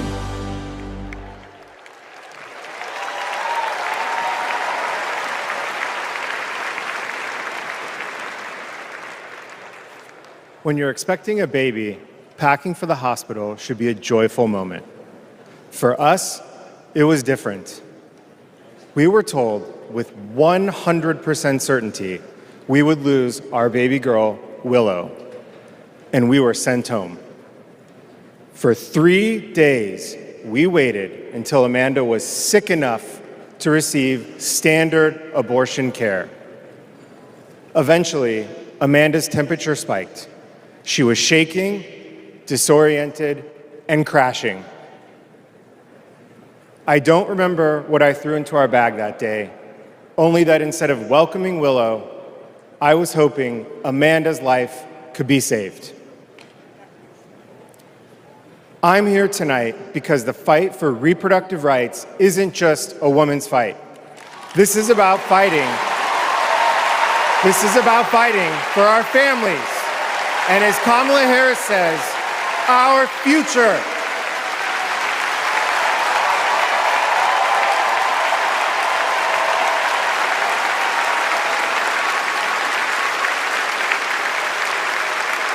Every time I share our story, my heart breaks. For the baby girl we wanted desperately, for the doctors and nurses who couldn't help me deliver her safely, for Josh, who feared he would lose me too. But I was lucky. I lived. So I'll continue sharing our story, standing with women and families across the country. Today, because of Donald Trump, more than 1 in 3 women of reproductive age in America lives under an abortion ban. A second Trump term would rip away even more of our rights. Passing a national abortion ban, letting states monitor pregnancies and prosecute doctors, restricting birth control and fertility treatments. We cannot let that happen. We need to vote as if lives depend on it, because they do.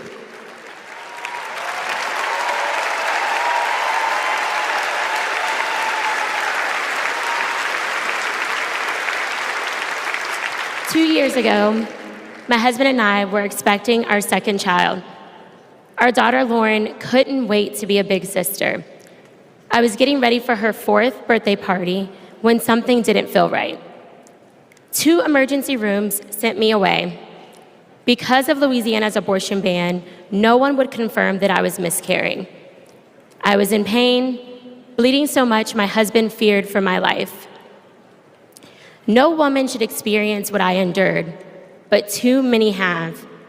They write to me saying, "What happened to you happened to me." Sometimes they're miscarrying, scared to tell anyone, even their doctors. Our daughters deserve better. America deserves better.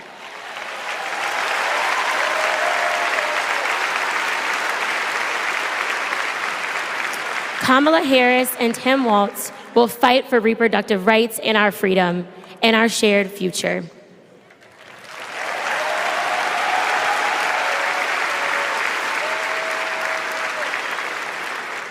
Growing up, I was an all-American girl. Varsity soccer captain, cheerleading captain, homecoming queen, and survivor.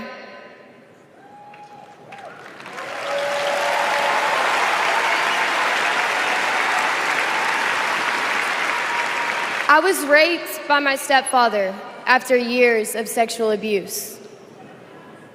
At age 12, I took my first pregnancy test, and it was positive.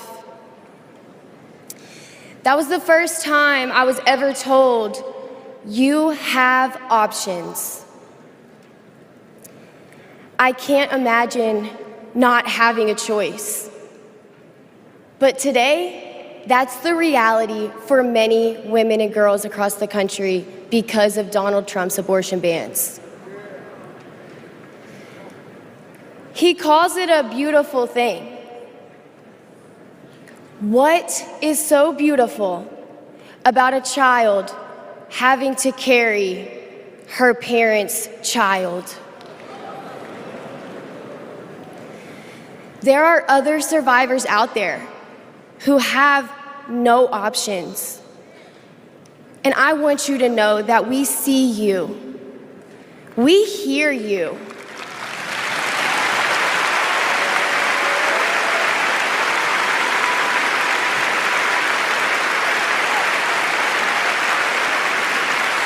Kamala Harris will sign a national law to restore the right to an abortion.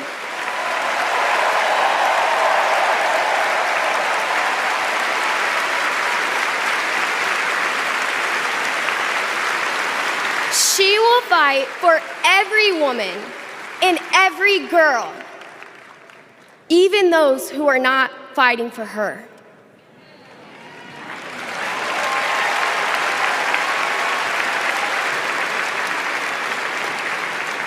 And now, I am honored to introduce another champion for women, a leader who's fought for me and for so many others, Governor Andy Beshear.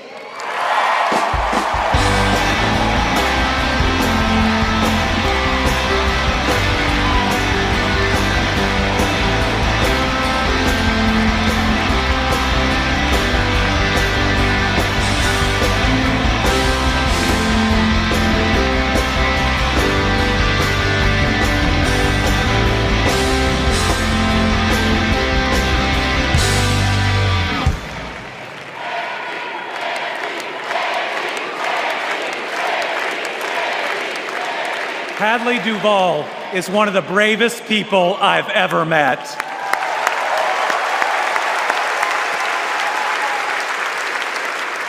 I'm amazed at the courage it takes to share her pain, to share her truth. Yet Donald Trump brags about tearing a constitutional right away from Hadley and every other woman and girl in our country. That's why we must tear away any chance he can ever be president ever again.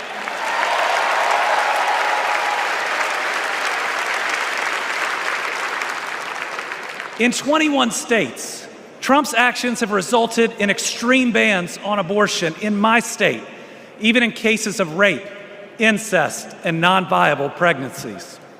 That leaves 12-year-old girls like Hadley with no options. That fails any test of humanity, any test of basic decency, any test of whether you have any underlying empathy.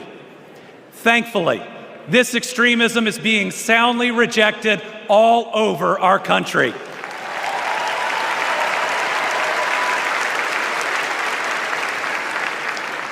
In Kentucky, we put reproductive freedom on the ballot last November, and I beat Donald Trump and Mitch McConnell's hand-picked candidate by more than 5 percentage points.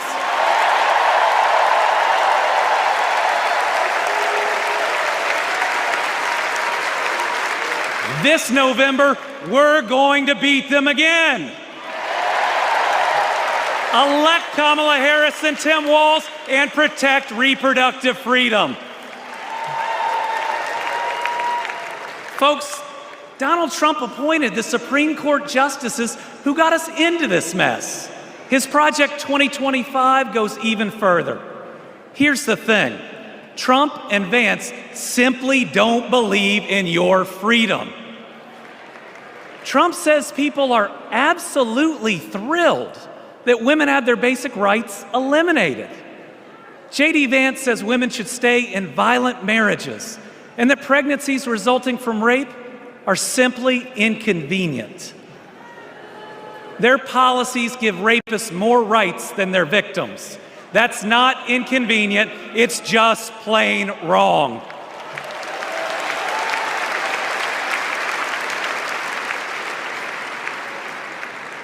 And a woman grieving a non-viable pregnancy shouldn't be required to carry it to term just to listen to her child die or to hear no sound at all. All women should have the freedom to make their own decisions. Freedom over their own bodies. Freedom about whether to pursue IVF. Freedom about whether to have children at all.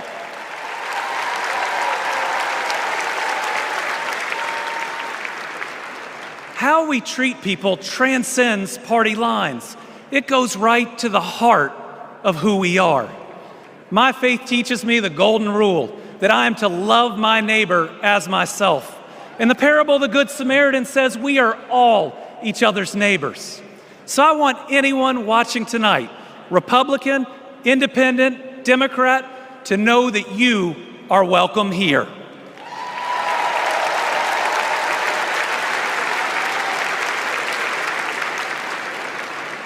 We believe in America where we live out our values, end anger politics once and for all, and move beyond this us versus them by remembering we are all Americans.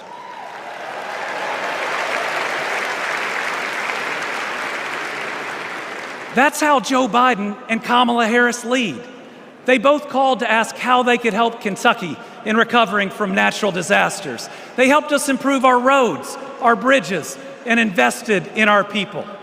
They didn't ask me who Kentuckians voted for. They asked me what Kentuckians needed, and folks, they delivered.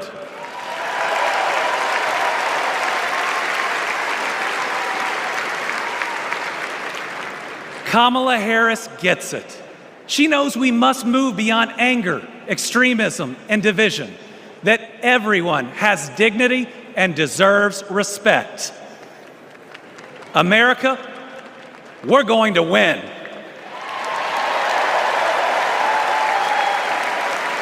And we're going to win by staying true to our values of compassion, empathy, and doing right by our neighbors. I'm so proud to be all in for the next President of the United States, Kamala Harris. Thank you.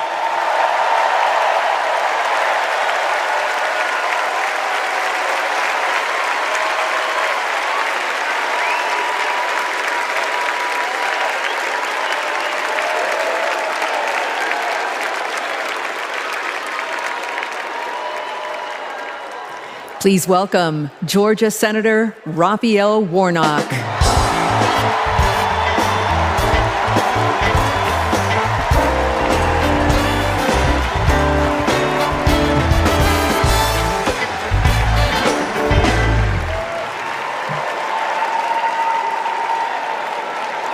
Well, hello, America.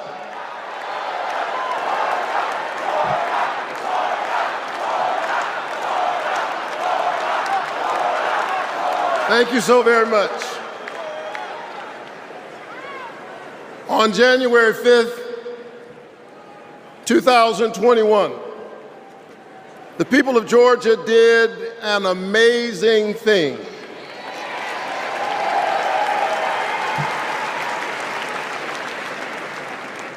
They sent a black kid who grew up in public housing and the Jewish son of an immigrant to the United States Senate in one fell swoop.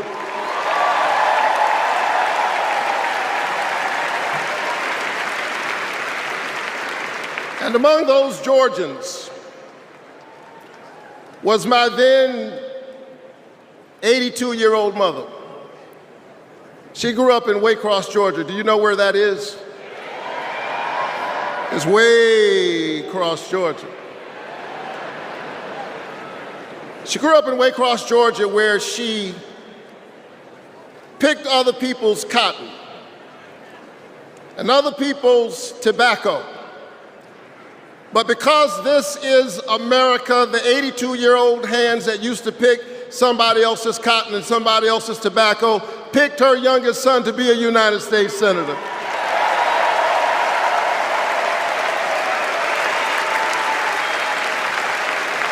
This is my America. Thank you, Mom. Thank you, Georgia. Thank you, America, for raising your voice and using your vote. A vote is a kind of prayer for the world we desire for ourselves and for our children, and our prayers are stronger when we pray together. And so together we flipped the Senate, held the House, and we sent Joe Biden and Kamala Harris to the White House.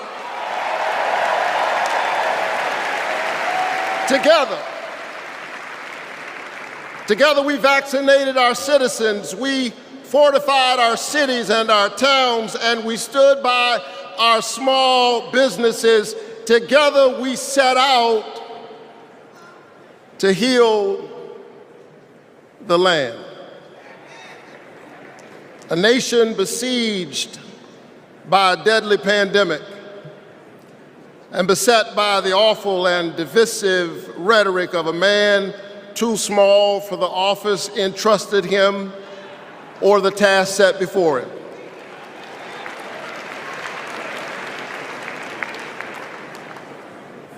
The day after my January 5th election, he instigated an insurrection, a violent assault on our nation's capital and the peaceful transfer of power, all driven by the big lie. But behind the big lie was an even bigger lie. It is the lie that this increasingly diverse American electorate does not get to determine the future of the country. The lie and the logic of January 6th is a sickness.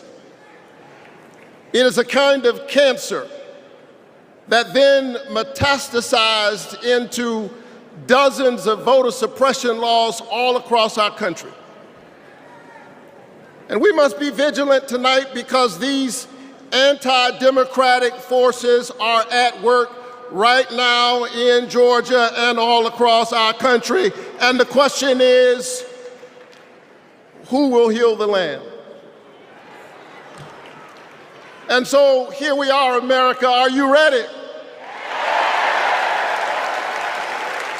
Are you ready to stand up in this moral moment? Stand up for the best in the American covenant.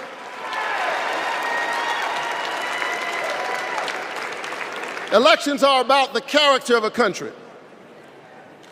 And we must decide, again, we are the latest generation of Americans who get to decide what kind of country we want to be.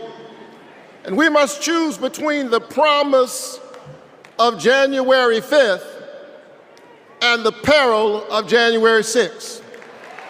A nation that embraces all of us or just some of us. Donald Trump's America is the America of January 6th. People who have no vision traffic in division. He does not know how to lead us, and so he wants to divide us. America, make no mistake, Donald Trump is a plague on the American conscience.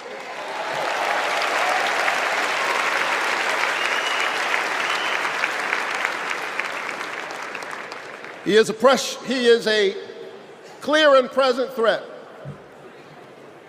to the precious covenant we share with one another. And yes, I saw him holding the Bible and endorsing a Bible as if it needed his endorsement. He should try reading it.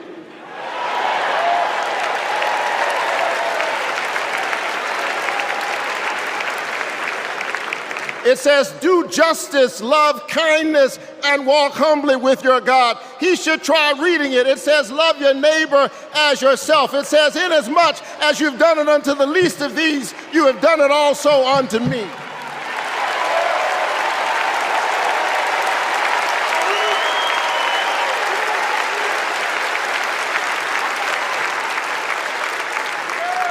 I choose the American covenant. E pluribus unum, out of many one. I choose January 5th. I choose a nation that provides a path for ordinary people and gives every child a chance.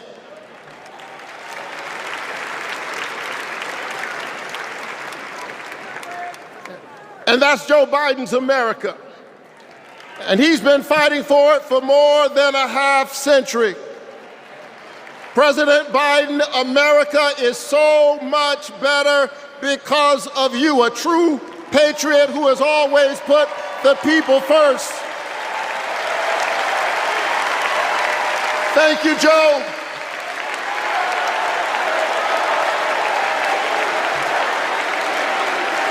Thank you, Joe.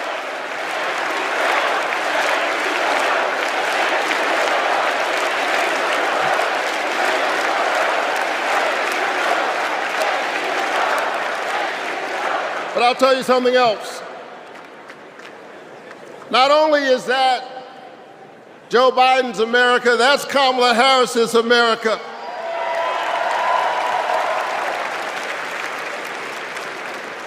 She was leading with Joe Biden when we expanded the child tax credit, cutting child poverty in America nearly in half. We ought to renew it.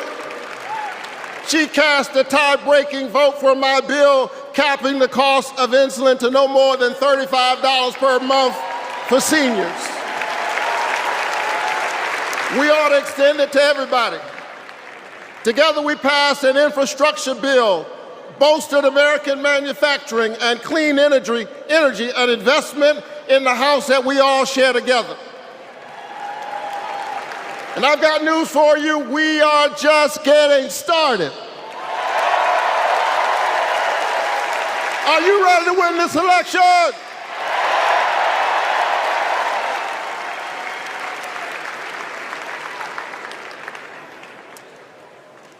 Kamala Harris and Tim Walz represent the new way forward. We're not going back. We're not going back because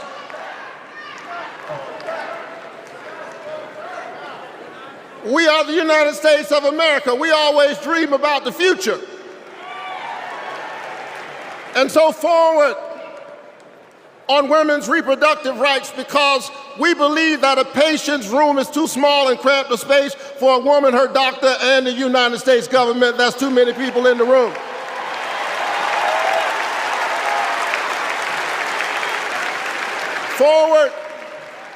Forward on worker rights, because most people do not mind working. They just want to share in the prosperity that they are creating for others. Forward on voting rights, forward on affordable housing and access to health care. We are moving forward.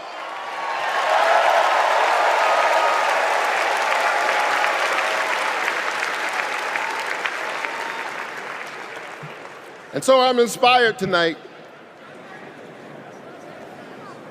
I'm inspired by all of you. I'm inspired by the resilience of an American spirit that has rebounded from the pandemic and is holding at bay the forces that are trying to divide us. And I'm inspired tonight by the memory of my late father, a preacher and a junk man. Monday through Friday, he lifted old broken cars and put them on the back of an old rig. But on Sunday morning, the man who lifted broken cars lifted broken people whom other people had discarded and told them that they were God's somebody.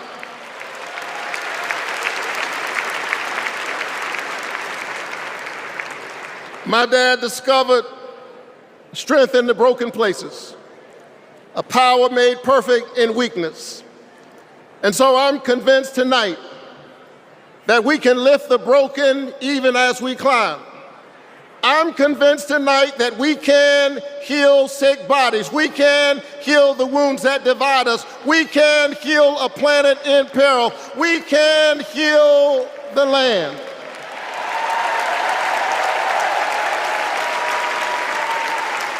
And in a strange way,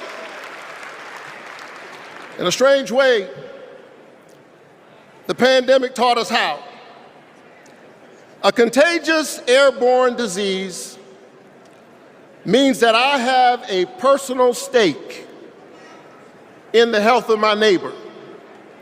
If she's sick, I may get sick also. Her health care is good for my health. I'm just trying to tell you that we are as close in our humanity as a cough. I need my neighbor's children to be okay so that my children will be okay. I need all of my neighbor's children to be okay.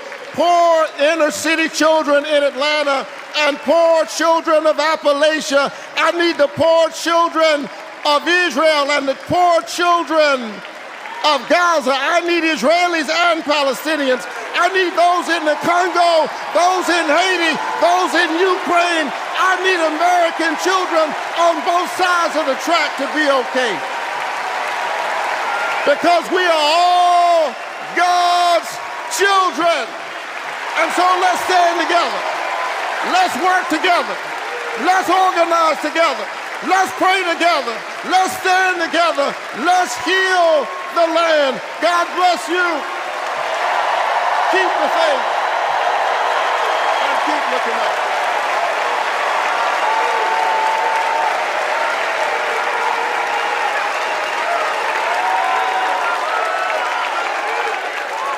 Please welcome Delaware Senator Chris Coons.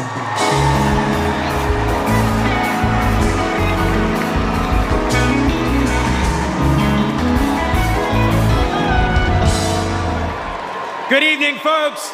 Good evening, America. Good evening, Chicago. Are there any Democrats in the room tonight? Folks, we are on the verge of making history. We are on the verge of an historic election. And I want to talk with you for just a few minutes about my dear friend, our president, Joe Biden. Joe Biden's mom had a saying: You are defined by your courage, and you are redeemed by your loyalty. 4 years ago, I had the honor of helping introduce Joe Biden to our national convention. I spoke about Joe's faith, his love of family, his determination to restore the soul of our nation. Back in 2020, America was nearly flat on our back from a deadly pandemic, an economic collapse, and then in January, an assault on our democracy. All of this, because the drama and chaos of our former president had knocked us down. But folks, Joe Biden's courage, Joe Biden's faith in us, Joe Biden's determination to heal the soul of our nation gave us hope and gave us confidence. Someone who has himself been knocked down by life time and again. Joe Biden knows the grit and determination of the American people. He believed in us, and Joe Biden helped us get back up again.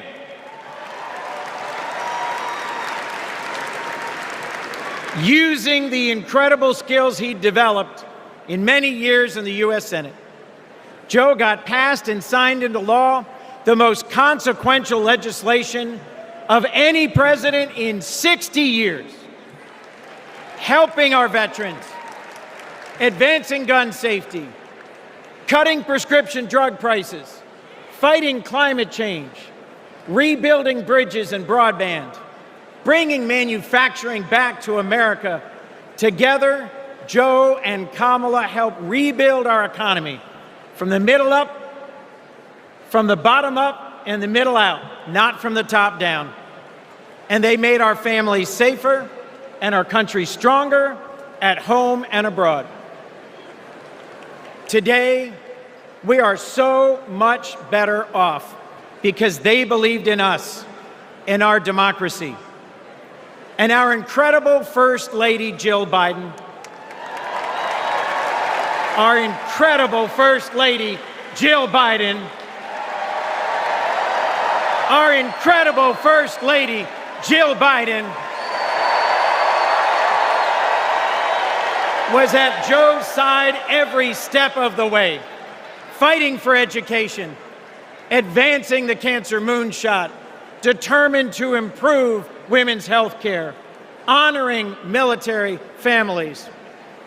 Joe and Jill, together, you have done so much for us, and there's so much more you will do and we can do together. Mr. President, thank you. Thank you for elevating a great leader in Kamala Harris.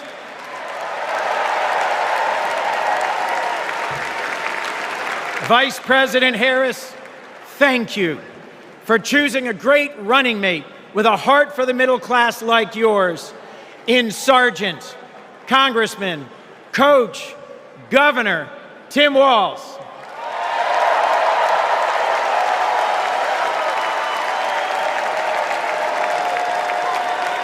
I have hope. Do you? I have hope. Do you? I have hope. Do you? And it is in no small part because of Joe Biden. I have never known a more compassionate man than Joe Biden.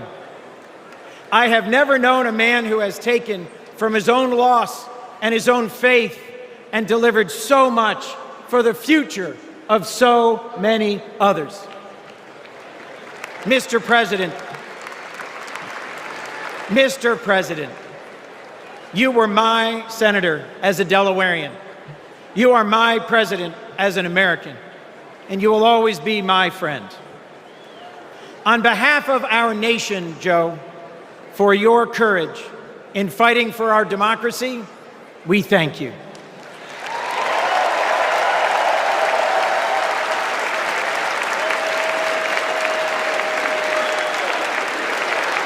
On behalf of our Democratic Party, for your loyalty in fighting for our democratic values. We thank you.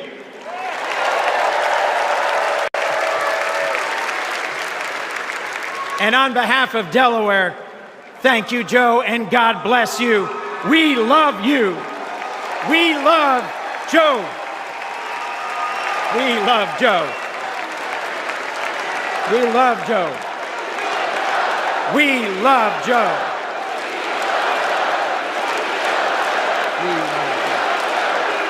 Thank you all.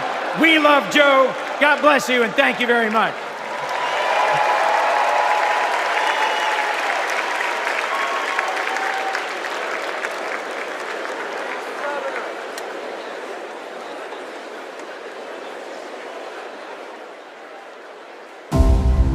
Hi, I'm Vivian Weirwell, and I'm a 4th grade student at Kristen McAuliffe.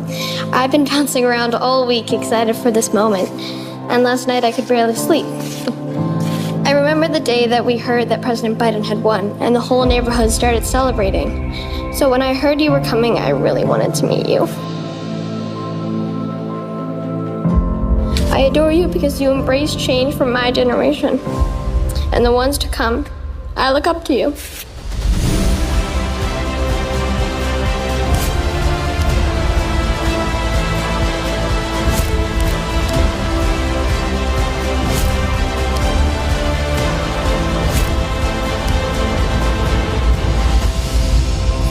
Now it is my honor to introduce our First Lady, Dr. Jill Biden.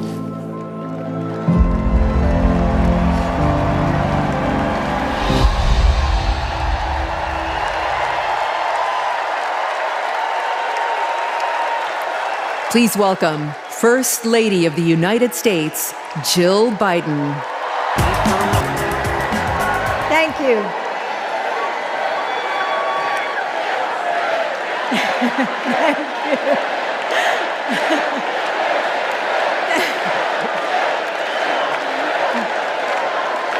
Thank you. Thank you so much. Love you too. Joe and I have been together for almost 50 years. And still, there are moments when I fall in love with him all over again.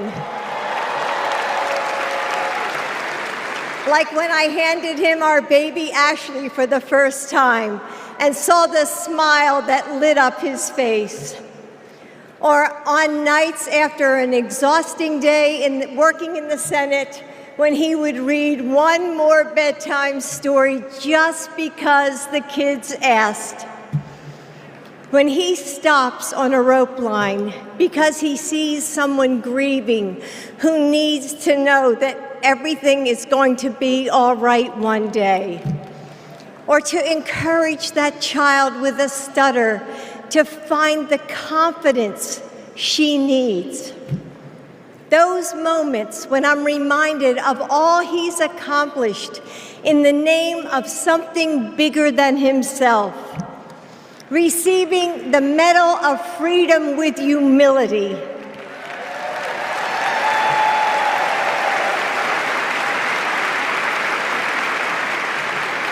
Placing his hand on our family Bible to take his oath of office. And weeks ago, when I saw him dig deep into his soul and decide to no longer seek re-election and endorse Kamala Harris.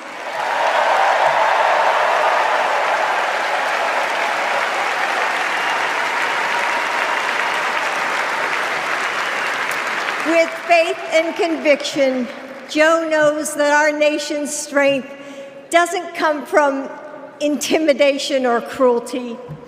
It comes from the small acts of kindness that heal deep wounds, from service to the communities that make us who we are, from love of a country that shines with promise and renewal. Kamala Harris knows that too.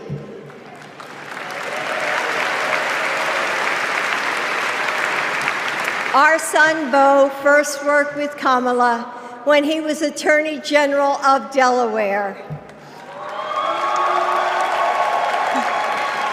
He told me at the dinner table one night, "Mom, she's special, someone to keep your eye on."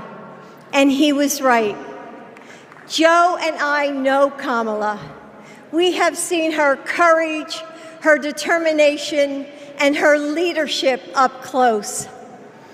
Kamala and Tim, you will win.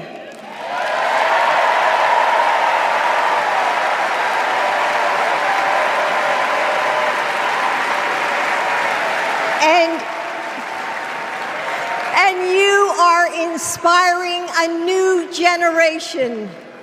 We are all a part of something bigger than ourselves, and we are stronger than we know.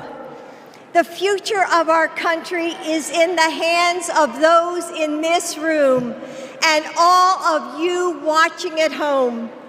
It's going to take all of us, and we can't afford to lose. With faith in each other, hope for a brighter future, and love for our country, we will fight and we will win together. Thank you. Thank you. Please welcome first daughter, Ashley. I have this memory. It's the eve of my 8th birthday. Dad is still in D.C., tending to urgent matters in the Senate. That night, as a surprise, Mom told me, Beau, and Hunter to get in the car. I remember pulling up to the Wilmington Amtrak station, riding up the escalator to the platform. The train stops, doors open, and Dad steps out. As soon as I saw him, I run down that platform and jump into his arms. Like magic, Mom brought out a cake, they sang happy birthday, and I blew out the candles. Dad hugged me, and he said that he had to get back to work. He crossed to the southbound train, and off he went to D.C. That was a snapshot of one moment, of one day, on this extraordinary journey of being Joe Biden's daughter.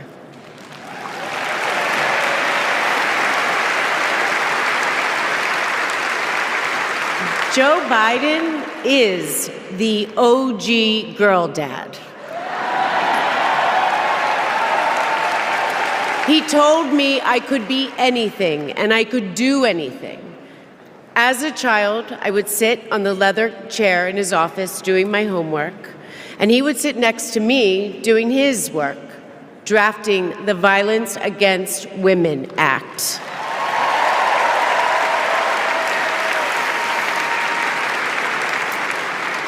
And he wasn't just a girl dad. I could see that he valued and trusted women. How he listened to his mother, how he believed in his sister, and most of all, how he respected my mother's career. Dad was always there, doing everything he could to be a true partner to her. Dad, you always tell us, but we don't tell you enough, that you are the love of our lives and the life of our love. Settings, arranging the plants, and by the way, he was very emotional. I thought that I would be a mess, but he was the one crying, and I was the one who had to comfort him. Before he walked me down the aisle, he turned to me and said that he would always be my best friend. All these years later, Dad, you are still my best friend. His example in service inspired my career. I'm a social worker in Philadelphia.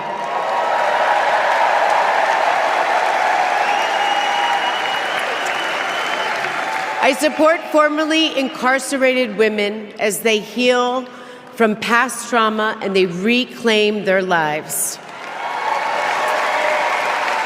Dad always told me that I was no better than anybody else and nobody was better than me.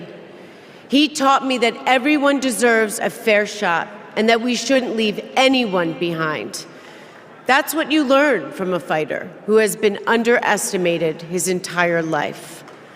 When I look at Dad, I see grace, strength, and humility. I see one of the most consequential leaders ever in history.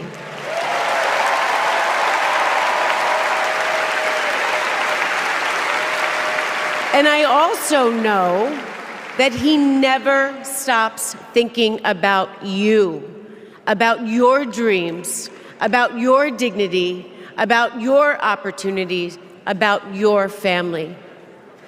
Dad knows that family is everything. When Hunter and I lost our brother Bo to cancer in 2015, the grief and the pain felt like it might never end. Dad had the capacity to step out of his own pain and absorb ours. And I know that Bo is here with us tonight, as he is always with us.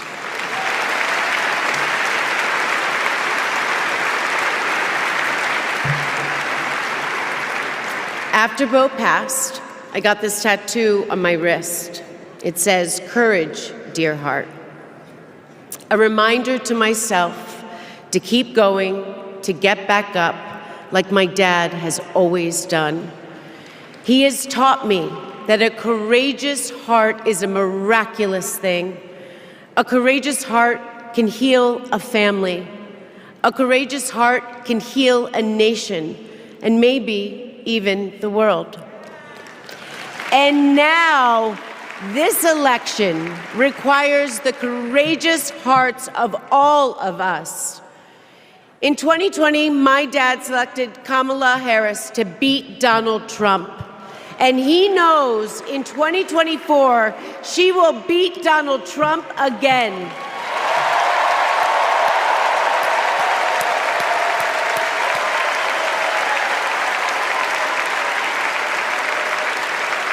So tonight, I am asking you, if you stood with us in 2020, call upon your courageous heart. Stand with us today. Work harder than you have ever worked before in your life. This is the fight of our lifetime. Our freedom, our democracy, our reproductive rights. All of this, all of it is on the ballot. And I know together we can do this, because my dad helped show us the way.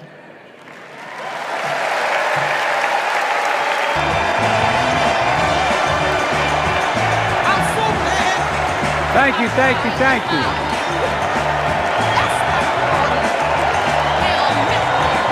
Thank you.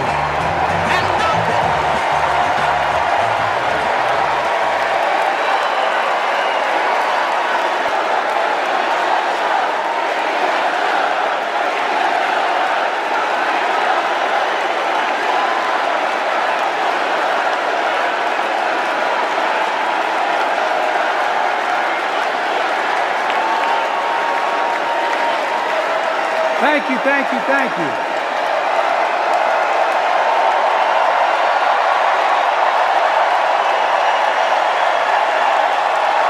Thank you.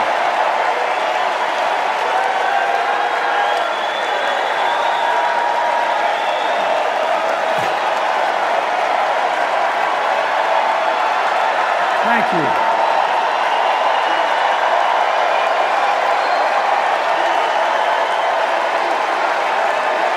Thank you. I love you.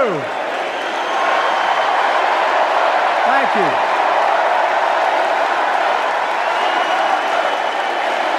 Thank you, thank you, thank you.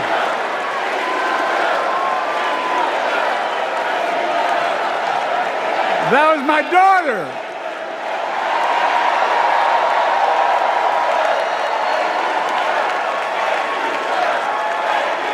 Thank you.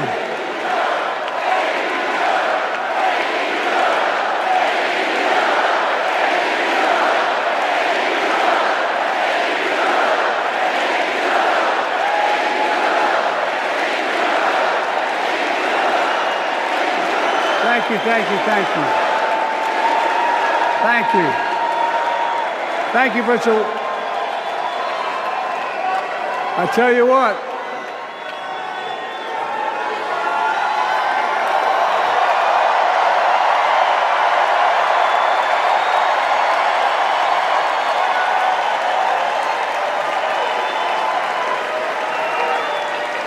To my dearest daughter Ashley, God love you, you're incredible. Thank you for that introduction and for being my courageous heart, along with Hunter and our entire family, and especially our rock, Jill.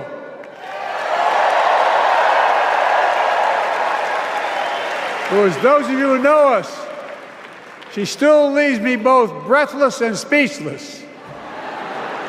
Everybody knows her. I love her more than she loves me. She walks down the stairs and I still get that going boom, boom, boom. You all will know me. No, I'm kidding. Let's give a special round of applause to our First Lady, Jill Biden.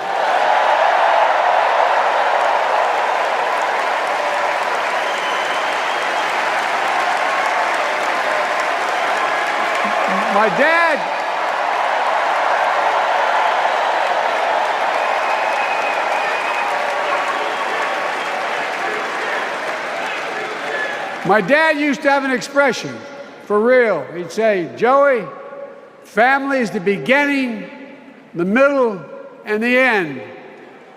And I love you all. Folks. And America, I love you.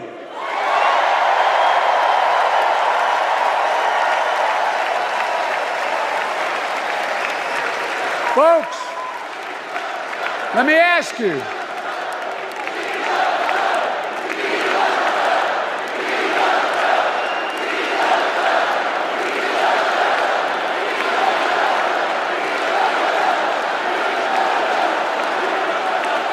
Let me ask you.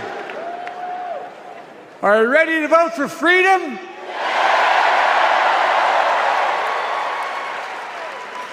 Are you ready to vote for democracy and for America? Let me ask you, are you ready to elect Kamala Harris and Tim Walz, President and Vice President of the United States?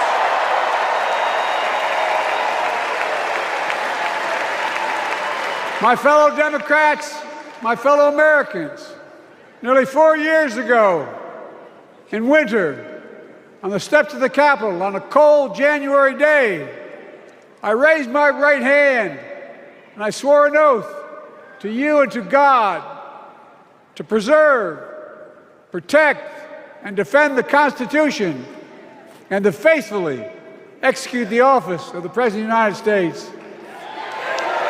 In front of me was a city surrounded by the National Guard. Behind me, a Capitol that 2 weeks before had been overrun by a violent mob. But I knew then, from the bottom of my heart, that I knew now, there is no place in America for political violence. None.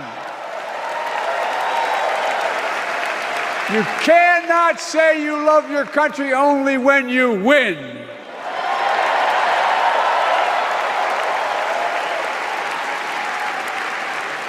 In that moment, I wasn't looking to the past. I was looking to the future. I spoke of the work at hand, the moment we had to meet. It was, as I told you then, a winter of peril and possibility. Of peril and possibility. We're in the grip of a once-in-a-century pandemic, historic joblessness, a call for racial justice long overdue, clear and present threats to our very democracy. Thank you.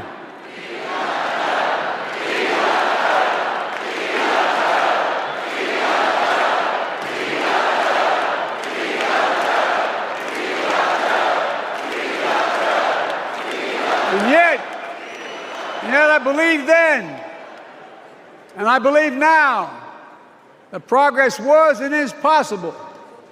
Justice is achievable, and our best days are not behind us, they're before us.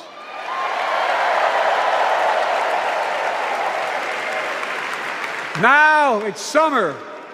The winter has passed, and with a grateful heart, I stand before you now on this August night to report that democracy has prevailed.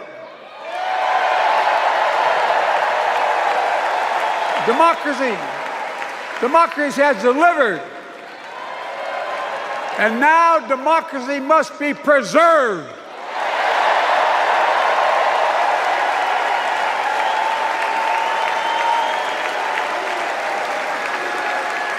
You've heard me say it before. We're facing an inflection point. One of those rare moments in history when the decisions we make now will determine the fate of our nation and the world for decades to come. That's not hyperbole, I mean it literally. We're in a battle for the very soul of America. I ran for president in 2020 because of what I saw in Charlottesville in August of 2017. Extremists coming out of the woods, carrying torches, their veins bulging from their necks, carrying Nazi swastikas, and chanting the same exact anti-Semitic bile that was heard in Germany in the early 30s. Neo-Nazis, white supremacists, and the Ku Klux Klan, so emboldened by a president then in the White House that they saw as an ally. They didn't even bother to wear their hoods. Hate was on the march in America. Old ghosts and new garments, stirring up the oldest divisions, stoking the oldest fears, giving oxygen to the oldest forces that they long sought to tear apart America. In the process, a young woman was killed. When I contacted her mother, I asked about what happened. She told me.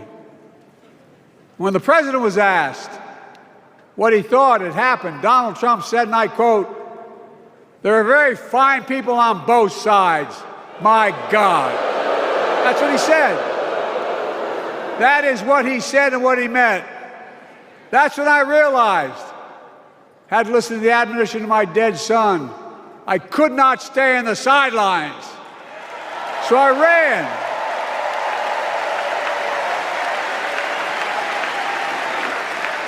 Because I had no intention of running again. I just lost part of my soul. But I ran with a deep conviction. In America, I know and believe in an America where honesty, dignity, decency still matter. An America where everyone has a fair shot and hate has no safe harbor.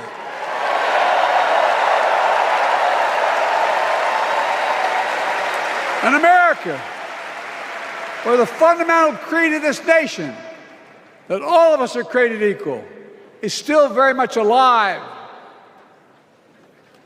And a broad coalition of Americans joined with me. 81 million voters voted for us, more than any time in all of history. Because of all of you in this room and others, we came together in 2020 to save democracy.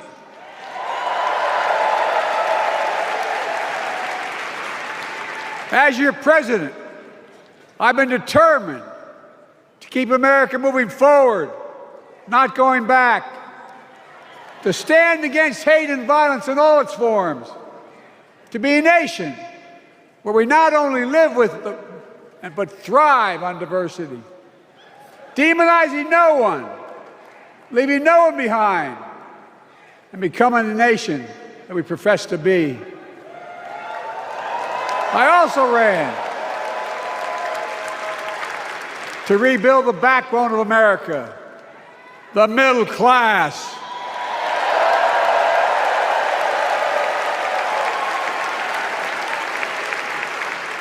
I made a commitment to you that I'd be a president for all Americans, whether you voted for me or not. We have done that. Studies show the major bills we have passed actually delivered more to red states than blue, because the job of the president is to deliver to all of America.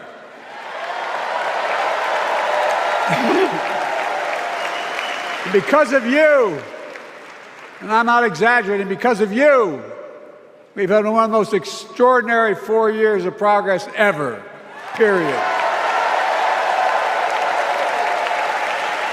When I say we, I mean Kamala and me. Just think about it. COVID no longer controls our lives. We've gone from economic crisis to the strongest economy in the entire world. Record 16 million new jobs, record small business growth, record high stock market, record high 401ks, wages up, and inflation down, way down, and continuing to go down.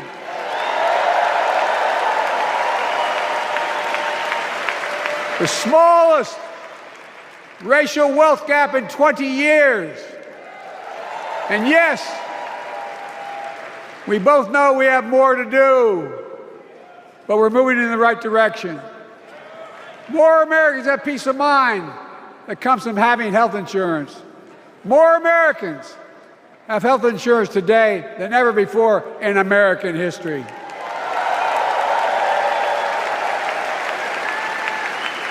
And after, as a young senator beginning to fight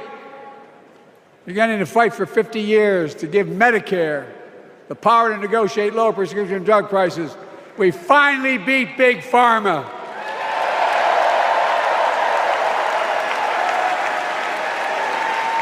And guess who cast the tie-breaking vote?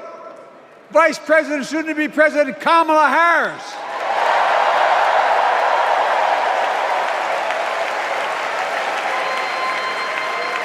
And now it's the law of the land. Instead of paying $400 a month for insulin, seniors with diabetes will pay $35 a month. The law we passed already includes, starting in January, every senior's total prescription cost can be capped at $2,000 no matter how expensive the drugs they have. And what we don't focus on, and our Republican friends don't seem to understand, our reforms don't just save seniors money, they save the American taxpayers money. You know what we just passed saves? It saved $160 billion over the next decade. That's not hyperbole. It's because Medicare no longer has to pay those exorbitant prices to the Big Pharma. But look, well, thank you, Kamala, too. Look, folks, how can we have the strongest economy in the world without the best infrastructure in the world? Donald Trump promised Infrastructure Week every week for 4 years, and he never built a damn thing.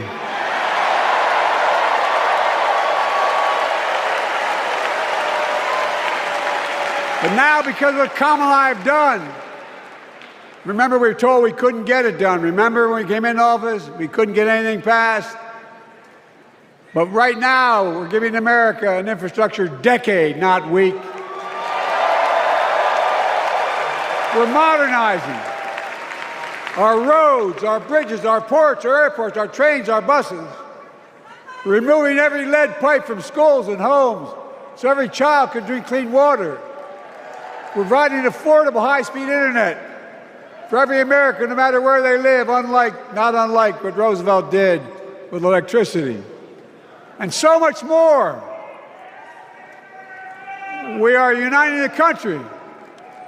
We're growing our economy. We're improving our quality of life. And we're building a better America.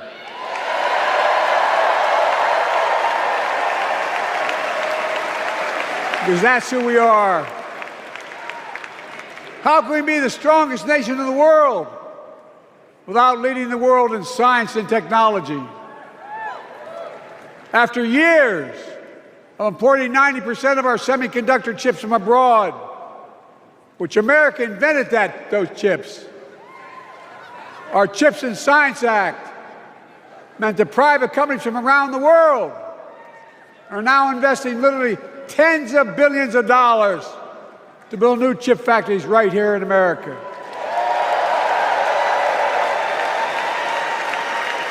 And over that period, they'll create tens of thousands of jobs. And many of those jobs in the so-called fabs, the buildings that make the chips, that are being constructed now. And guess what? The average salary in those fabs, size of a football field, will be over $100,000 a year, and you don't need a college degree.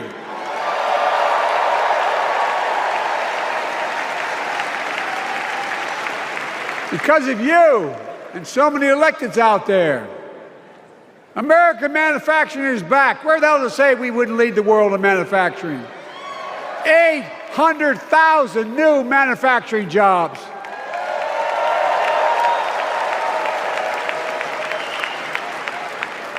Our Republican friends and others made sure they'd go abroad to get the cheapest labor. We used to import products and export jobs. Now we export American products and create American jobs right here in America, where jobs belong. With every new job, with every new factory, pride and hope is being brought back to communities throughout the country that were left behind. You know you're from them, many of you. You know what it's like when that factory closed, where your mother, your father, your grandmother, grandfather worked. And now you're back, providing once again, proving that Wall Street didn't build America, the middle class built America, and unions built the middle class.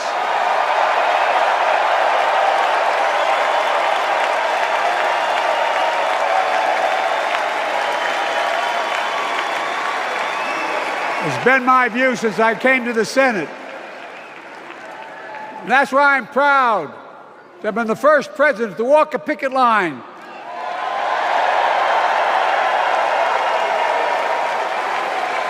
and be labeled the most pro-union president in history, and I accept it. It's a fact.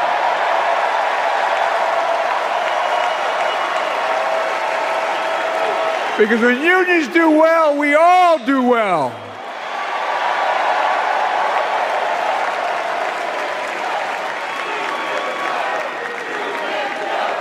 You got it, man. You got it.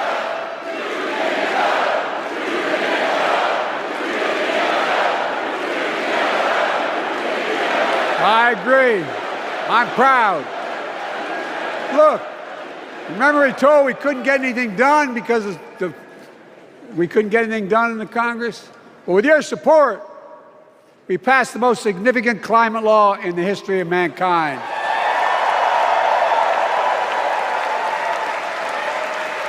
Over $370 billion. Cutting carbon emissions in half by 2030. Launching a climate corps, similar to AmeriCorps and Peace Corps, creating tens of thousands of jobs for young people of the future who are going to make sure this continues. Creating hundreds of thousands of jobs in clean energy for American workers, including the IBEW installing 500,000 charging stations all across America. And in the process, reducing carbon emissions And we're seeing it.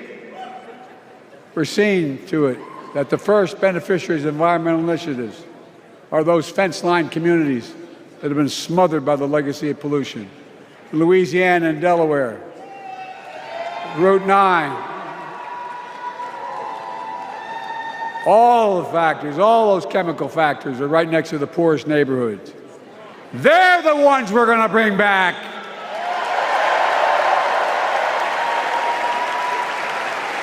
And how? How can we be the greatest nation in the world without the best education system in the world? Donald Trump and the Republican friends, they not only can't think, they can't read very well. Seriously, think about it. Look at their Project 2025. They want to do away with the Department of Education. Well, during the pandemic, Kamala and I helped states and cities get back their schools back open. And we gave public school teachers a raise.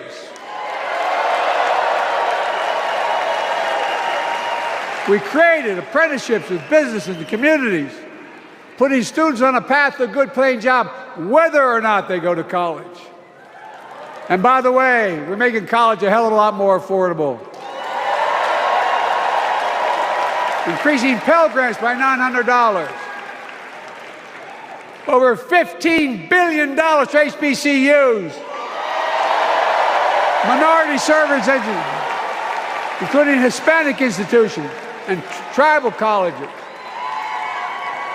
We kept our commitment to provide more student relief than ever by lifting the burden of helping millions of families so they could get married, start a family, buy a home, and begin to build family wealth and contribute to the community and grow our economy.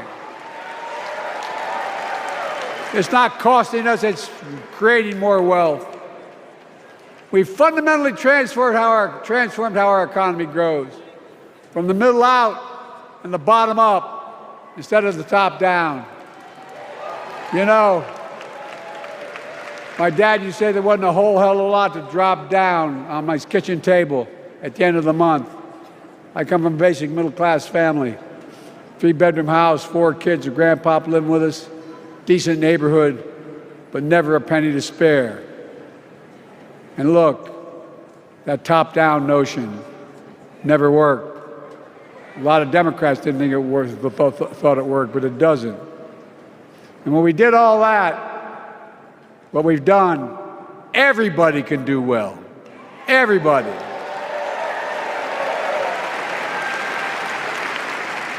Donald Trump calls America a failing nation.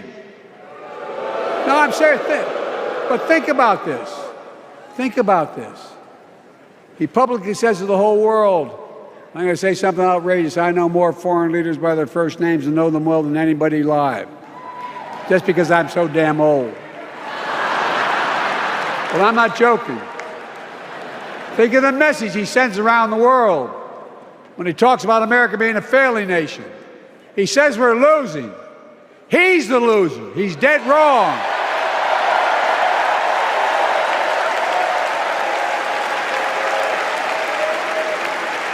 Many of you are very successful people who travel the world.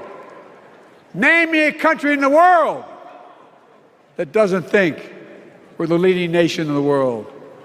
Without America, not a joke, think about it. I'm being literal. Who could lead the world other than the United States of America? Well, guess what? America's winning, and the world's better off for it. America's more prosperous, and Americans are safer today than under Donald Trump. Trump continues to lie about crime in America, like everything else. Guess what? On his watch, the murder rate went up 30%, the biggest increase in history. Meanwhile, we made the largest investment, Kamala and I, in public safety ever. Now, the murder rate is falling faster than any time in history. Violent crime has dropped to the lowest level in more than 50 years. And crime will keep coming down when we put a prosecutor in the Oval Office instead of a convicted felon.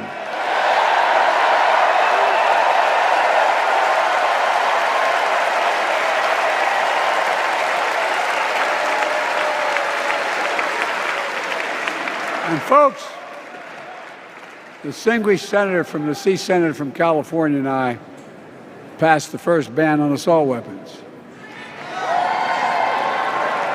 And guess what? It worked. If we care about public safety, we need to prevent gun violence. And what makes me ashamed when I travel the world, which I do, more children in America are killed by a gunshot than any other cause in the United States. More die from a bullet than cancer, accidents, or anything else in the United States of America. My God. That's why Kamala and I are proud. We beat the NRA when we passed the first major bipartisan gun safety law in 30 years.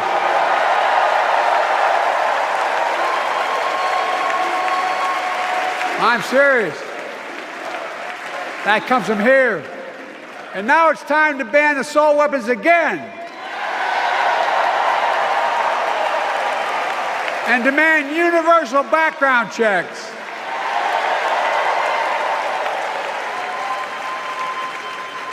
It's hard. I never thought I'd stand before a crowd of Democrats and refer to a president as a liar so many times. No, I'm not trying to be funny. It's sad. Trump continues to lie about the border. Here's what he won't tell you. Trump killed the strongest bipartisan border deal in the history of the United States that we negotiated with the Senate Republicans. It took 4 weeks. Once it passed, and they acknowledged the most expansive border change in American history, he called senators to say, don't support the bipartisan bill, because he said it would help me politically and hurt him politically. My God. No, I'm serious. Think about it. Not a joke. Ask even the press who doesn't like me. They'll tell you that's true.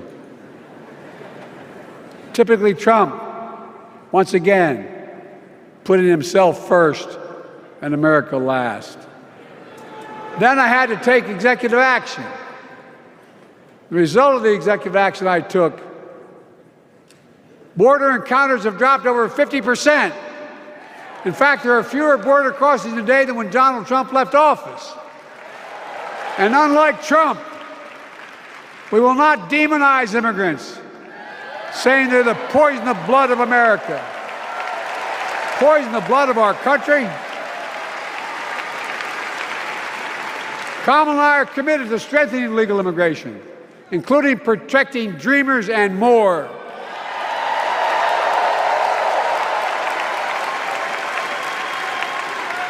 And here's what else I believe in. Protecting your freedom to vote, your freedom to love who you love.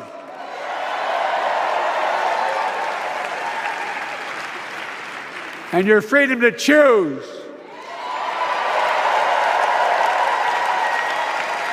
In its decision overturning Roe v. Wade, as you heard earlier tonight, the United States Supreme Court majority wrote the following, quote, women are not without electoral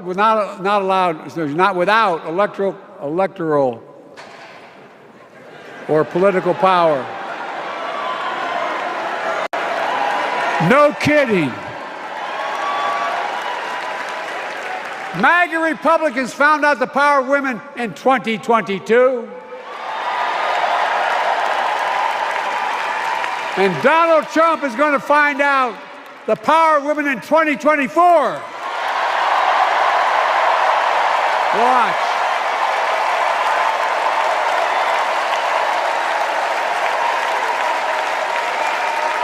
And where Trump and his mega Republican right-wingers seek to erase history, we Democrats continue to write history and make more history. I'm proud to have kept my commitment to appoint the first black woman in the United States Supreme Court.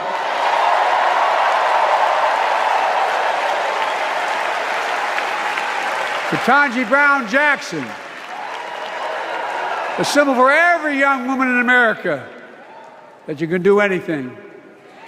I'm proud that I've kept my commitment to have an administration that looks like America and that taps in to the full talent of our nation. The most diverse cabinet in history, including the first black woman in South Asian descent to serve as vice president. And will soon serve as the 47th president of the United States.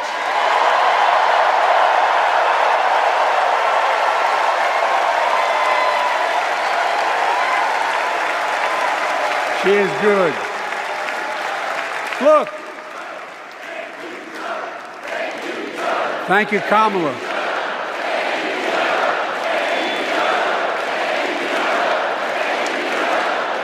Folks, I've long said we have many obligations as a nation, but I got in trouble years ago for saying I'd make no apologies. We have only one truly sacred obligation: to prepare and equip those we send to war and care for them and their families when they come home and when they don't. That's why I'm so proud to have written and signed the PACT Act, one of the most significant laws ever, helping veterans and their families exposed to toxic materials like burn pits in Agent Orange. I was around during the Vietnam War. It's hard. Nobody was able to prove that there's illness was a consequence of Agent Orange. And no one was able to prove initially that because they lived in burn pits like my son lived next to in Iraq for a year, that is the cause of their illness. But because of the PACT Act,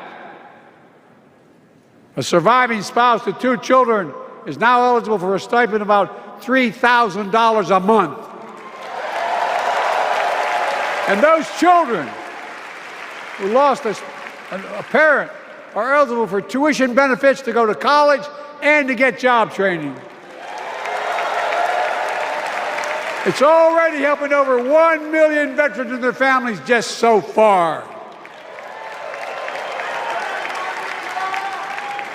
Well, I love them, and I'm so proud of my son's service.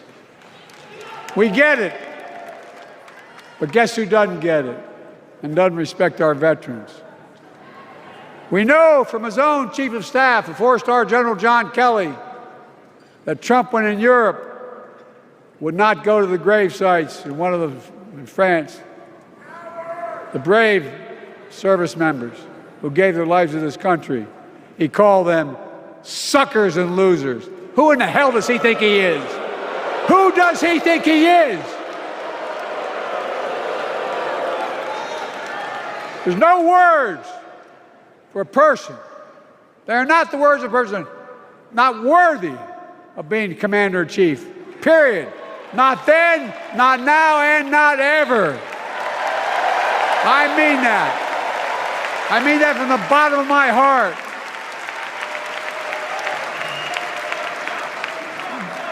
Just as no commander-in-chief should ever bow down to a dictator, the way Trump bows down to Putin. I never have, and I promise you, Kamala Harris will never do it. Will never bow down. When Trump left office, Europe and NATO was in tatters. Not a joke. America First doctrine changed our whole image in the world. Well, they gave the hours, about 190 hours, sum total, living with my counterparts or heads of state in Europe to strengthen NATO. We did. We united Europe like it hadn't been united for years, adding Finland and Sweden to NATO. 10 days before he died, Henry Kissinger called and said, not since Napoleon has Europe not looked over their shoulder at Russia with dread until now. Until now. Well, guess what? Putin thought he'd take Kyiv in 3 days. 3 years later, Ukraine is still free.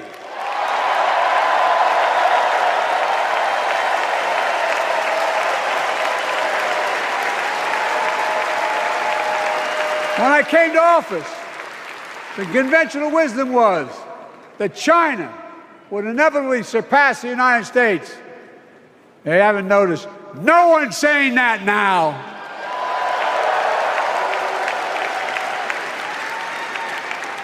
And we'll keep working to bring hostages home and end the war in Gaza and bring peace and security to the Middle East.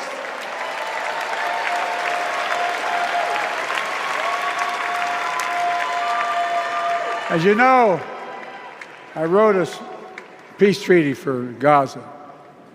A few days ago, I put forward a proposal that brought us closer to doing that than we've done since October 7th. We're working around the clock, my Secretary of State, to prevent a wider war and reunite hostages with their families and surge humanitarian health and food assistance into Gaza now.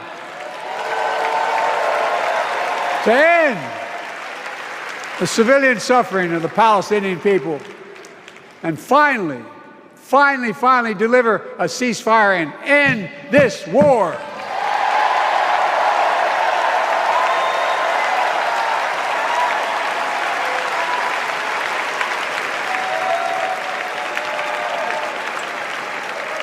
Those protesters out in the street, they have a point.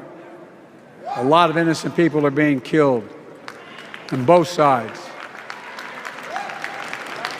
Just as we worked around the clock to bring home wrongfully detained Americans and others from Russia in one of the most complicated swaps in history, but they're home.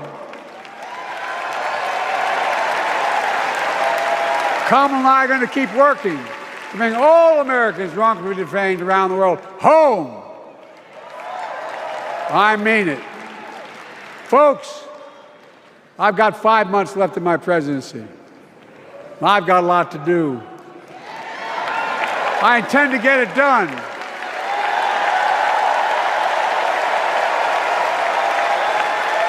It's been the honor of my lifetime to serve as your president. I love the job, but I love my country more. I love my country more. And all this talk about how I'm angry at all those people who said I should step down, that's not true.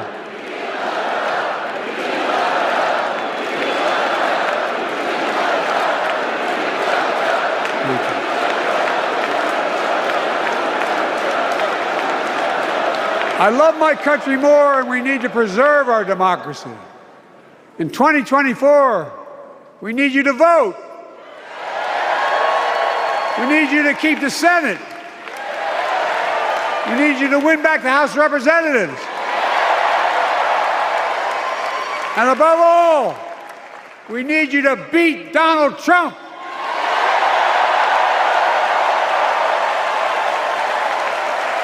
And elect Kamala and Tim President and Vice President of the United States of America. Look, they'll continue to lead America forward, creating more jobs, standing up for workers, growing the economy, lower the cost to American families so they just have a little more breathing room. We've made incredible progress, but we have more work to do. And Kamala and Tim will continue to take on corporate greed and bring down cost of food. They'll keep taking on Big Pharma, making insulin $35 a month, not just for seniors, but for everyone in America. And capping prescription drug costs at a total of $2,000, not just for seniors, but for everyone. And folks, that's going to save America again tens of billions of dollars. Folks,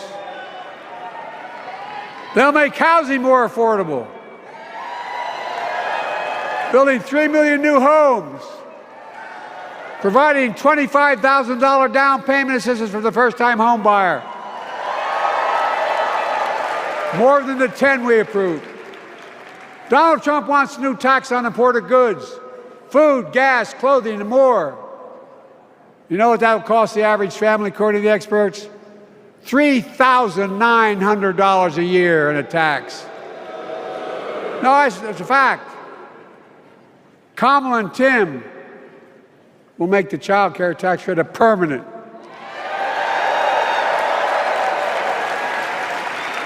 Lifting millions of children out of poverty and helping millions of families get ahead. But you know what Trump has? He created the largest debt any president had in 4 years with his $2 trillion tax cut for the wealthy. Well, Trump has a new plan. He wants to provide a $5 billion tax cut for corporations and the very wealthy.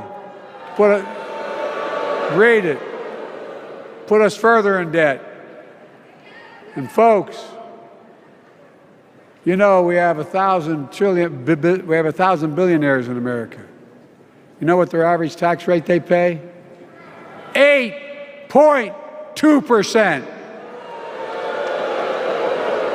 If we just increased our taxes we proposed to 25%, which isn't the highest tax rate even, it would raise $500 billion new dollars over 10 years.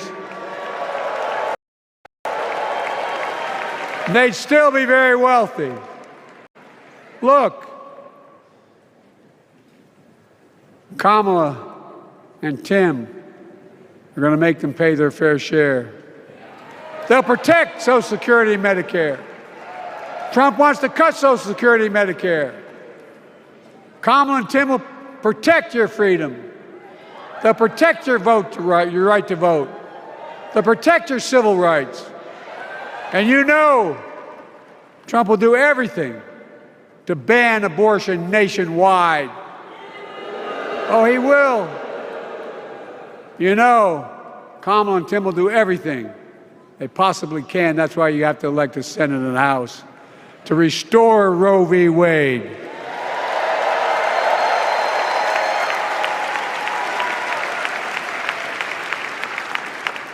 The ancient Greeks taught us that character is destiny. Character is destiny. For me and Jill, we know Kamala and Doug are people of character. It's been our honor to serve alongside them. And we know that Tim and Gwen Waltz are also people of great character. Selecting Kamala was the very first decision I made when I became our nominee. And it was the best decision I made my whole career.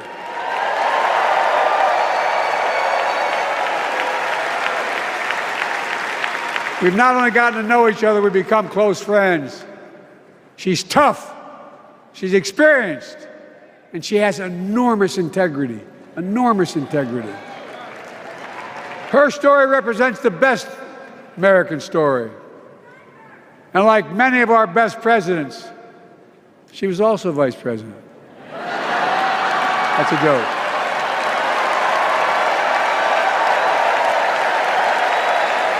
But she'll be a president our children can look up to. She'll be a president respected by world leaders because she already is. She'll be a president we can all be proud of. And she will be an historic president who puts her stamp on America's future.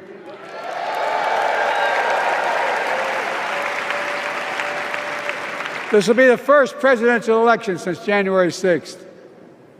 On that day, we almost lost everything about who we are as a country. And that threat, this is not hyperbole, that threat is still very much alive. Donald Trump says he will refuse to accept the election result if he loses again. Think about that. He means it. Think about that. He's promising a bloodbath if he loses, in his words. And that he'll be a dictator on day one, in his own words.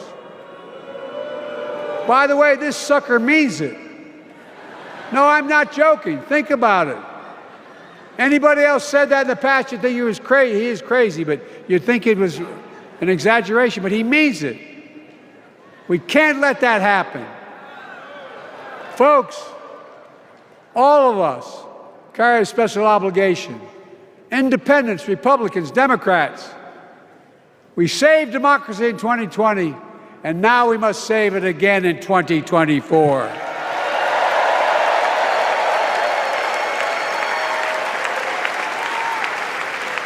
The vote of each of us cast this year will determine whether democracy and freedom will prevail. It's that simple. It's that serious. And the power is literally in your hands. History is in your hands.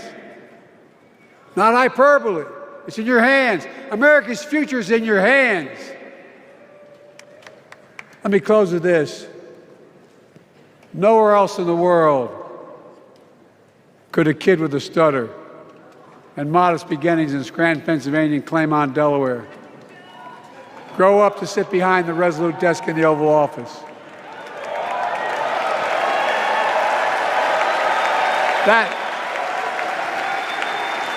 That's because America is and always has been a nation of possibilities.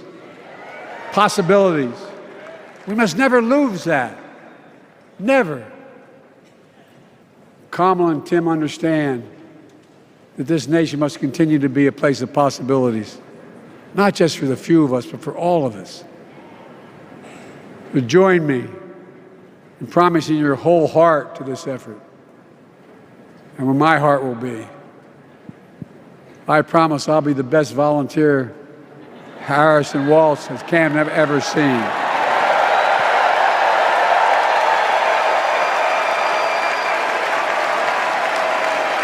Each of us has a part in the American story. For me and my family, there's a song that means a lot to us, that captures the best of who we are as a nation. The song is called American Anthem. There's one verse that stands out, and I can't sing worth a damn, so I'm not going to try. I'll just quote it. The work and prayers of centuries have brought us to this day. What shall our legacy be? What will our children say? Let me know in my heart, when my days are through, America, America, I gave my best to you.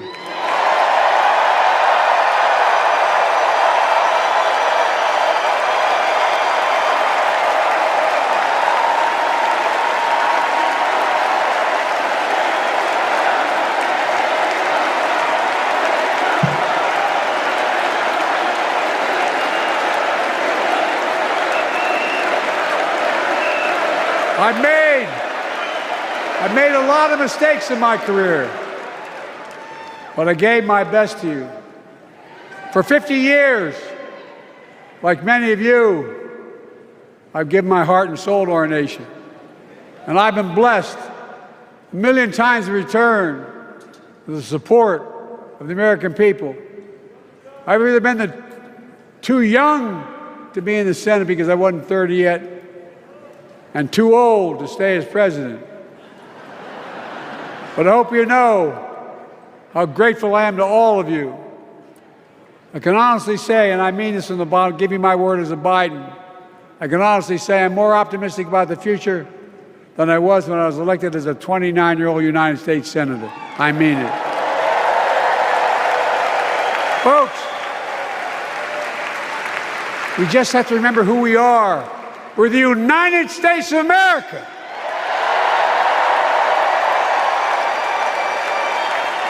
And there's nothing we cannot do when we do it together.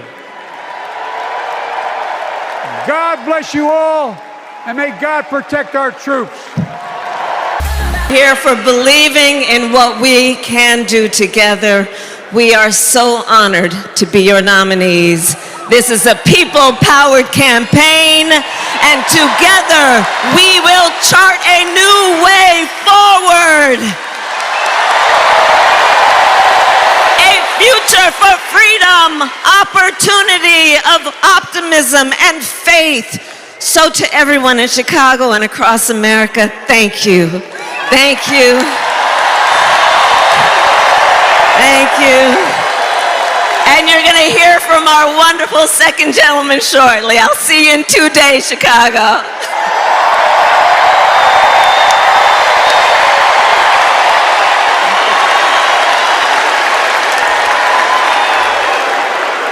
Please welcome TV personality, loud and proud Latina, Ana Navarro.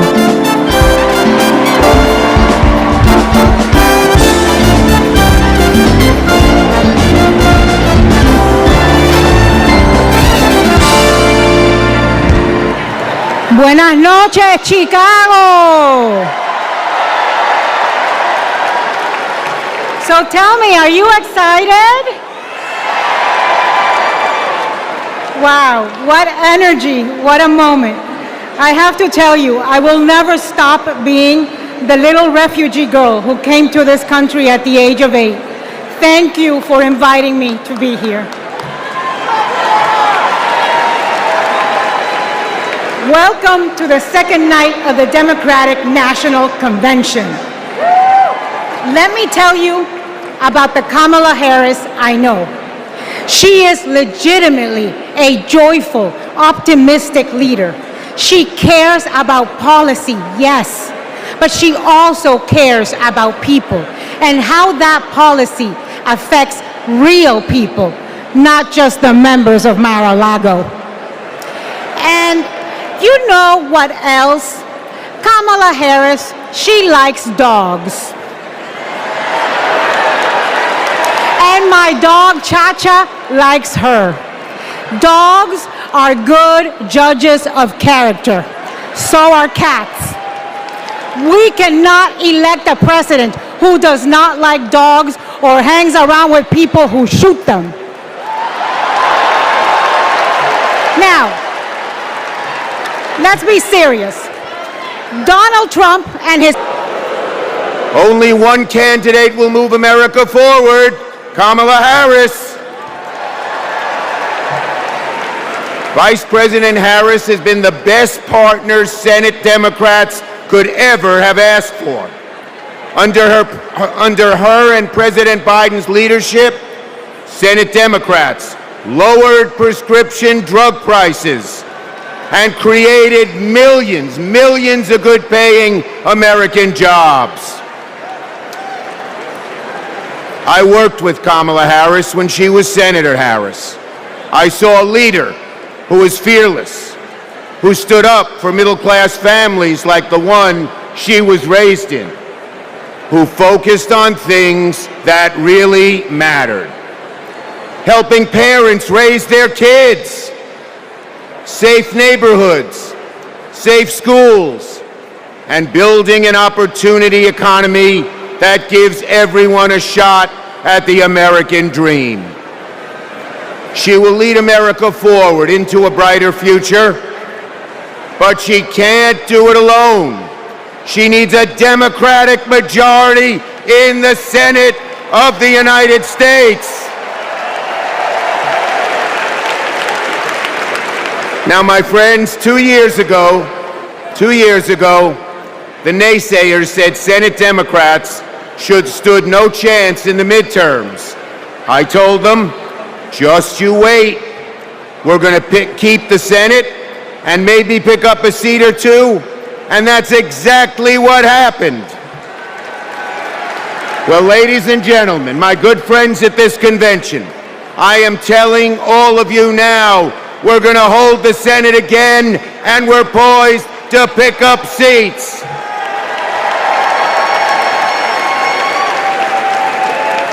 A Democratic majority to create good-paying jobs and lower costs, to defend a woman's right to choose, to deliver for communities back home.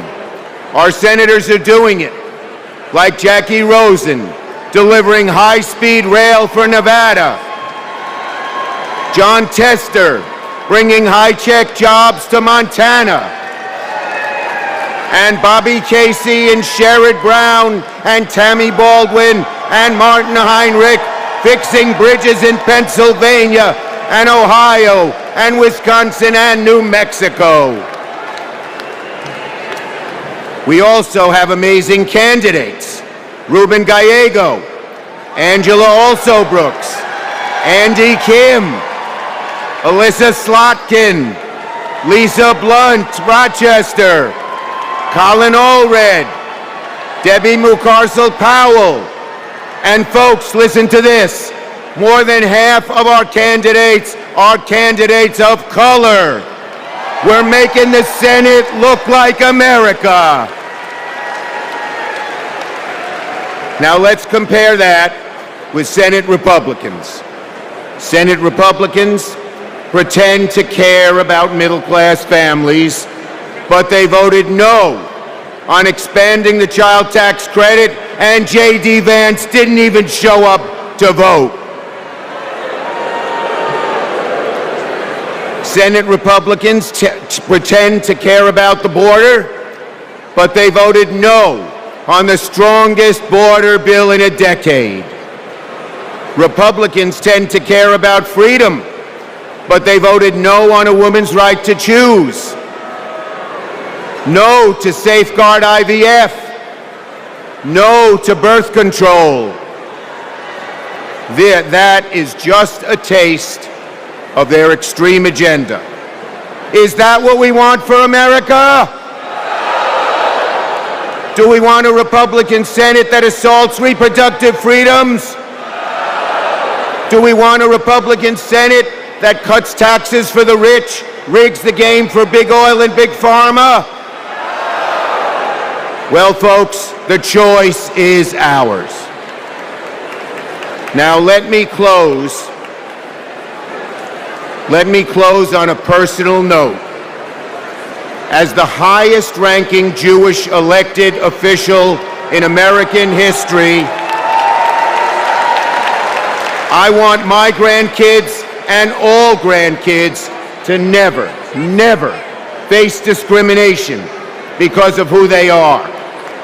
But Donald Trump, this is a guy who peddles anti-Semitic stereotypes. He even invited a white supremacist to Mar-a-Lago. And unfortunately, his prejudice goes in all directions. He fuels Islamophobia and issued a Muslim ban as president. Tonight, folks, I am wearing this blue square to stand up to anti-Semitism, to stand up to all hate. Our children, our grandchildren, no matter their race, no matter their creed, their gender or family, deserve better than Donald Trump's American carnage. So, are you ready to make sure Donald Trump never, ever gets near the White House again? So let's elect Kamala Harris, Tim Walz, and a Democratic majority in the Senate and keep the torch of freedom burning bright for generations to come. On to victory in November.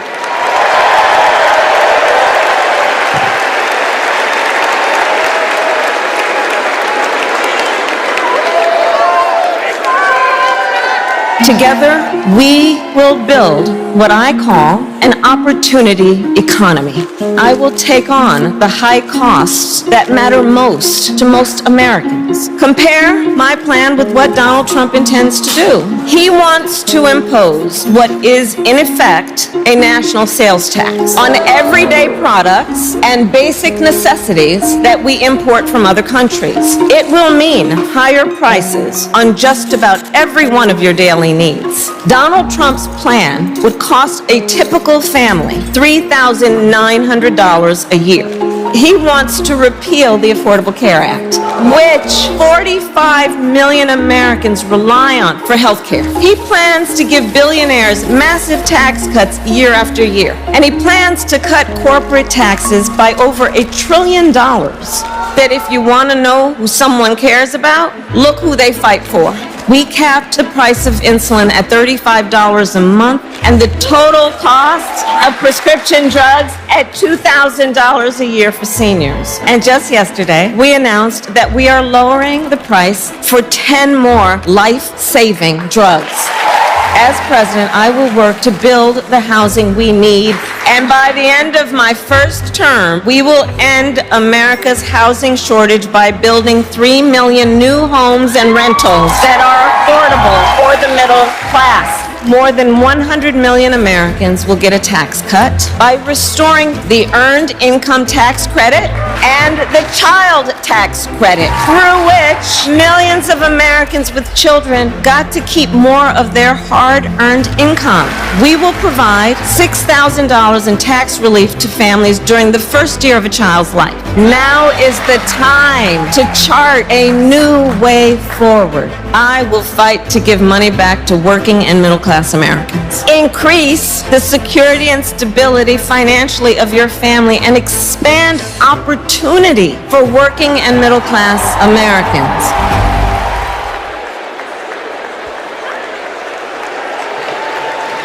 Please welcome Vermont Senator Bernie Sanders.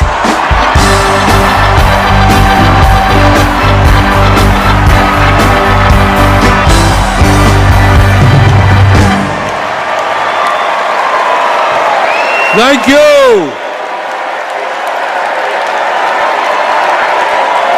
Thank you. My fellow Americans, it is an honor. It is an honor to be with you tonight because we're laying the groundwork for Kamala Harris to become our next president. And let me tell you why that is so important.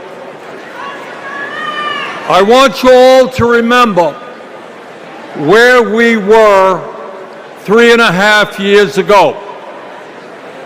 We were in the midst of the worst public health crisis in 100 years and the worst economic downturn since the Great Depression.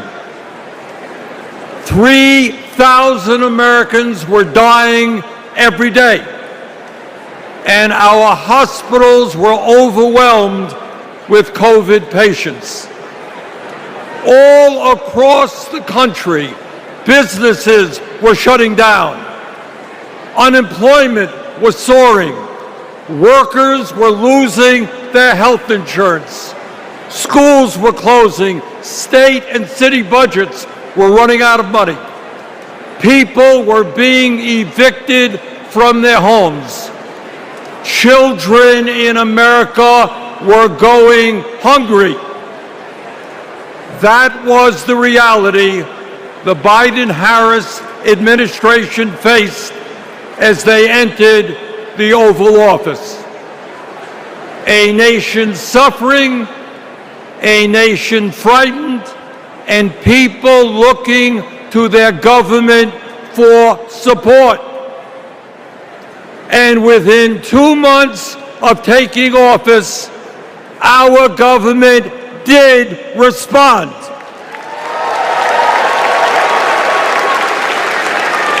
We passed the American Rescue Plan, which provided $1,400 for every man, woman, and child in the working class.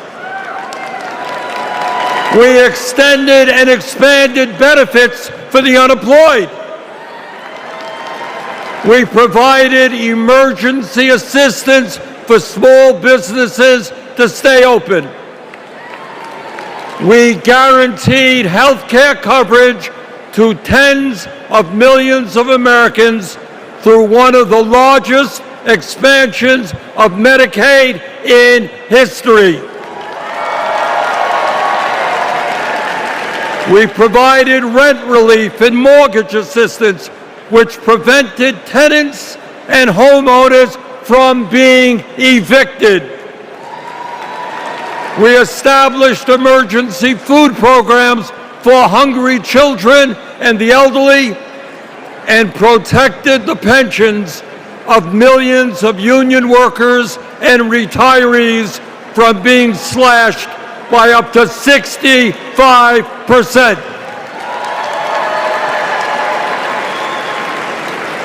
Oh, and by the way, we cut childhood poverty by over 40% through an expanded child tax credit. Thank you, President Biden. Thank you, Vice President Harris. Thank you, Democratic Congress.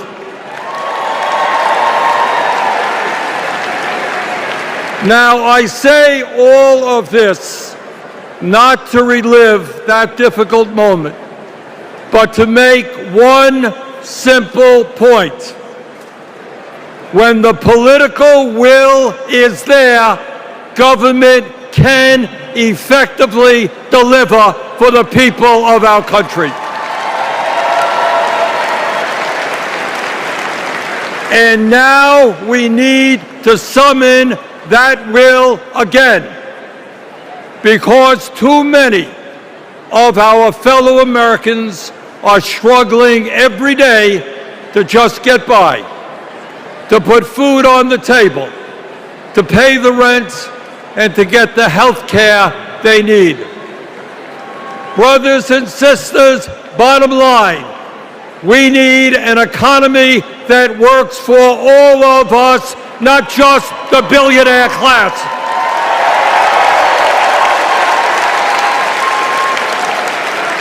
My fellow Americans, when 60% of our people live paycheck to paycheck, the top 1% have never, ever had it so good. And these oligarchs tell us we shouldn't tax the rich. The oligarchs tell us we shouldn't take on price gouging. We shouldn't expand Medicare to cover dental, hearing, and vision. And we shouldn't increase Social Security benefits for struggling seniors. Well, I've got some bad news for them.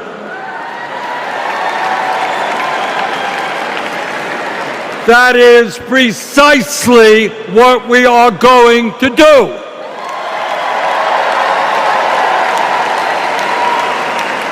And we're going to win this struggle because this is precisely what the American people want from their government. And my friends, at the very top of that to-do list is the need to get big money out of our political process.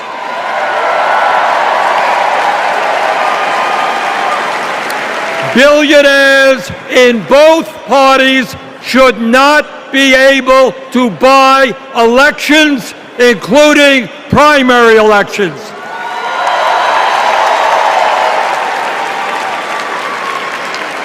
For the sake of our democracy, we must overturn the disastrous Citizens United Supreme Court decision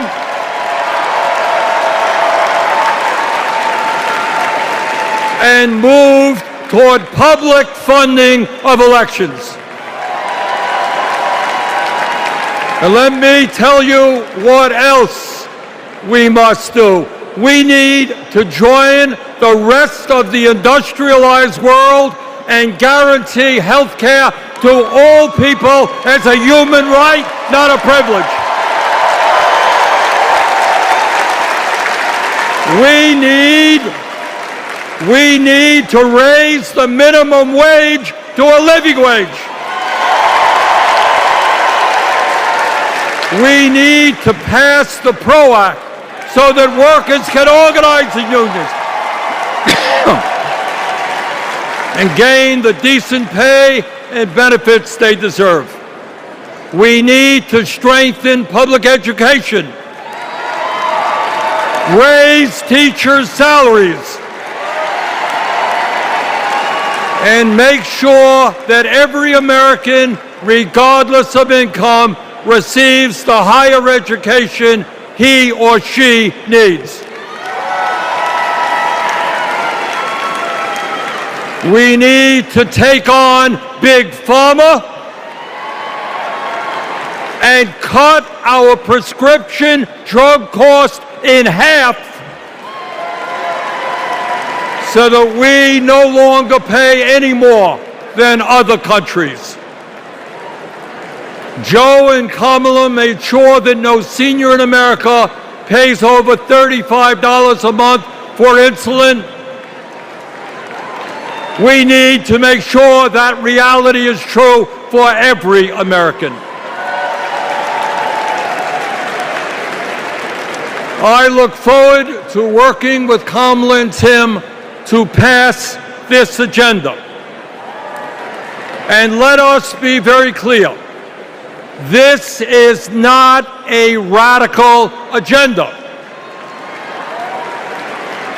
But let me tell you what a radical agenda is.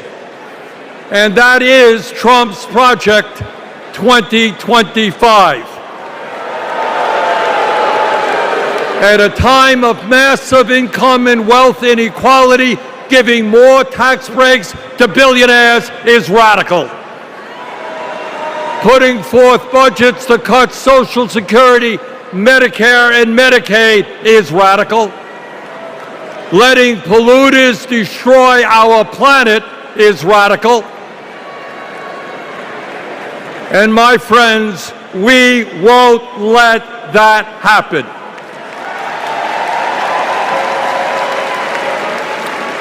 Fellow Americans, in the last 3.5 years, working together, we have accomplished more than any government since FDR.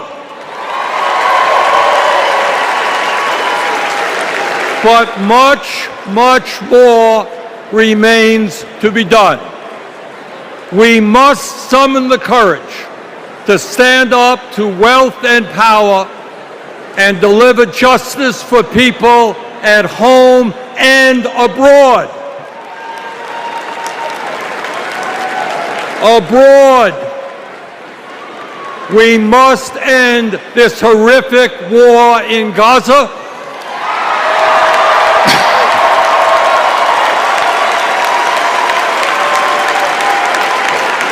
Bring home the hostages and demand an immediate ceasefire.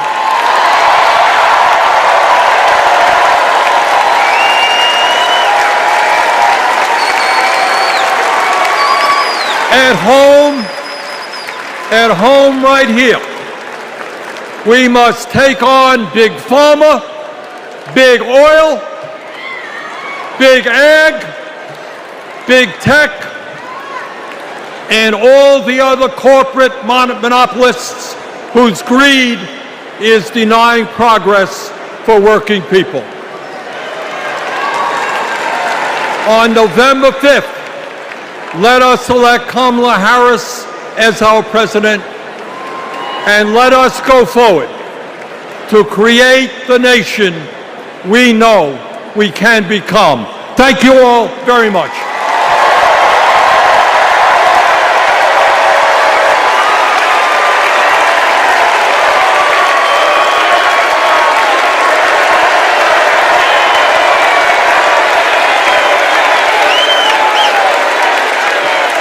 Please welcome Illinois Governor JB Pritzker.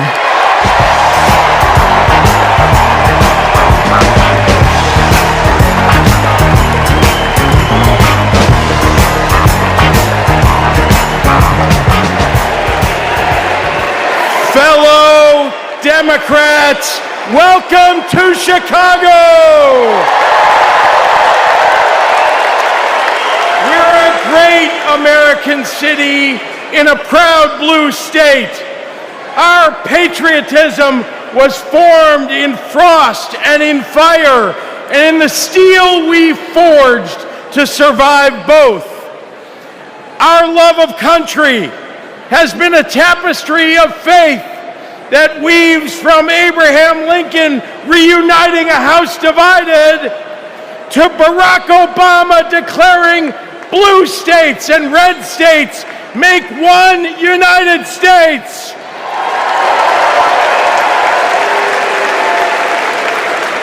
Now, Illinois' presidential pedigree is unmatched.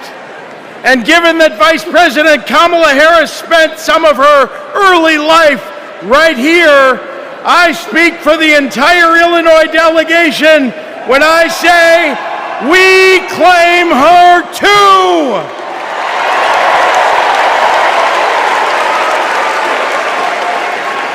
Now, one president we will never claim is the con artist the Republicans nominated in Milwaukee last month.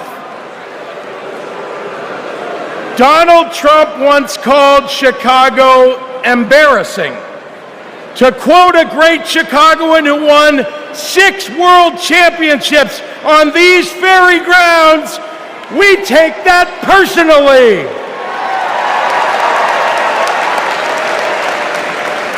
I had to govern for 2 years while Trump was president. Let me tell you what's embarrassing. In Illinois, we passed a massive bill to fix our roads and bridges. When Donald Trump proposed his own plan, he turned right around and called it stupid. We eliminated the grocery tax. Donald hasn't been in a grocery store since his first bankruptcy. Illinois invested in clean energy and the jobs it brings. Donald claimed that windmills in the ocean made the whales a little batty. During COVID, we supported small businesses and jobs. And Donald told us to inject bleach. Donald Trump thinks that we should trust him on the economy because he claims to be very rich. But take it from an actual billionaire.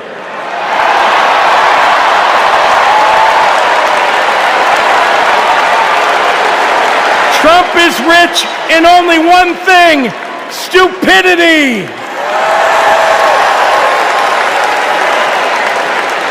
Now, I meet with business leaders all the time, and there's one universal thing they all need: people. They need more workers to fill all the jobs they have. But the anti-freedom, anti-family policies of MAGA Republicans are driving workers away. Here's the thing. Americans don't want to be forced to drive 100 miles to deliver a baby because a draconian abortion law shut down the maternity ward.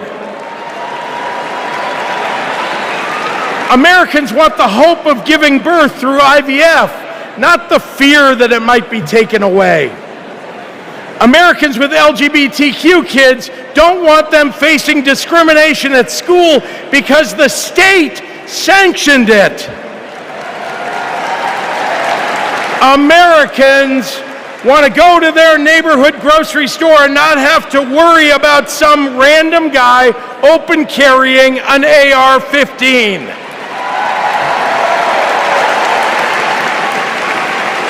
Americans don't want their kids to be taught in history class that slavery was a jobs program.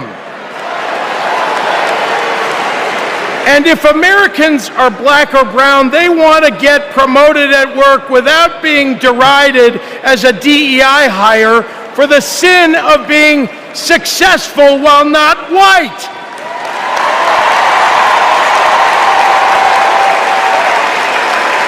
Let's be clear. It's not woke that limits economic growth. It's weird.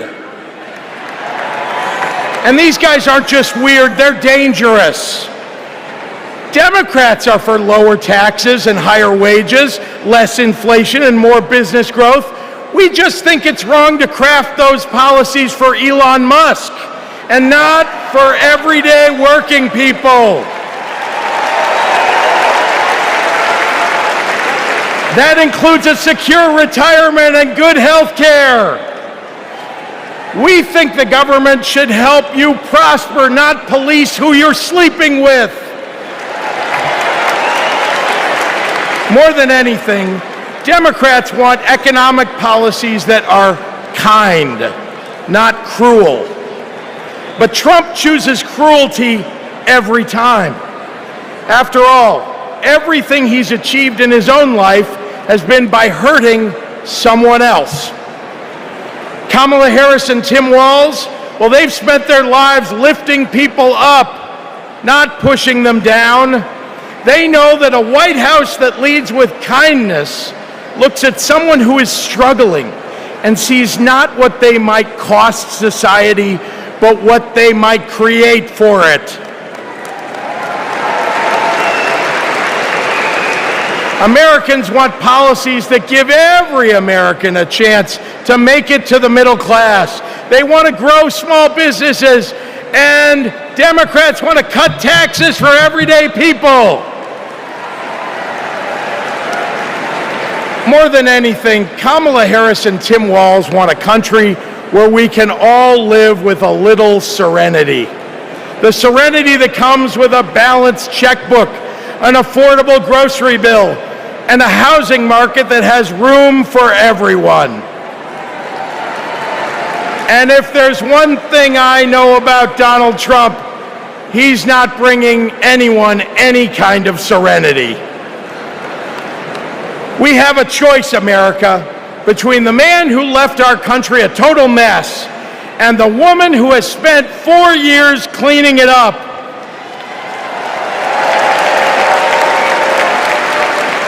And I think it's time we stop expecting women to clean up messes without the authority and the title to match the job.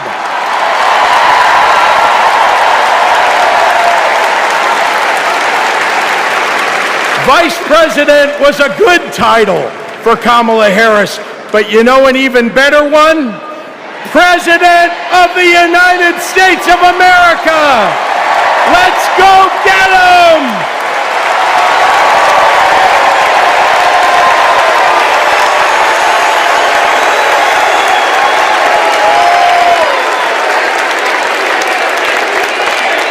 Please welcome former chair and CEO of American Express and current chair and managing director of General Catalyst, Ken Chenault.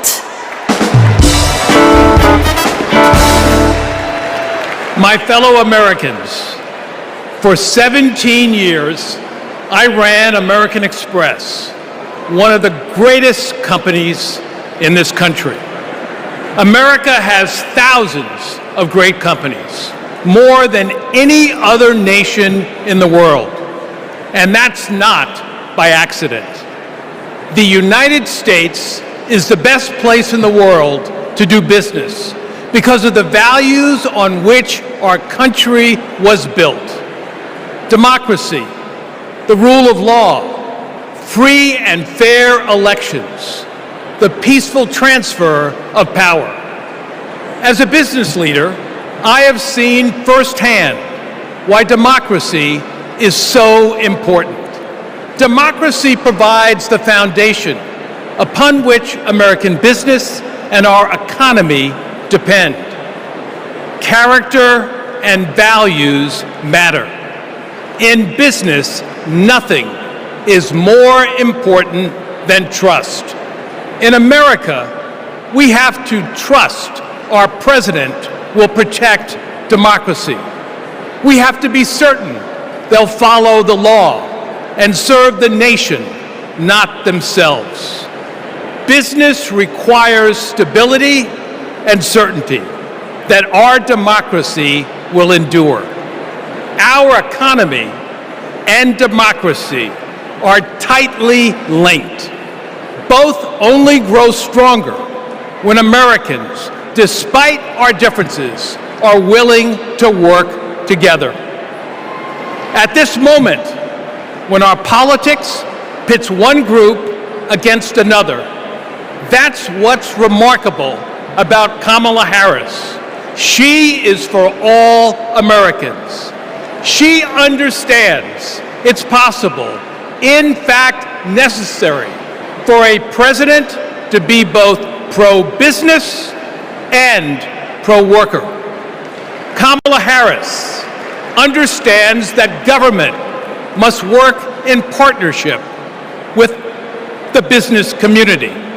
She knows that a market-based economy needs a strong and effective government. Kamala Harris understands that we need to help entrepreneurs turn good ideas into thriving companies, that we can create good-paying jobs by helping manufacturers expand. Kamala Harris believes in growing the economic pie for the benefit of current and future generations. Unlike her opponent, she knows the way not to build an advanced economy is a broad tariff that would only raise prices, hurt consumers and businesses, and cost jobs. She knows the way not to do it is to give people like me a tax cut when that money should be invested to grow the middle class. If you want to lead, you have to be willing to serve. Kamala Harris's vision for the economy serves us all. She has demonstrated throughout her career that she wants to serve all people and wants all Americans to have the opportunity to work to achieve their own share of the American dream. Our economy goes up and down, but the reason America is the strongest nation in the world is because of her commitment to something bigger than ourselves, our commitment to each other, to democracy. That's what this election is about. It's more than a choice between two parties or sets of policies. It's a choice about who we're going to be as a country. In his words and actions, Kamala Harris's opponent has shown us that he does not believe in our democratic values, and he will seek only to serve himself and his desire for vindication and vengeance. Kamala Harris will face the facts. She will navigate this country, the greatest country in the world, through the inevitable challenges, while also leading with the hope and values that America was founded on. Kamala Harris understands that the role of a leader is to instill hope, to repudiate the merchants of fear, and focus on ensuring that the best days are ahead of us. She believes in America, its principles, the hopes and dreams of our people, and the promise of our future. That is why I believe Kamala Harris should be the next president of the United States of America. God bless America.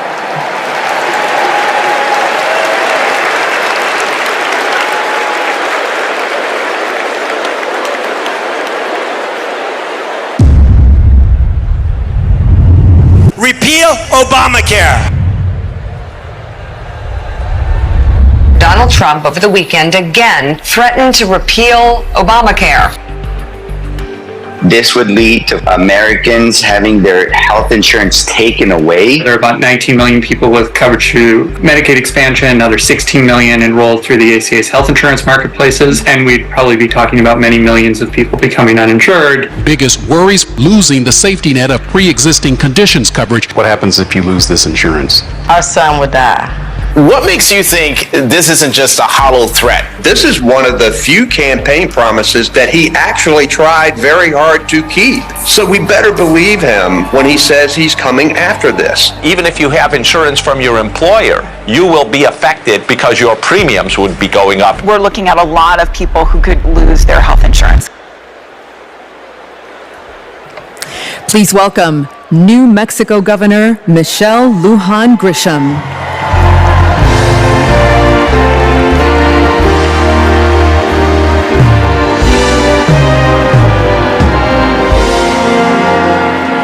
Good evening, America. I'm Michelle Lujan Grisham, Governor of the great state of New Mexico.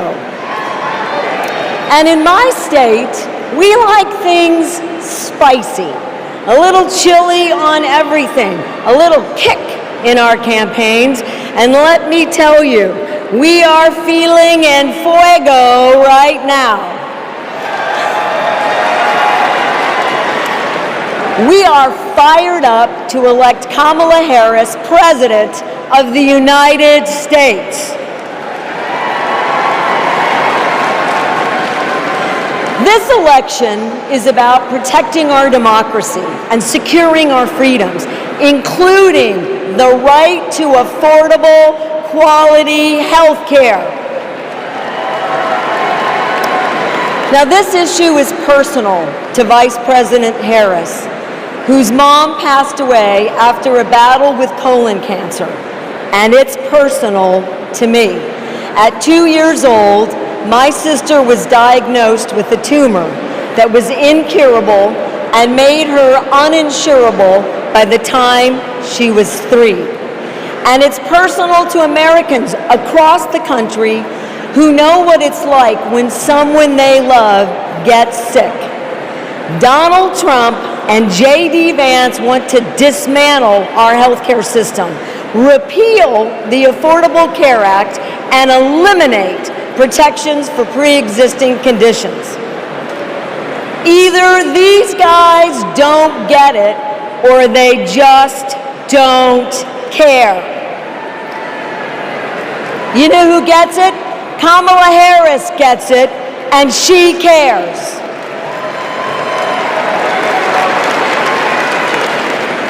As Attorney General, she took on drug companies that jacked up prices and hospitals that overcharged patients.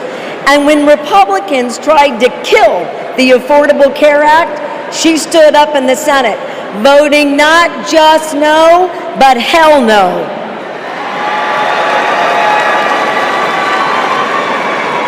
And Kamala Harris hasn't just stopped Republicans from making our healthcare system worse. She fights every day to make it better.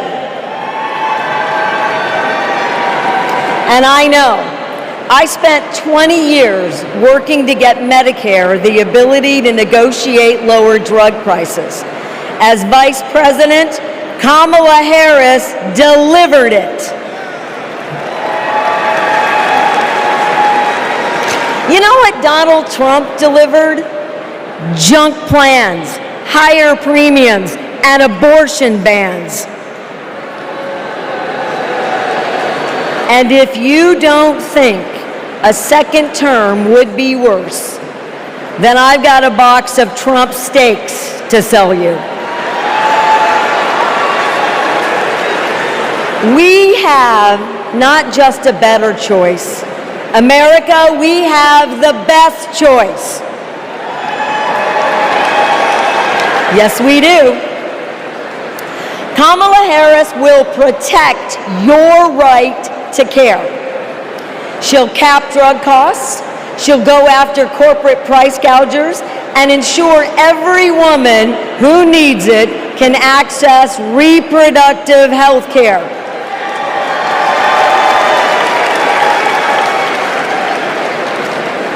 That's the president I want. And that's the president America needs.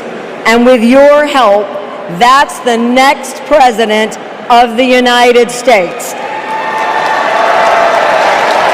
President Kamala Harris.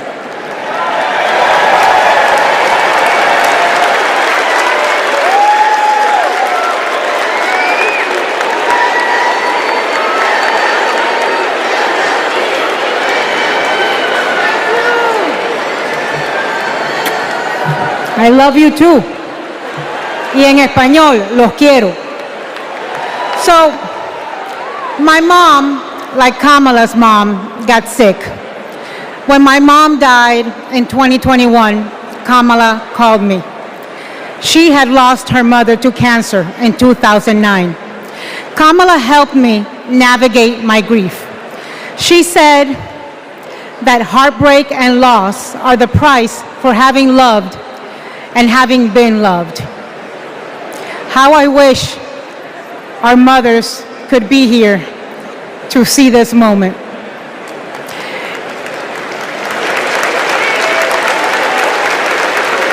In the next 4 years, America will invariably have moments of great sadness and pain in our country.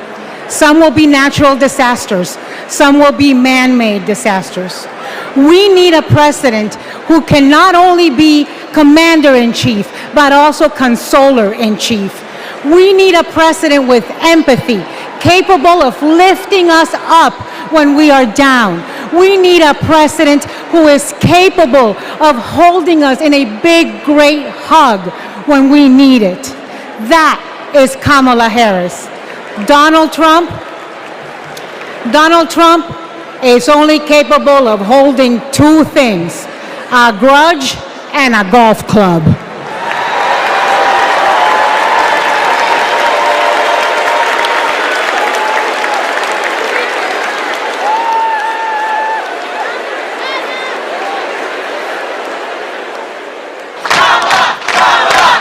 I remember when Kamala was first running for district attorney and people were like, oh, I don't know if she's tough enough. And I just had to laugh because I'm like, you don't know my sister. Kamala had been a hard and tough prosecutor in Alameda County, prosecuting men who were pimping young girls and rapists. Kamala wanted to make sure that murderers and child abusers face meaningful accountability and consequences for those actions. One of the cases that she had early in her career was where a man had scalped his girlfriend. And she ended up getting a conviction, getting justice for that woman. She came to San Francisco to protect victims, and she was elected to be district attorney of San Francisco. Kamala knew that we needed to be smart on crime, and if hell, no one else was going to do it, that she was going to do it. If I'm going to keep my promise to you to keep you safe, I better talk with you about what I'm doing in terms of crime prevention. Investing in people coming out of prisons is the smart thing to do for law enforcement. Forget that it's just the right thing to do. That was a young Kamala Harris. She's only gotten more fierce. I've never seen her back down from a fight, and when she fights, she wins. When Kamala became Attorney General, she wanted to protect people, but also to fundamentally pursue justice. Being smart on crime starts with being tough on violent crime. From a statewide perspective, I think we were concerned about the rise of gang violence. In San Joaquin County, we saw this tremendous change in our community, and it hit us like a wave. We saw an increase in human trafficking, narcotics, and guns. Let it be clear to anyone who administers this state with violence, to those who prey on the weak and the vulnerable, justice will be swift and certain in the state of California. She was always hunting the kingpins, but we didn't have partnerships with DOJ or FBI or DEA or any of those law enforcement agencies. Now, we all work collaboratively to help all the counties in California. Because of her, we destabilized organized crime, disrupt these flows of guns, human beings, and narcotics. We are here this afternoon to announce the shutting down of one of the biggest and most organized threats to the safety of the Central Valley. I really think of her as fearless, as a fighter. Kamala just perseveres, and mommy would say it's too hard is never an excuse. Making excuses is a failure to not only take responsibility, but to take action. If you have the will, the desire, the passion, the commitment, there is no challenge that is insurmountable.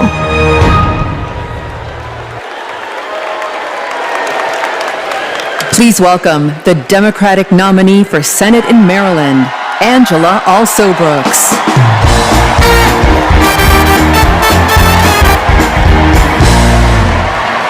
Good evening, America, and hello, Maryland. People like me, thank you. People like me, stories like mine don't usually make it to the United States Senate, but they should. I'm the proud granddaughter of a housekeeper, Sarah Daisy, who raised her 3 children in a 1-bedroom apartment. It was her dream to work in government to help people. That meant taking a typing test. But she didn't know how to type, and she couldn't afford a typewriter. So she put a white piece of paper on the refrigerator and drew a keyboard on it. And every night, she stood in front of that refrigerator and taught herself to type. She took the test, passed it, and got the job she dreamed of. I am her legacy. And tonight, I am a candidate for United States Senate from the great state of Maryland.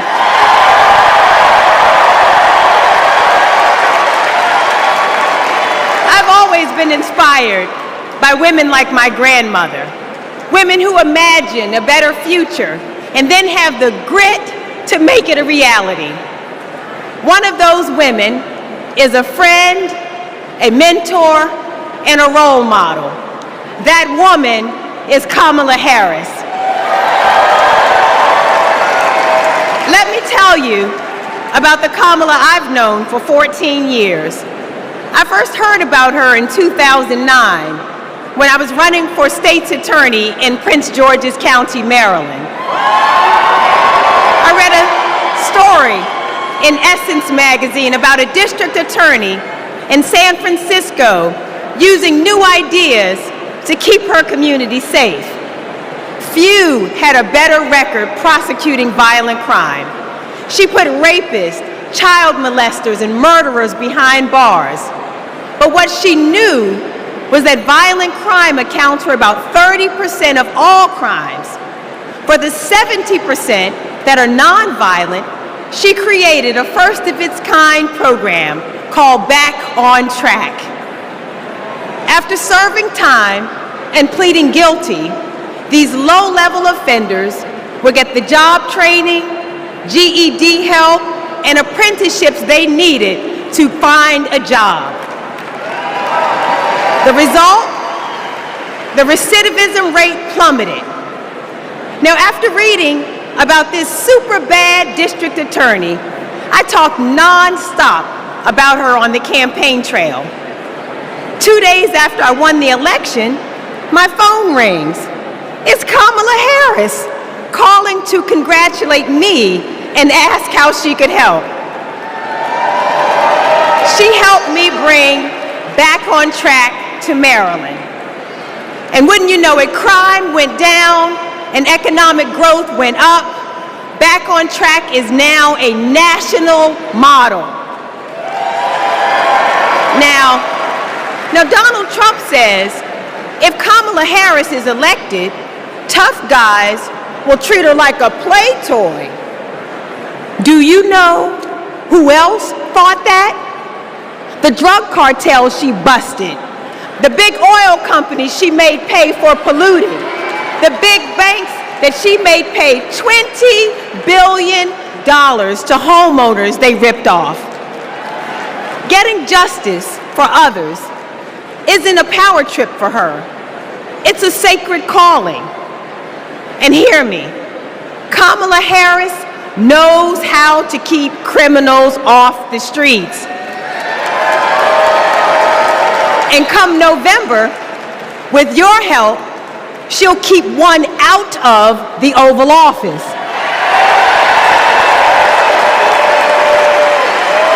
Ever since Donald Trump rode down that ridiculous escalator, we as a nation have felt trapped.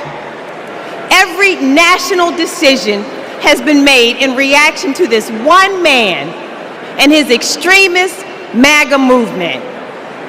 We are still frozen by the fear that Donald Trump might once again come to power. And it's not just our politics that have been trapped, it's our imagination. And then Kamala came along. Kamala has reminded us that we don't need to fear anything, not the future, and certainly not that man. This is our moment to leave Donald Trump where he belongs, in America's past. We stand with Kamala Harris because we as a country are not going back. For the ancestors who sat at lunch counters and made sure that we all had the right to vote, we are not going back. For the mamas and grandmamas who marched to make sure that women could control our own bodies, we are not going back. For the parents who work from can't see in the morning until can't see at night, not so that they will have a better future, but so that their children will have a better life. We are not going back. When facing an obstacle, my father has often said to me, your faith is stronger than your fears. Tonight, our faith is stronger than our fears. Faith in the promise of America, faith in the American idea, in the American values that we share, faith that we, the people, can choose a new leader, a better future for the people. Faith that as dark as our days and challenges have sometimes felt, it's always darkest before the dawn. We know that we can endure for a night because joy cometh in the morning. Morning is coming. Morning is coming. And that joy will be led by Kamala Harris. Thank you so much.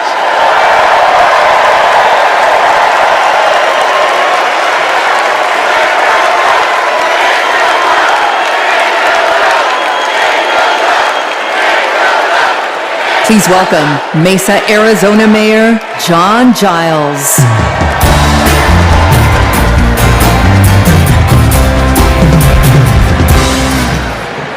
Good evening.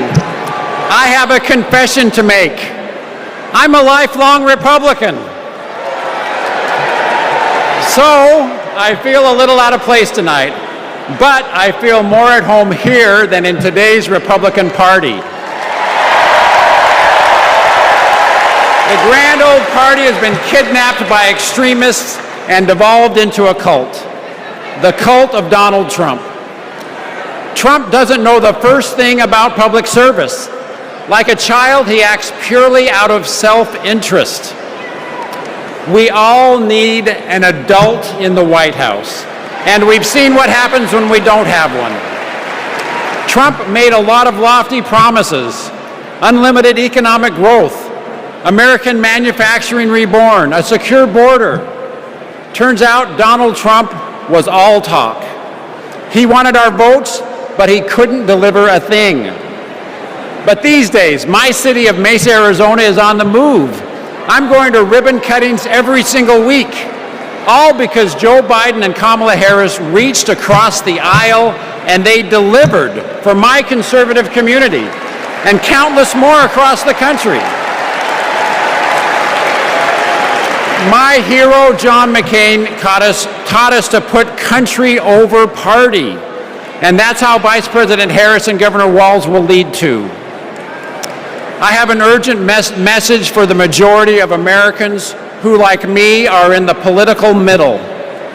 John McCain's Republican Party is gone, and we don't owe a damn thing to what's been left behind. So let's turn the page. Let's put country first. Let's put adults in the room where our country deserves. Thank you.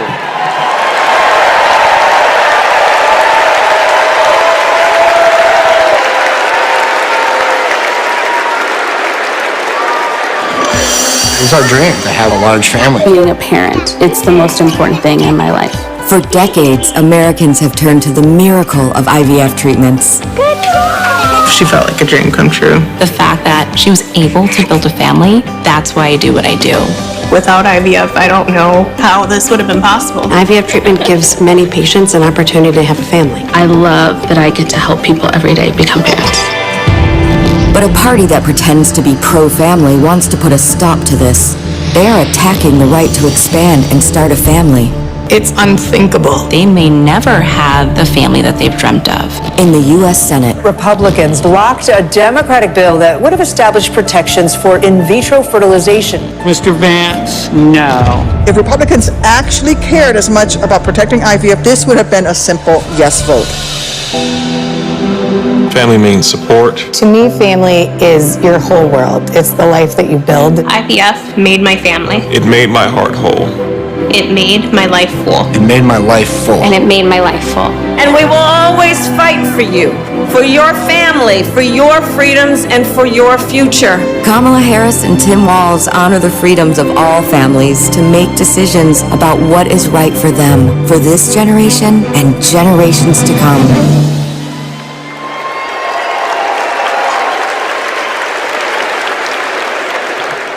Please welcome Illinois Senator Tammy Duckworth.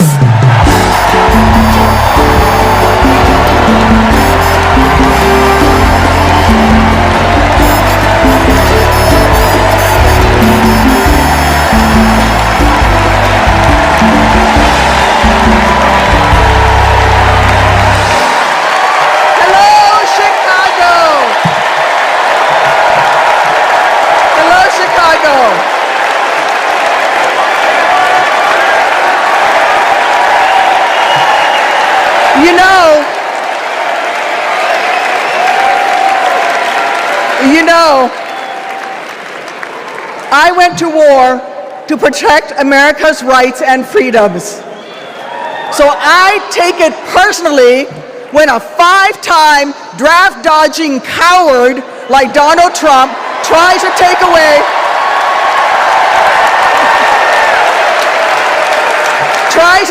my rights and freedoms in return, especially when it concerns my daughters.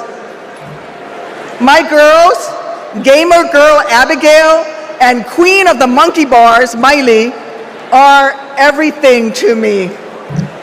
But they would never have been born without access to reproductive care. Because after 10 years of struggling with infertility, I was only able to have them through the miracle of IVF. But now, Trump's anti-woman crusade has put other Americans' right to have their own families at risk. Because if they win, Republicans will not stop at banning abortion. They will come for IVF next. They'll prosecute doctors. They will shame and spy on women. And if you think that's far-fetched, just look up what happened in Alabama last year. So let me say to every would-be parent, I see you, I'm with you. And together, in November, we'll send a message to old Cadet Bone Spurs.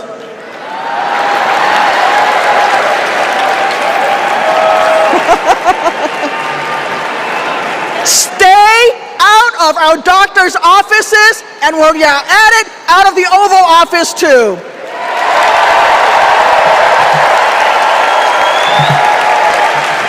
Look, my struggle with infertility was more painful than any wound I earned on the battlefield. So how dare a convicted felon like Donald Trump treat women seeking health care like they're the ones breaking the law? How dare J.D. Vance criticize childless women on cable news, then then vote against legislation that would have actually helped Americans to start families. How dare the GOP endanger the dreams of countless veterans whose combat wounds prevent them from having kids without IVF, punishing our heroes for their willingness to serve. It's simple. Every American deserves the right to be called mommy or daddy without being treated like a criminal. Kamala Harris believes that. So, let's make some history and elect her in November. God bless America.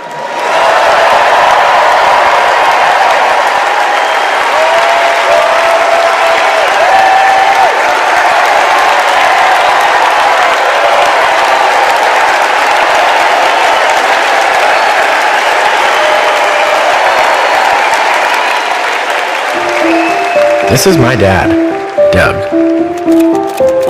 He was raised in Jersey and moved to LA when he was 16. These are his parents, Barb and Mike. They think he walks on water.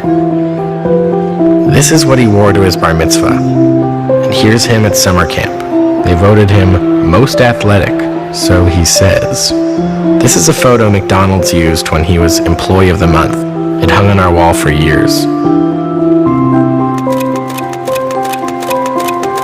My dad is a lawyer, a really good one. My mom called him the crisis guy because he was everyone's first call. My parents split when I was in middle school, and that wasn't easy. That's not easy for any kid. But it helped that my parents stayed friends, and we all kept hanging together. We grew closer than ever. And then he met Kamala, the blind date that would dramatically change all of our lives forever. It was my senior year of high school. Elle and I would laugh watching them fall in love, acting like teenagers. In 2014, Kamala became Mamala. She took over Sunday night dinners and taught Doug how to actually cook. Our blended family wasn't used to politics or the spotlight, but when Kamala became senator, we were all excited to step up, especially my dad. Then Kamala became vice president. It felt like Doug was a bit out of place on Capitol Hill. I thought, what is my goofy dad doing here? But he embraced it. He left his practice after being a lawyer for 30 years. That was tough. I was so proud to watch him do it, to stand by her side, an example of true partnership. I just got married myself, and he's inspired me as a new husband. Anyone who really gets close to him knows he's kind, loving, and fiercely protective. I mean, just look at this face. This is my dad, the first second gentleman in the history of this nation. He's found his voice around the issues that matter to him. You have no choice but to speak up and speak out. There is an epidemic of hate, including a crisis of anti-Semitism in our country and around the world. What they are doing on reproductive freedom and freedom in general is just outrageous. And next, he's gonna make history again as the first gentleman. I can't wait for everyone to get to know why we all love him. He's the glue that keeps this family together.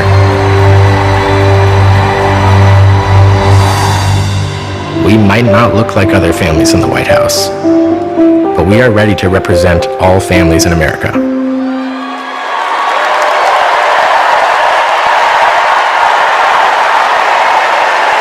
Please welcome my dad, the second gentleman of the United States, Doug Emhoff.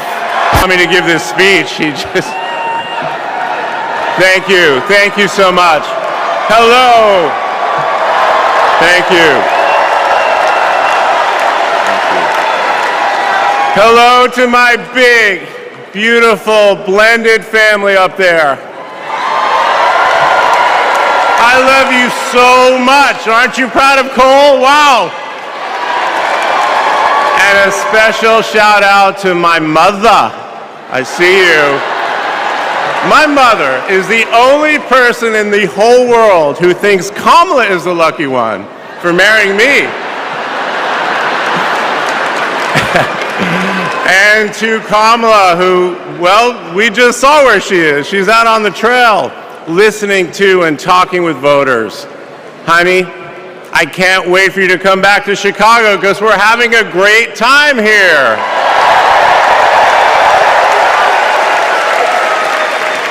I love you so much. I'm so proud of how you're stepping up for all of us. But that's who she is. Wherever she's needed, however she's needed, Kamala rises to the occasion. And she did it for me and our family. And now that the country needs her, she's showing you what we already know. She's ready to lead. She brings both joy and toughness to this task, and she will be a great president we will all be proud of. Now, I'm the son of two Brooklynites, Mike and Barb. They've been together almost 70 years. My dad worked in the shoe business in Manhattan, and he moved our family out to New Jersey. Where's New Jersey? I see you out there. When I was a little kid. And in a lot of ways, I had a typical Jersey suburban childhood. I biked around the neighborhood. I took the bus to Hebrew school. And I rode to Little League practice in the way back of my coach's wood-paneled station wagon. And if we did well, we got to have a Slurpee after. In my neighborhood, everyone left their garage door open. Wherever you ended up at dinner time, that's the family that fed you. Everyone took care of everyone else. And the guys I grew up with are still my best friends. The group chat is active every day, and it's probably blowing up right now, guys. When my dad had to get a new job, we moved across the country to LA. Money was tight. Hey, California.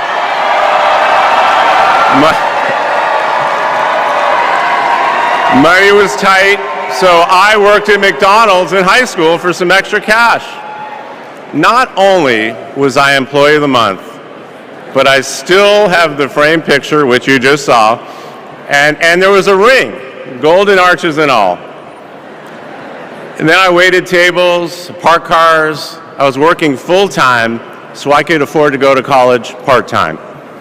And thanks to partial scholarships, student loans, and a little help from my dad, I got myself through law school.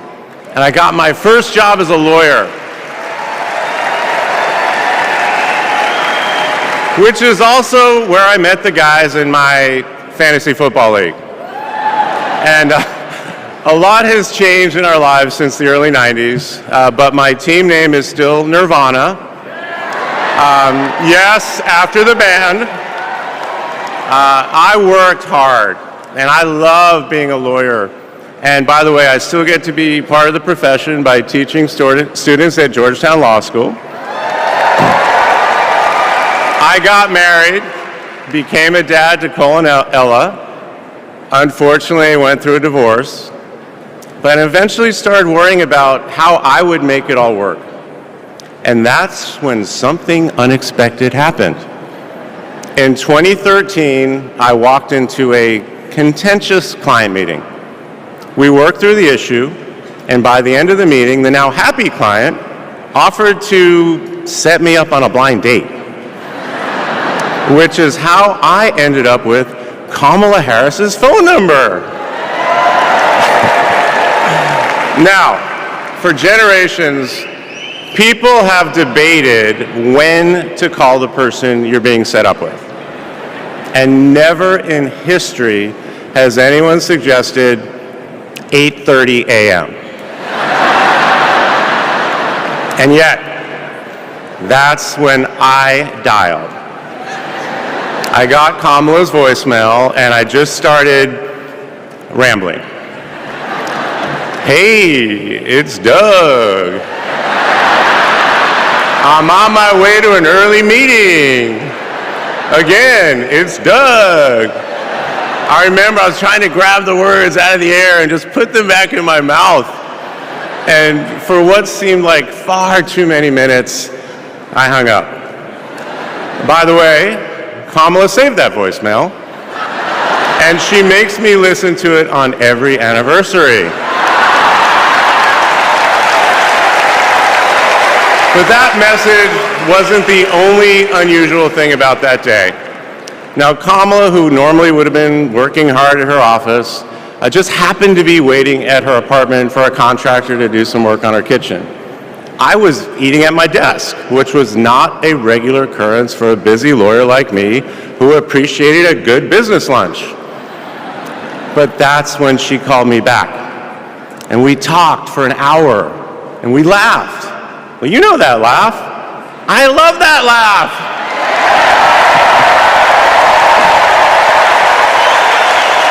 And maybe that counted as our first date. Or maybe it was that Saturday night when I picked her up and told her, buckle up, I'm a really bad driver. Because you can't hide anything from Kamala Harris, so you might as well own it. And as I got to know her better and just fell in love fast, I learned what drives Kamala. And it's what you've seen over these past 4 years, and especially these past 4 weeks. She finds joy in pursuing justice. She stands up to bullies just like my parents taught me to. And she likes to see people do well, but hates when they're treated unfairly. She believes this work requires a basic curiosity in just how people are doing. Her empathy is her strength. Over the past decade, Kamala has connected me more deeply to my faith, even though it's not the same as hers. She comes to synagogue with me for high holiday services, and I go to church with her for Easter. I get to enjoy her mom's chili relleno recipe every Christmas, and she makes a mean brisket for Passover. It brings me right back to my grandmother's apartment in Brooklyn, you know, the one with the plastic-covered couches. But Kamala has fought against anti-Semitism and all forms of hate her whole career.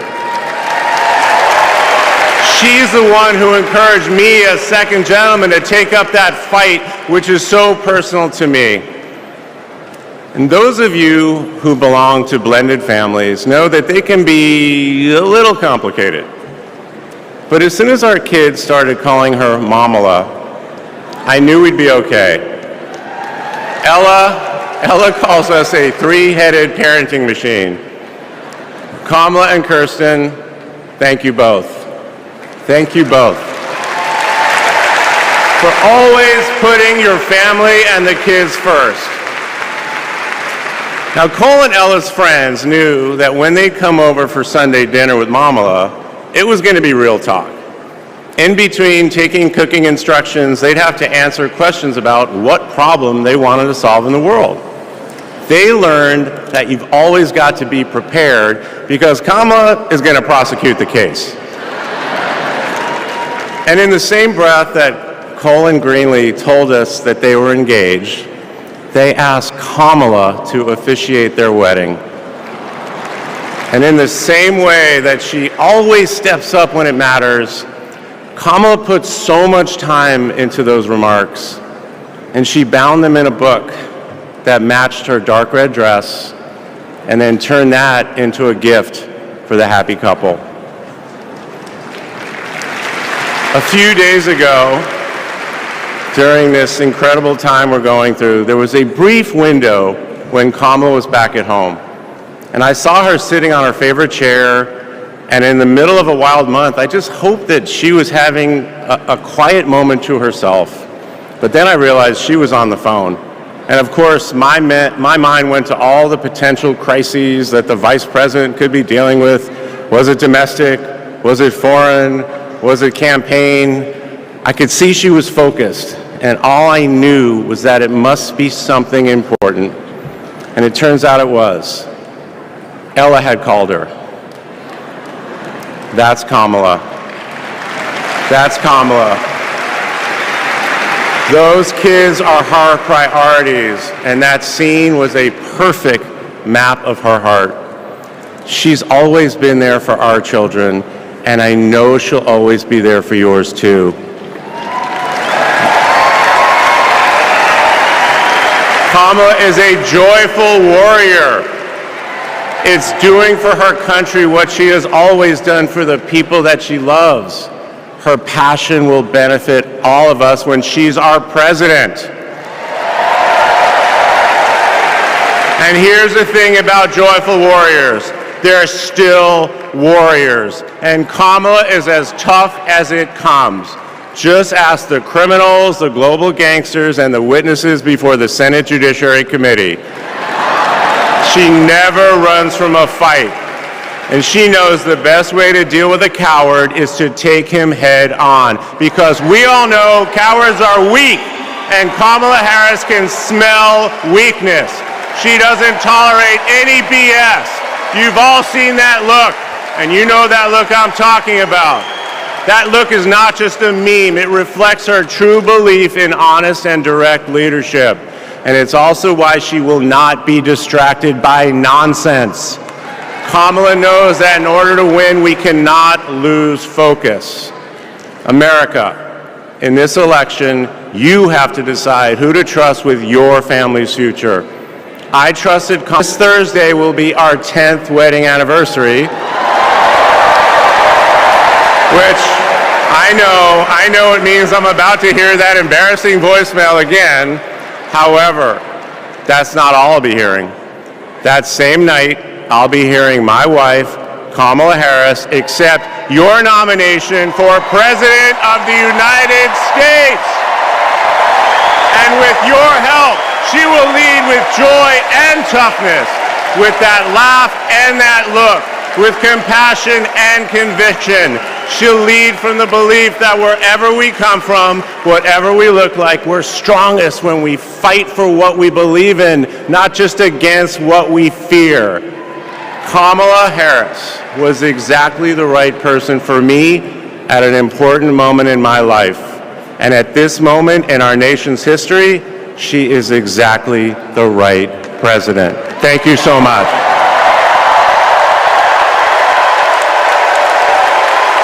Please welcome former First Lady Michelle Obama.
Wonderfully magical is in the air, isn't it? Yeah.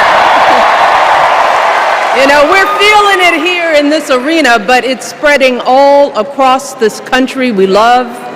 A familiar feeling that's been buried too deep for far too long. You know what I'm talking about. It's the contagious power of hope. The anticipation, the energy, the exhilaration of once again being on the cusp of a brighter day. The chance to vanquish the demons of fear, division, and hate that have consumed us and continue pursuing the unfinished promise of this great nation, the dream that our parents and grandparents fought and died and sacrificed for. America, hope is making a comeback.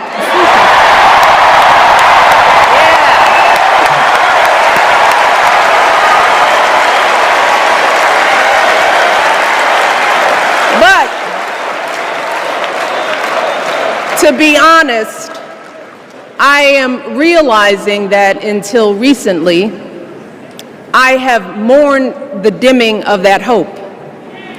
And maybe you've experienced the same feelings. Is that deep pit in my stomach, a palpable sense of dread about the future. And for me, that mourning has also been mixed with my own personal grief. The last time I was here in my hometown was to memorialize my mother, the woman who showed me the meaning of hard work and humility and decency, the woman who set my moral compass high and showed me the power of my own voice. Folks,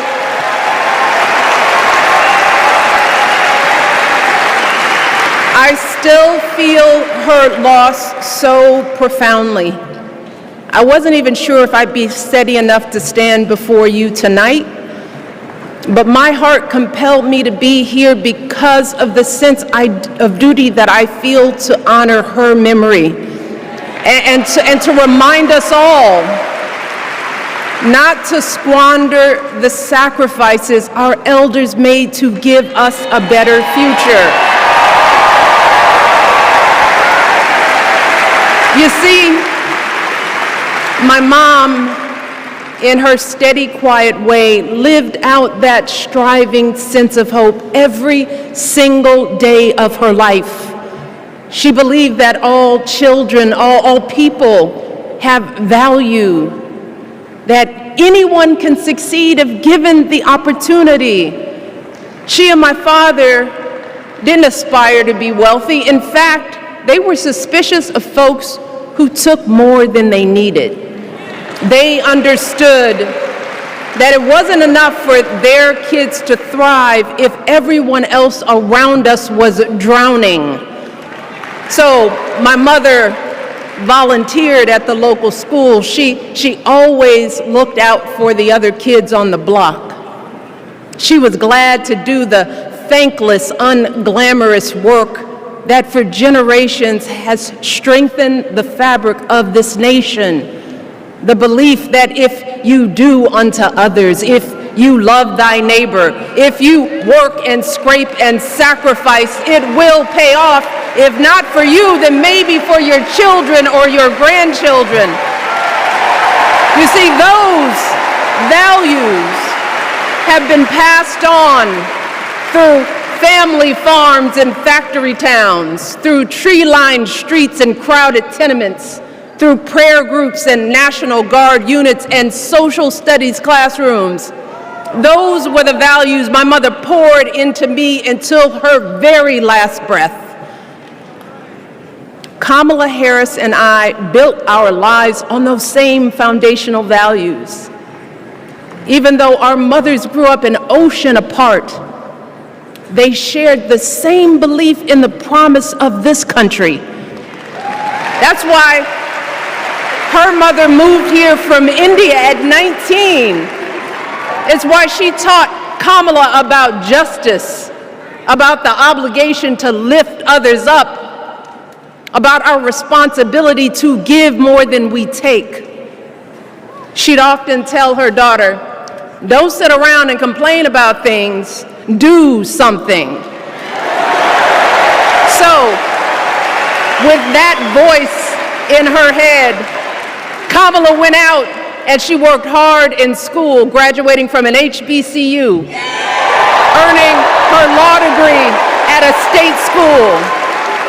And then she went on to work for the people, fighting to hold lawbreakers accountable, strengthening the rule of law, fighting to get folks better wages, cheaper prescription drugs, a good education, decent health care, child care, elder care. From a middle-class household, Kamala worked her way up to become Vice President of the United States of America. My girl, Kamala Harris, is more than ready for this moment. She is one of the most qualified people ever to seek the office of the presidency. And she is one of the most dignified. A tribute to her mother, to my mother, and to your mother too. The embodiment of the stories we tell ourselves about this country. Her story is your story. It's my story. It's the story of the vast majority of Americans trying to build a better life. Look, Kamala knows, like we do, that regardless of where you come from, what you look like, who you love, how you worship, or what's in your bank account, we all deserve the opportunity to build a decent life. All of our contributions deserve to be accepted and valued. Because no one has a monopoly on what it means to be an American. No one.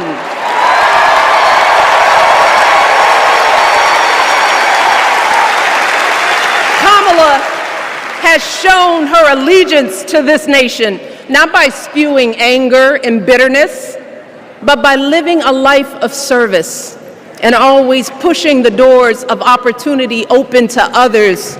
She understands that most of us will never be afforded the grace of failing forward.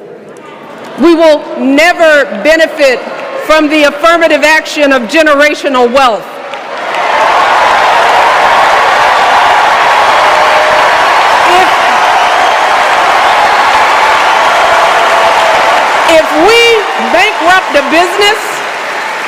If we bankrupt a business or choke in a crisis, we don't get a second, third, or fourth chance. If things don't go our way, we don't have the luxury of. That's what we've seen from Kamala Harris. The steel of her spine, the steadiness of her upbringing, the honesty of her example, and yes, the joy of her laughter and her light. It couldn't be more obvious. Of the two major candidates in this race, only Kamala Harris truly understands the unseen labor and unwavering commitment that has always made America great.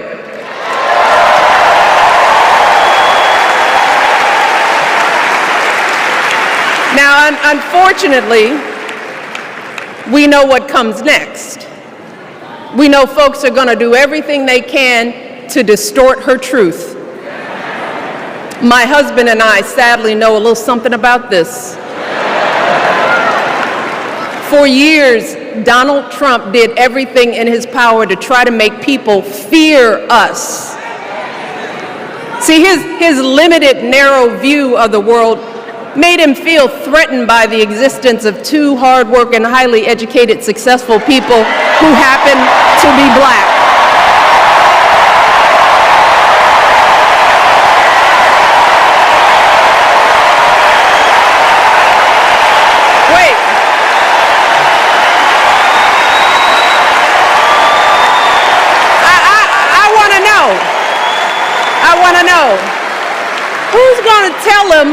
Who's going to tell him that the job he's currently seeking might just be one of those black jobs?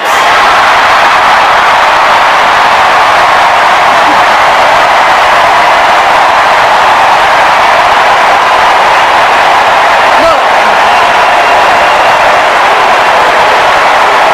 it's his same old con.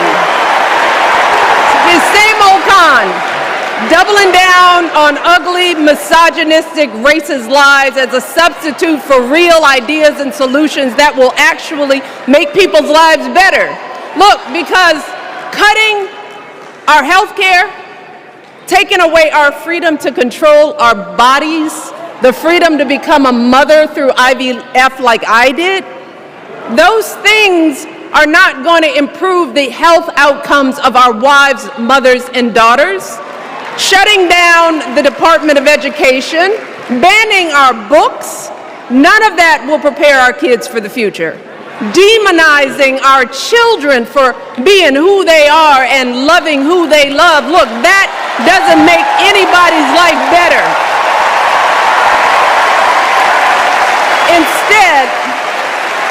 Instead, it only makes us small. And let me tell you this, going small is never the answer.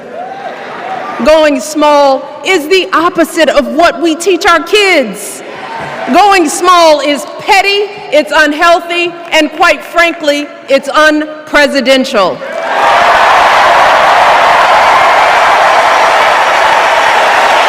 So, why would any of us accept this from anyone seeking our highest office? Why would we normalize that type of backward leadership? Doing so only demeans and cheapens our politics. It only serves to further discourage good, big-hearted people from wanting to get involved at all. America, our parents taught us better than that, and we deserve so much better than that. That's why we must do everything in our power to elect two of those good, big-hearted people. There is no other choice than Kamala Harris and Tim Walz. No other choice.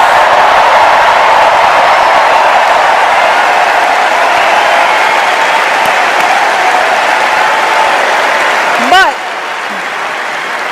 as we embrace this renewed sense of hope, let us not forget the despair we have felt.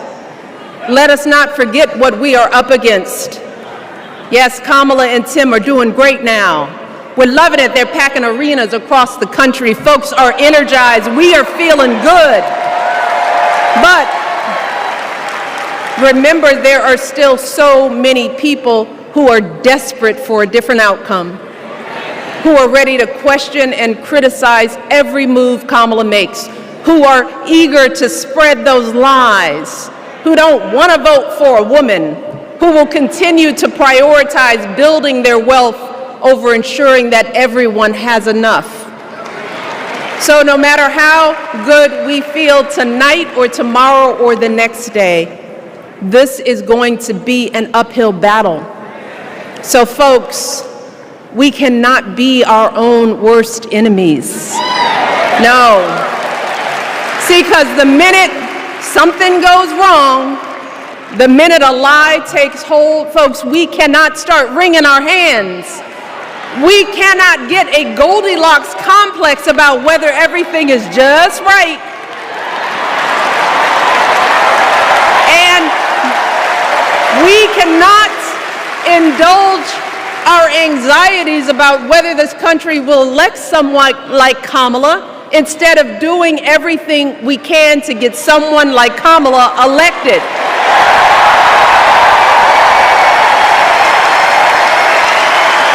Kamala and Tim, they have lived amazing lives. And I am confident that they will lead with compassion, inclusion, and grace. But they are still only human. They are not perfect. And like all of us, they will make mistakes. But luckily, y'all, this is not just on them. This is up to us, all of us, to be the solution that we seek. It's up to all of us to be the antidote to the darkness and division. Look, I don't care how you identify politically. whether you're Democrat, Republican, Independent, or none of the above. This is our time to stand up for what we know in our hearts is right.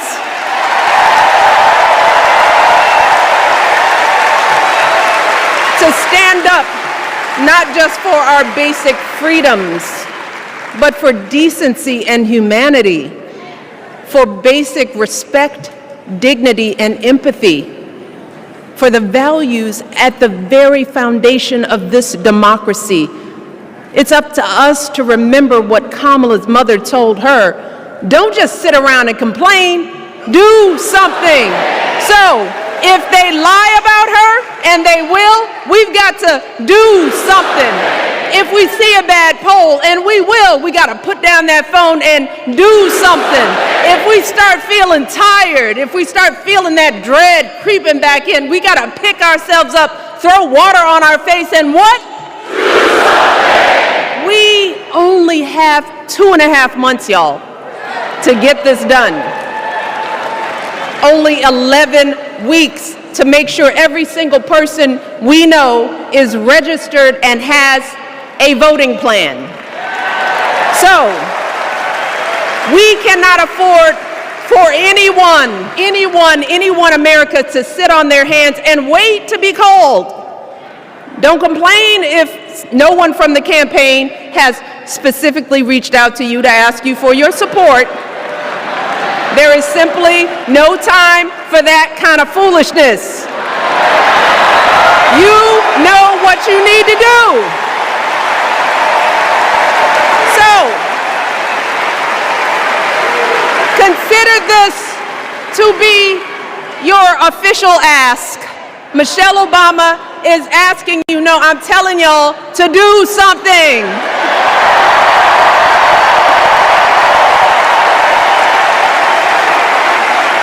Because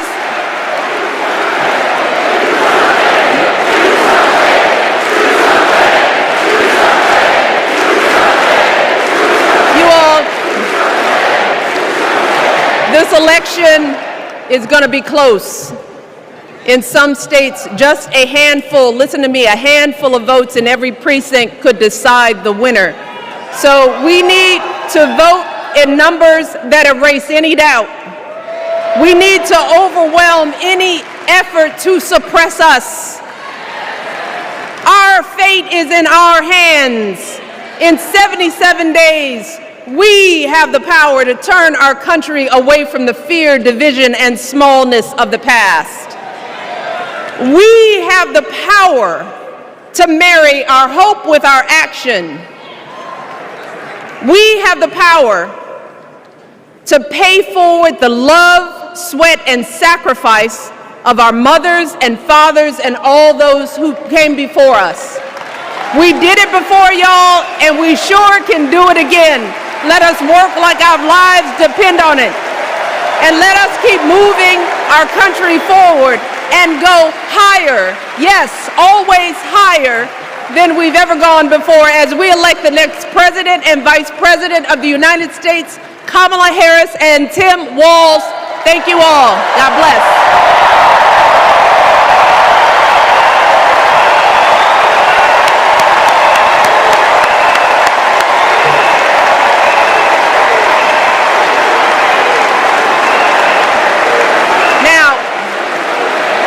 Before I go, I have one more job tonight.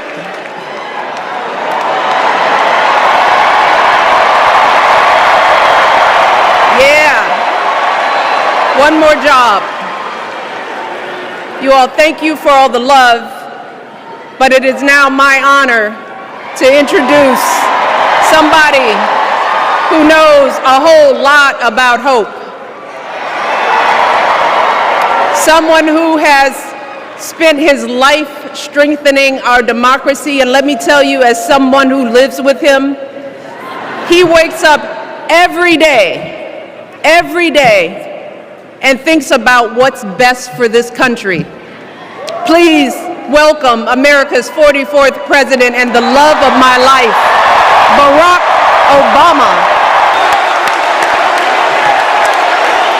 Thank you, thank you. Thank you, everybody. Thank you.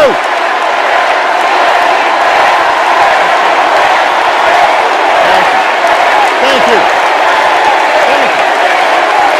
All right. That's enough. Thank you. Chicago! It's good to be home. It is good to be home, and I don't know about you, but I'm feeling fired up.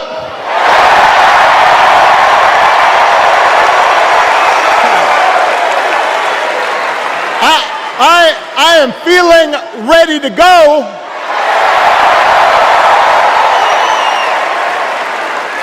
Even if I am the only person stupid enough to speak after Michelle Obama.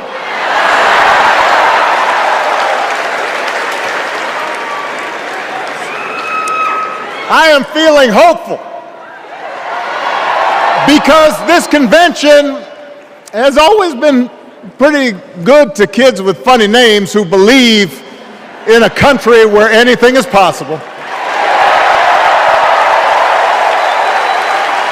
Because we have a chance to elect someone who has spent her entire life. I had the honor of accepting this party's nomination for president.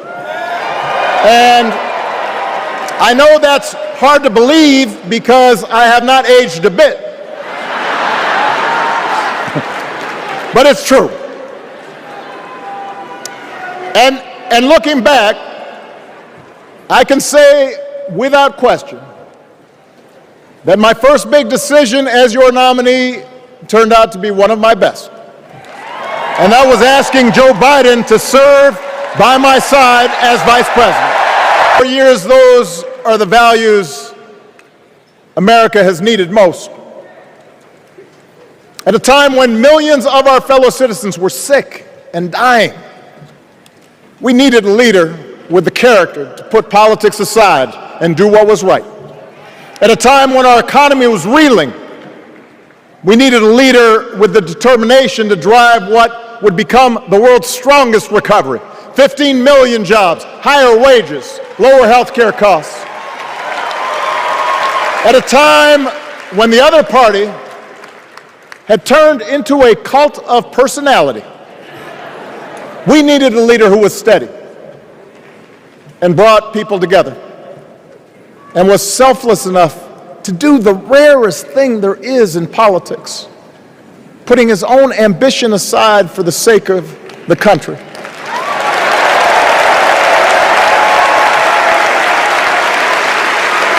History will remember Joe Biden as an outstanding president who defended democracy at a moment of great danger. And I am proud to call him my president, but I am even prouder to call him my friend.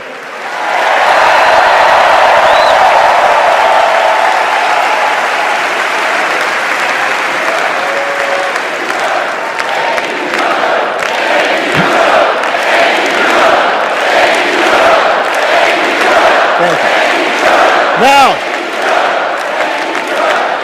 the torch has been passed. Now it is up to all of us to fight for the America we believe in. And make no mistake, it will be a fight. For all the incredible energy we've been able to generate over the last few weeks, for all the rallies and the memes, this will still be a tight race in a closely divided country. A country where too many Americans are still struggling. Where a lot of Americans don't believe government can help. And as we gather here tonight, the people who will decide this election are asking a very simple question. Who will fight for me? Who's thinking about my future, about my children's future, about our future together? One thing is for certain, Donald Trump is not losing sleep over that question.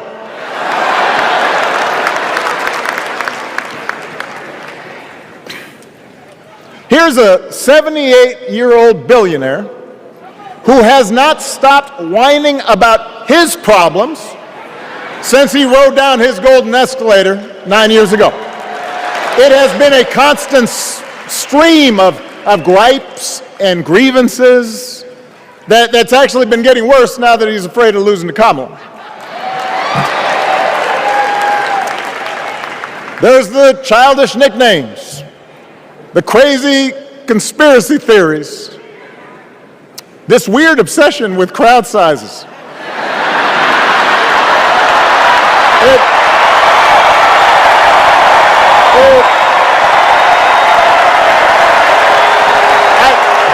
It just goes on and on and on. The other day I heard someone compare Trump to the neighbor who keeps running his leaf blower outside your window every minute of every day.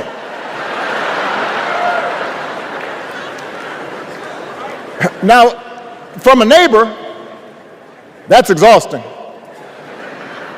From a president, it's just dangerous. The truth is, Donald Trump sees power as nothing more than it means to his ends. He wants the middle class to pay the price for another huge tax cut that would mostly help him and his rich friends. He killed a bipartisan immigration deal written in part by one of the most conservative Republicans in Congress that would have helped secure our southern border because he thought trying to actually solve the problem would hurt his campaign. He doesn't, do not boo, vote.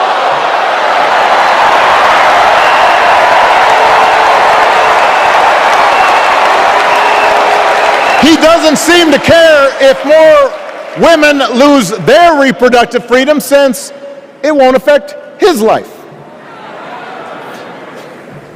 And most of all, Donald Trump wants us to think that this country is hopelessly divided between us and them, between the real Americans, who of course support him, and the outsiders who don't.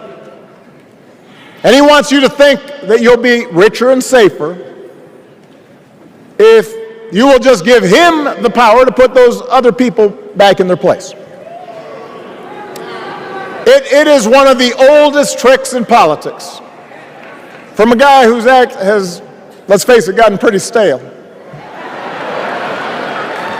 We do not need 4 more years of bluster and bumbling and chaos. We have seen that movie before, and we all know that the sequel is usually worse.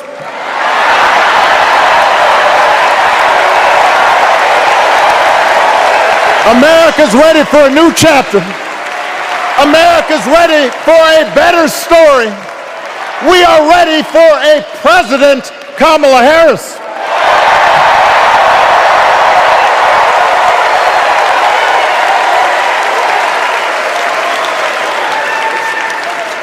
And Kamala Harris is ready for the job. This is a person who has spent her life fighting on behalf of people who need a voice and a champion. As you heard from Michelle, Kamala was not born into privilege. She had to work for what she's got. And she actually cares about what other people are going through. She's not the neighbor running the leaf blower. She's the neighbor rushing over to help when you need a hand. As a prosecutor, Kamala stood up for children who had been victims of sexual abuse. As an attorney general of the most populous state in the country, she fought big banks and for-profit colleges, securing billions of dollars for the people they had scammed. After the home mortgage crisis, she pushed me and my administration hard to make sure homeowners got a fair settlement Didn't matter that I was a Democrat. Didn't matter that she had knocked on doors for my campaign in Iowa. She was going to fight to get as much relief as possible for the families who deserved it.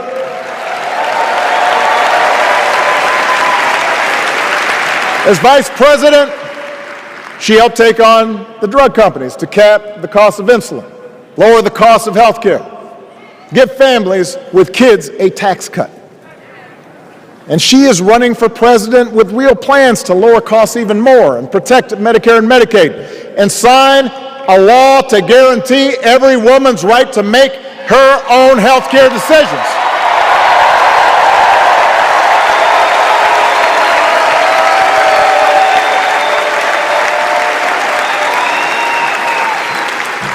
In other words, Kamala Harris won't be focused on her problems. She'll be focused on yours. As president, she won't just cater to her own supporters and punish those who refuse to kiss the ring or bend the knee. She'll work on behalf of every American. That's who Kamala is. And in the White House, she will have an outstanding partner in Governor Tim Walz.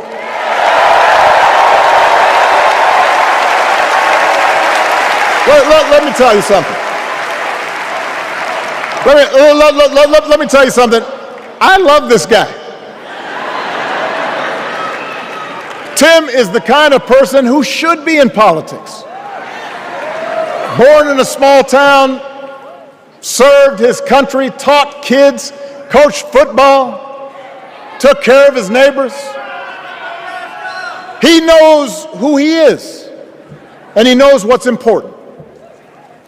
You can tell those flannel shirts he wears don't come from some political consultant. They come from his closet, and they have been through some stuff.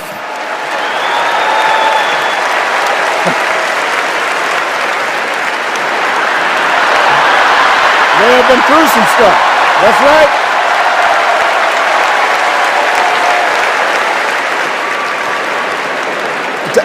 Together, Kamala and Tim have kept faith with America's central story. A story that says we are all created equal. All of us endowed with certain inalienable rights, that everyone deserves a chance, that even when we don't agree with each other, we can find a way to live with each other. That's Kamala's vision. That's Tim's vision. That's the Democratic Party's vision. And our job over the next 11 weeks is to convince as many people as possible to vote for that vision. Now, it won't be easy. The other side knows it's easier to play on people's fears and cynicism, always has been. They will tell you that government is inherently corrupt, that sacrifice and generosity are for suckers. And since the game is rigged, it's okay to take what you want and just look after your own. That's the easy path. We have a different task. Our job is to convince people that democracy can actually deliver. And in doing that, we can't just point to what we've already accomplished. We can't just rely on the ideas of the past. We need to chart a new way forward to meet the challenges of today. And Kamala understands this. She knows, for example, that if we want to make it easier for more young people to buy a home, we need to build more units and clear away some of the outdated laws and regulations that made it harder to build homes for working people in this country. That is a priority, and she's put out a bold new plan to do just that.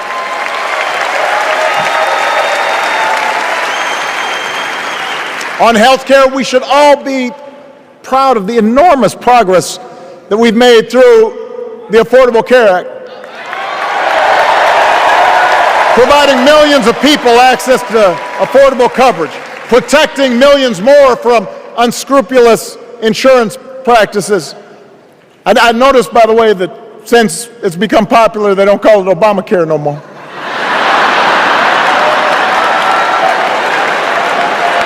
But Kamala knows we can't stop there, which is why she'll keep working to limit out-of-pocket costs.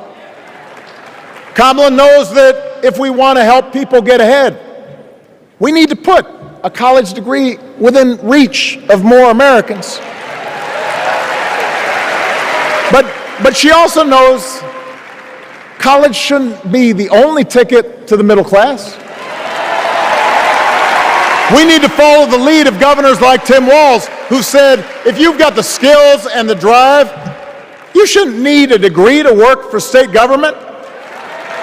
And in this new economy, we need a president who actually cares about the millions of people all across this country who wake up every single day to do the essential, often thankless work, to care for our sick, to clean our streets, to deliver our packages. We need a president who will stand up for their right to bargain for better wages and working conditions. And Kamala will be that president.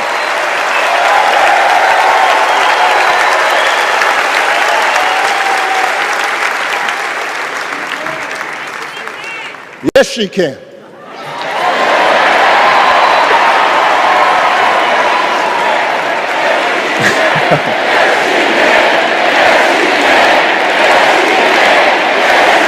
Yes, she can.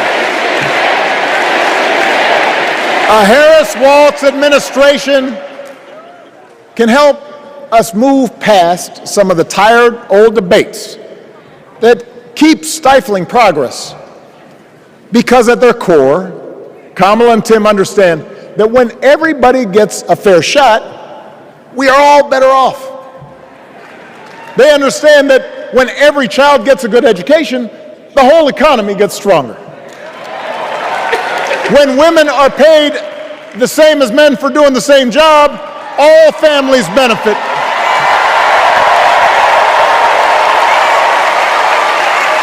They understand that we can secure our borders without tearing kids away from their parents, just like we can keep our streets safe while also building trust between law enforcement and the communities they serve and eliminating bias. That will make it better for everybody.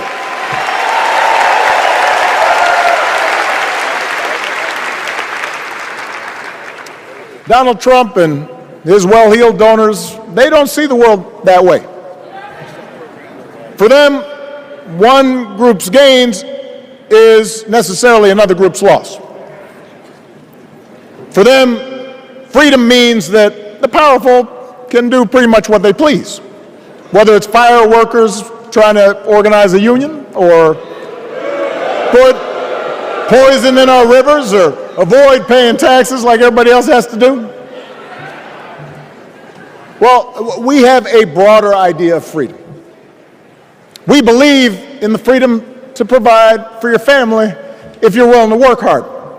The freedom to breathe clean air and drink clean water and send your kids to school without worrying if they'll come home. We believe that true freedom gives each of us the right to make decisions about our own life, how we worship, what our family looks like, how many kids we have, who we marry. And we believe that freedom requires us to recognize that other people have the freedom to make choices that are different than ours. That's okay.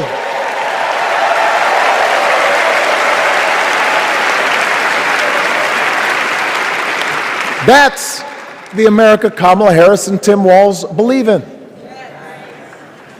An America where we, the people, includes everyone. Because that's the only way this American experiment works. And despite what our politics might suggest, I think most Americans understand that.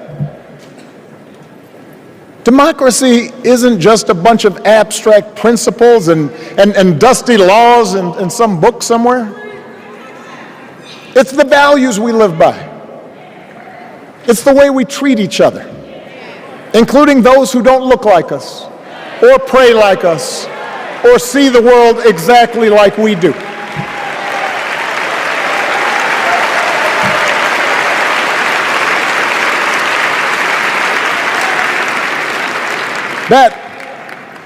That sense of mutual respect has to be part of our message. Our politics have become so polarized these days that all of us across the political spectrum seem so quick to assume the worst in others, unless they agree with us on every single issue. We start thinking that the only way to win is to scold and shame and out-yell the other side. And after a while, regular folks just tune out, or they don't bother to vote.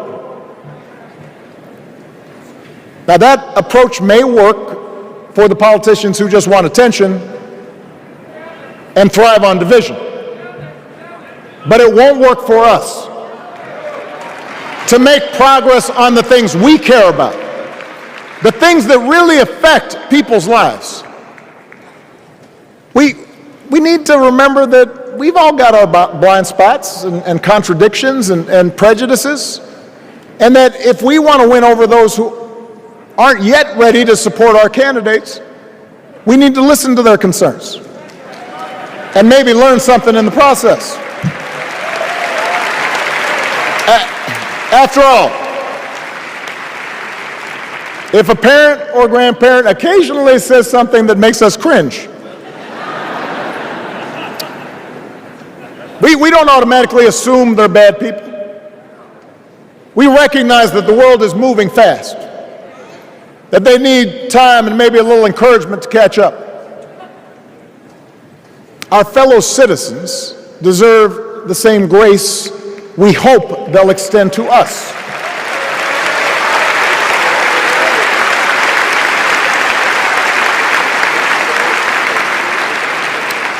That's how we can build a true democratic majority, one that can get things done. And by the way, that does not just matter to the people in this country. The rest of the world is watching to see if we can actually pull this off.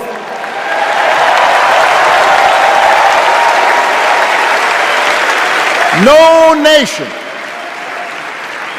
no society has ever tried to build a democracy as big and as diverse as ours before.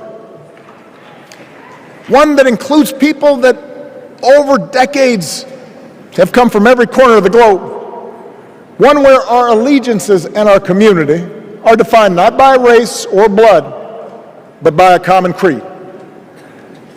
And that's why when we uphold our values, the world's a little brighter. When we don't, the world's a little dimmer. And dictators and autocrats feel emboldened. And over time, we become less safe. We shouldn't be the world's policemen, and we can't eradicate every cruelty and injustice in the world. But America can be and must be a force for good. Discouraging conflict, fighting disease, promoting human rights, protecting the planet from climate change, defending freedom, brokering peace. That's what Kamala Harris believes, and so do most Americans.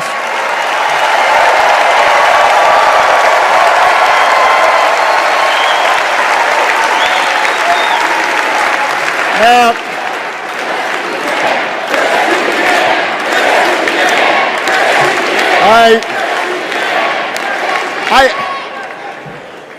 I know these ideas can feel pretty naive right now.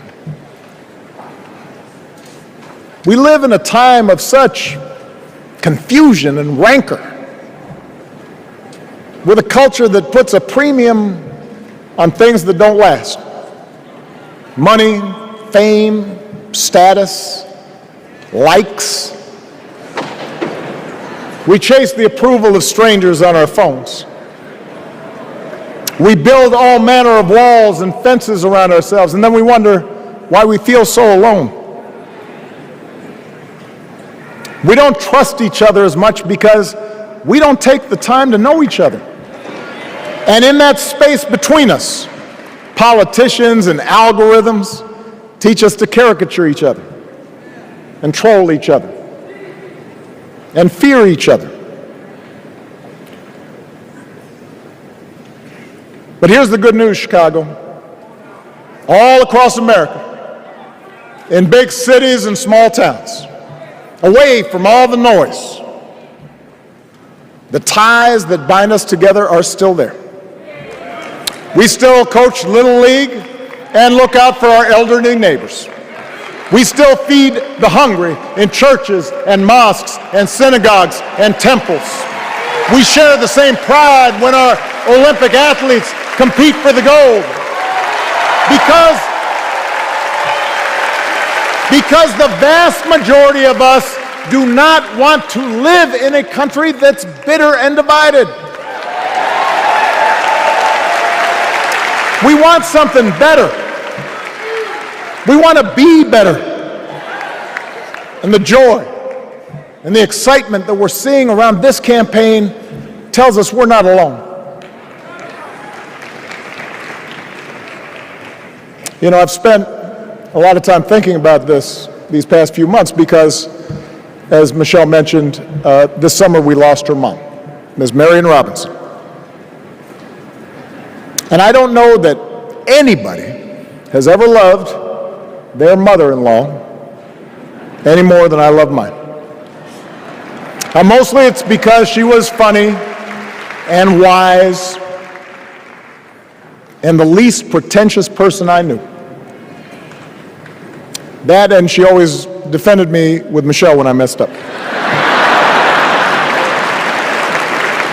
I'd hide behind her.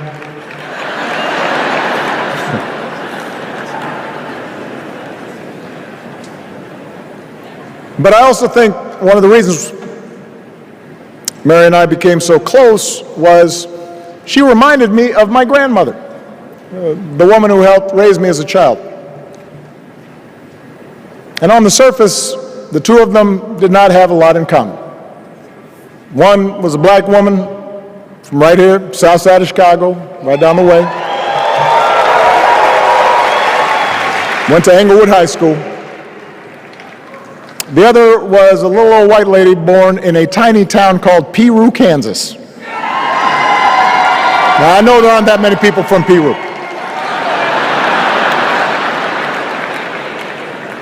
And yet they shared a basic outlook on life.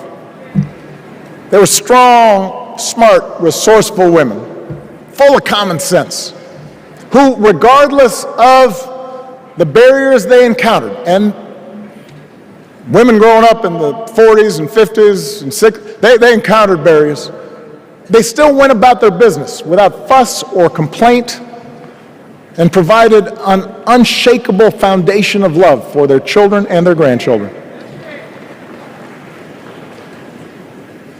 In that sense, they both represented an entire generation of working people who, through war and depression, discrimination and limited opportunity, helped build this country.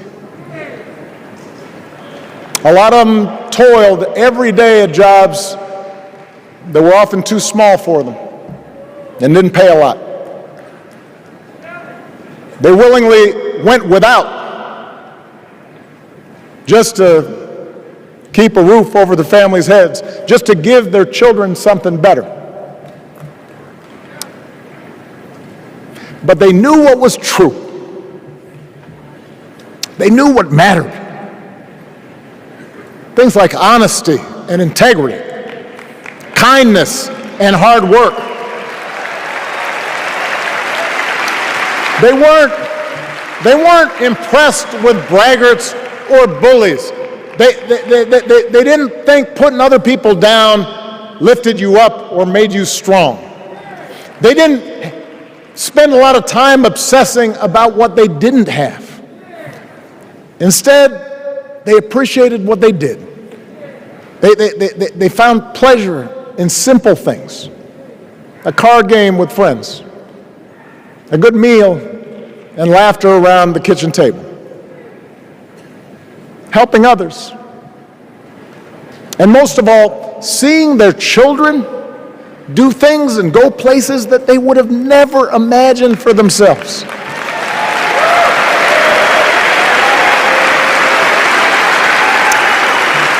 Whether you are a Democrat or a Republican or somewhere in between, we have all had people like that in our lives. People like Kamala's parents, who crossed oceans because they believed in the promise of America. People like Tim's parents, who taught him about the importance of service.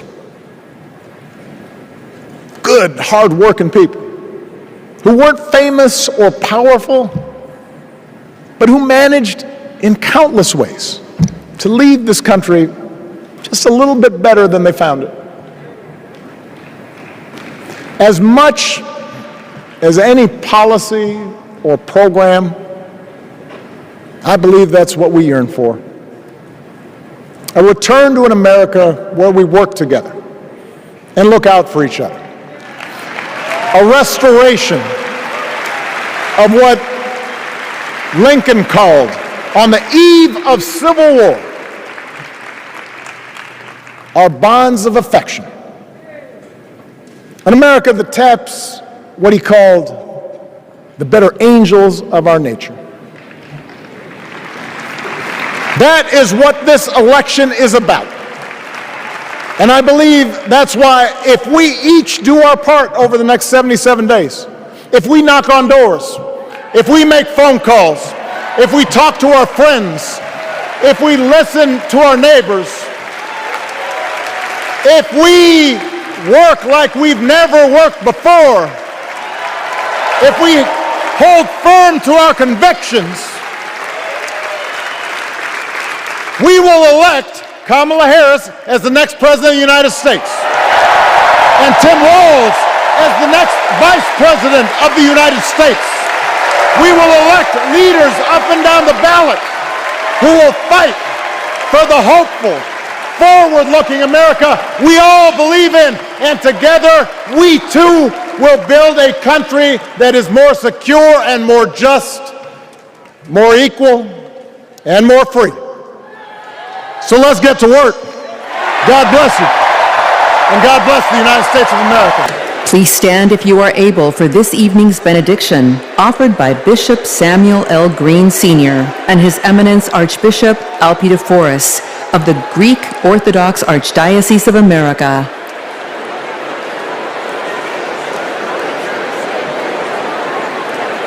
God of our weary years, God of our silent tears, Thou who hast brought us thus far along the way, You are the one who broods over the days of our lives, and without You, we would be nothing.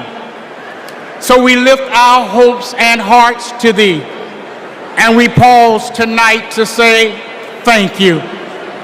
Thank You for loving us. Thank You for not giving up on us.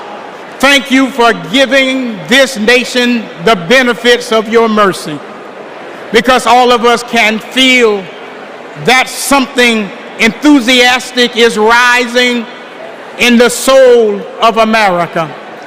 And all of us can tell that the tyranny of resentment has finally met its match.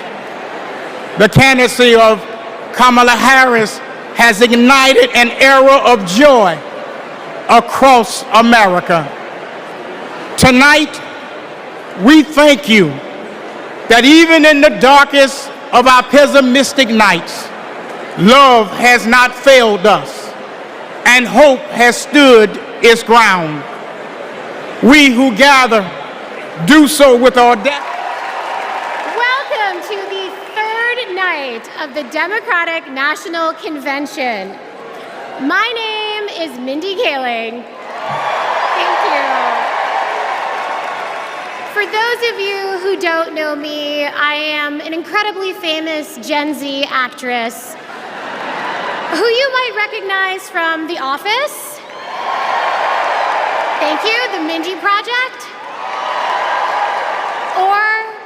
woman who courageously outed Kamala Harris as Indian in an Instagram cooking video. Yes, you're welcome. I am so proud to be here supporting my friend. But the real reason I am here is that deep down, I truly believe that as a woman of color and as a single mother of 3, it is incredibly important that I be appointed ambassador to Italy. That's how this works, right? That's like why I'm here. I've never been, I'm dying to go. And guys, I just really need a break. I know it's not the priority tonight, but just think about it. I am actually here because I have known the Vice President for a long time, and I want to tell you a story about one of the first times I ever met her.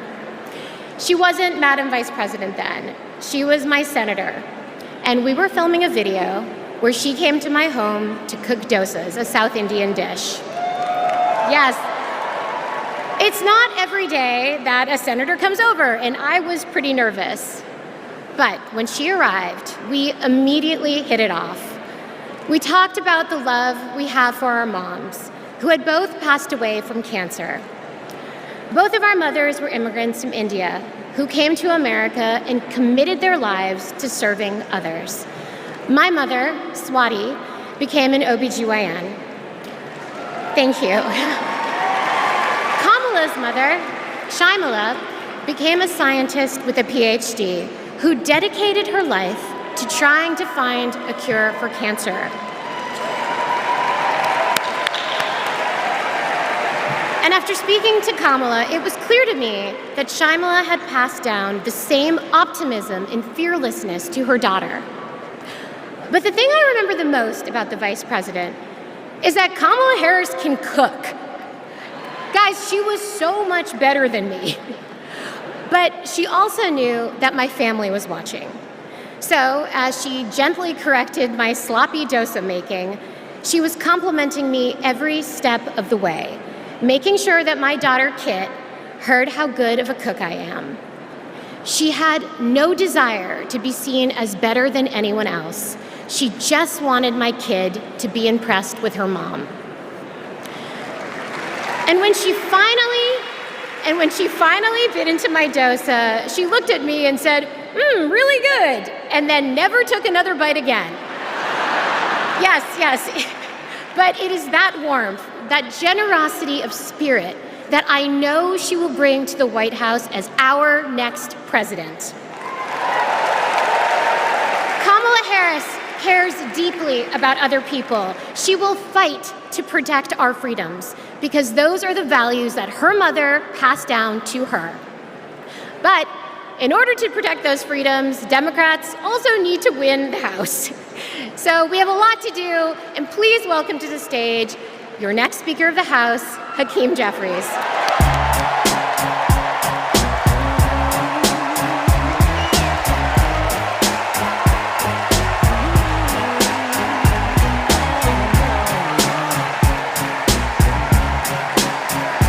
Good evening, Democrats.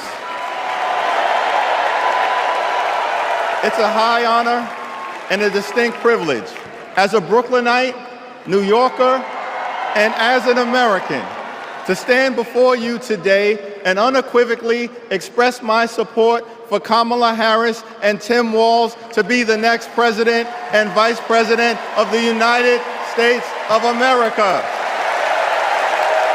Over the last few years, House Democrats have been hard at work, and we could not have asked for a better leader to partner with than President Joseph Robinette Biden, who will go down as one of the most consequential presidents of all time. Last month, President Biden selflessly passed the torch to Vice President Kamala Harris, who is ready, willing, and able to fight for the people. Kamala Harris is a courageous leader, a compassionate leader, and a common sense leader who will deliver real results for everyday Americans.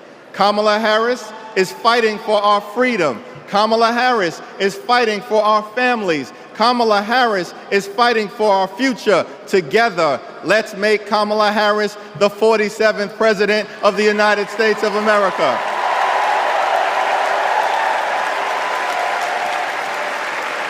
In our great country, when you work hard and play by the rules, you deserve to earn a living wage. You deserve to have an affordable place to call home. You deserve to educate your children in a great public school that is free from gun violence. And you deserve high quality, affordable health care, and you deserve the chance to one day retire with grace and with dignity. But for far too many people in our great country, they are struggling to live paycheck to paycheck. And as a result, the American dream is out of reach. Here's the thing, extreme MAGA Republicans don't care about everyday Americans. They only care about themselves. Our approach, led by Kamala Harris and Coach Walz, is very different. We care about you, the American people. And we will fight hard to make sure that the American dream is alive and well in every single community. Now, the road ahead will not be easy, which brings me to you-know-who. Donald Trump is like an old boyfriend who you broke up with, but he just won't go away. He has spent the last 4 years spinning the block, trying to get back into a relationship with the American people. Bro, we broke up with you for a reason.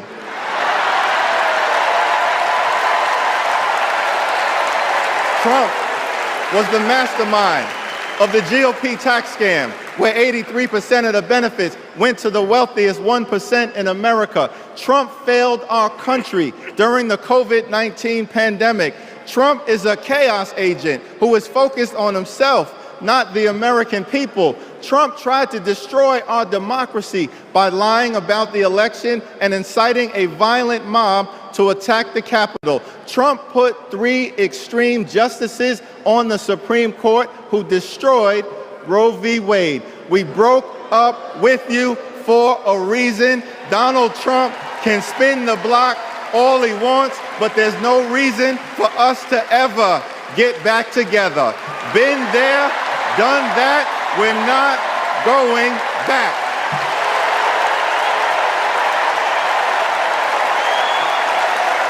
Kamala Harris and House Democrats will always put people over politics. Kamala Harris and House Democrats will lower costs and grow the middle class. Kamala Harris and House Democrats will fix our broken immigration system and secure the border. Kamala Harris and House Democrats will strengthen the relationship between the police and the community. Kamala Harris and House Democrats will continue to combat the climate crisis with the fierce urgency of now. Kamala Harris and House Democrats will protect Social Security,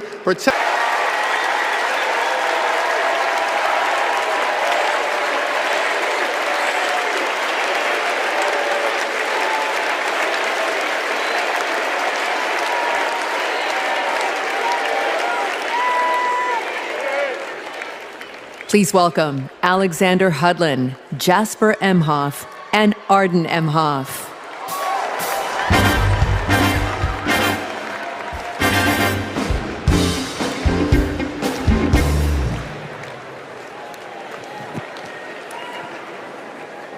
Kamala Harris is our auntie. She'll be a president who cares for all of us. She'll lift us up. In 2016, we celebrated Auntie's Senate win. We saw Trump winning. I was only 9, but I knew enough to be concerned. Auntie said, do you know what superheroes do? They fight back. And we will too. She will make time for what matters. You know, no one is busier than my auntie, but she always makes time for family. From moments as simple as cooking and sharing a meal, to exchanging stories and jokes. Auntie taught me about being present in what's important, and I know that's how she'll lead. She'll treat everyone with respect. Even as a kid, Auntie made me feel that I was seen, that my words are important, that I am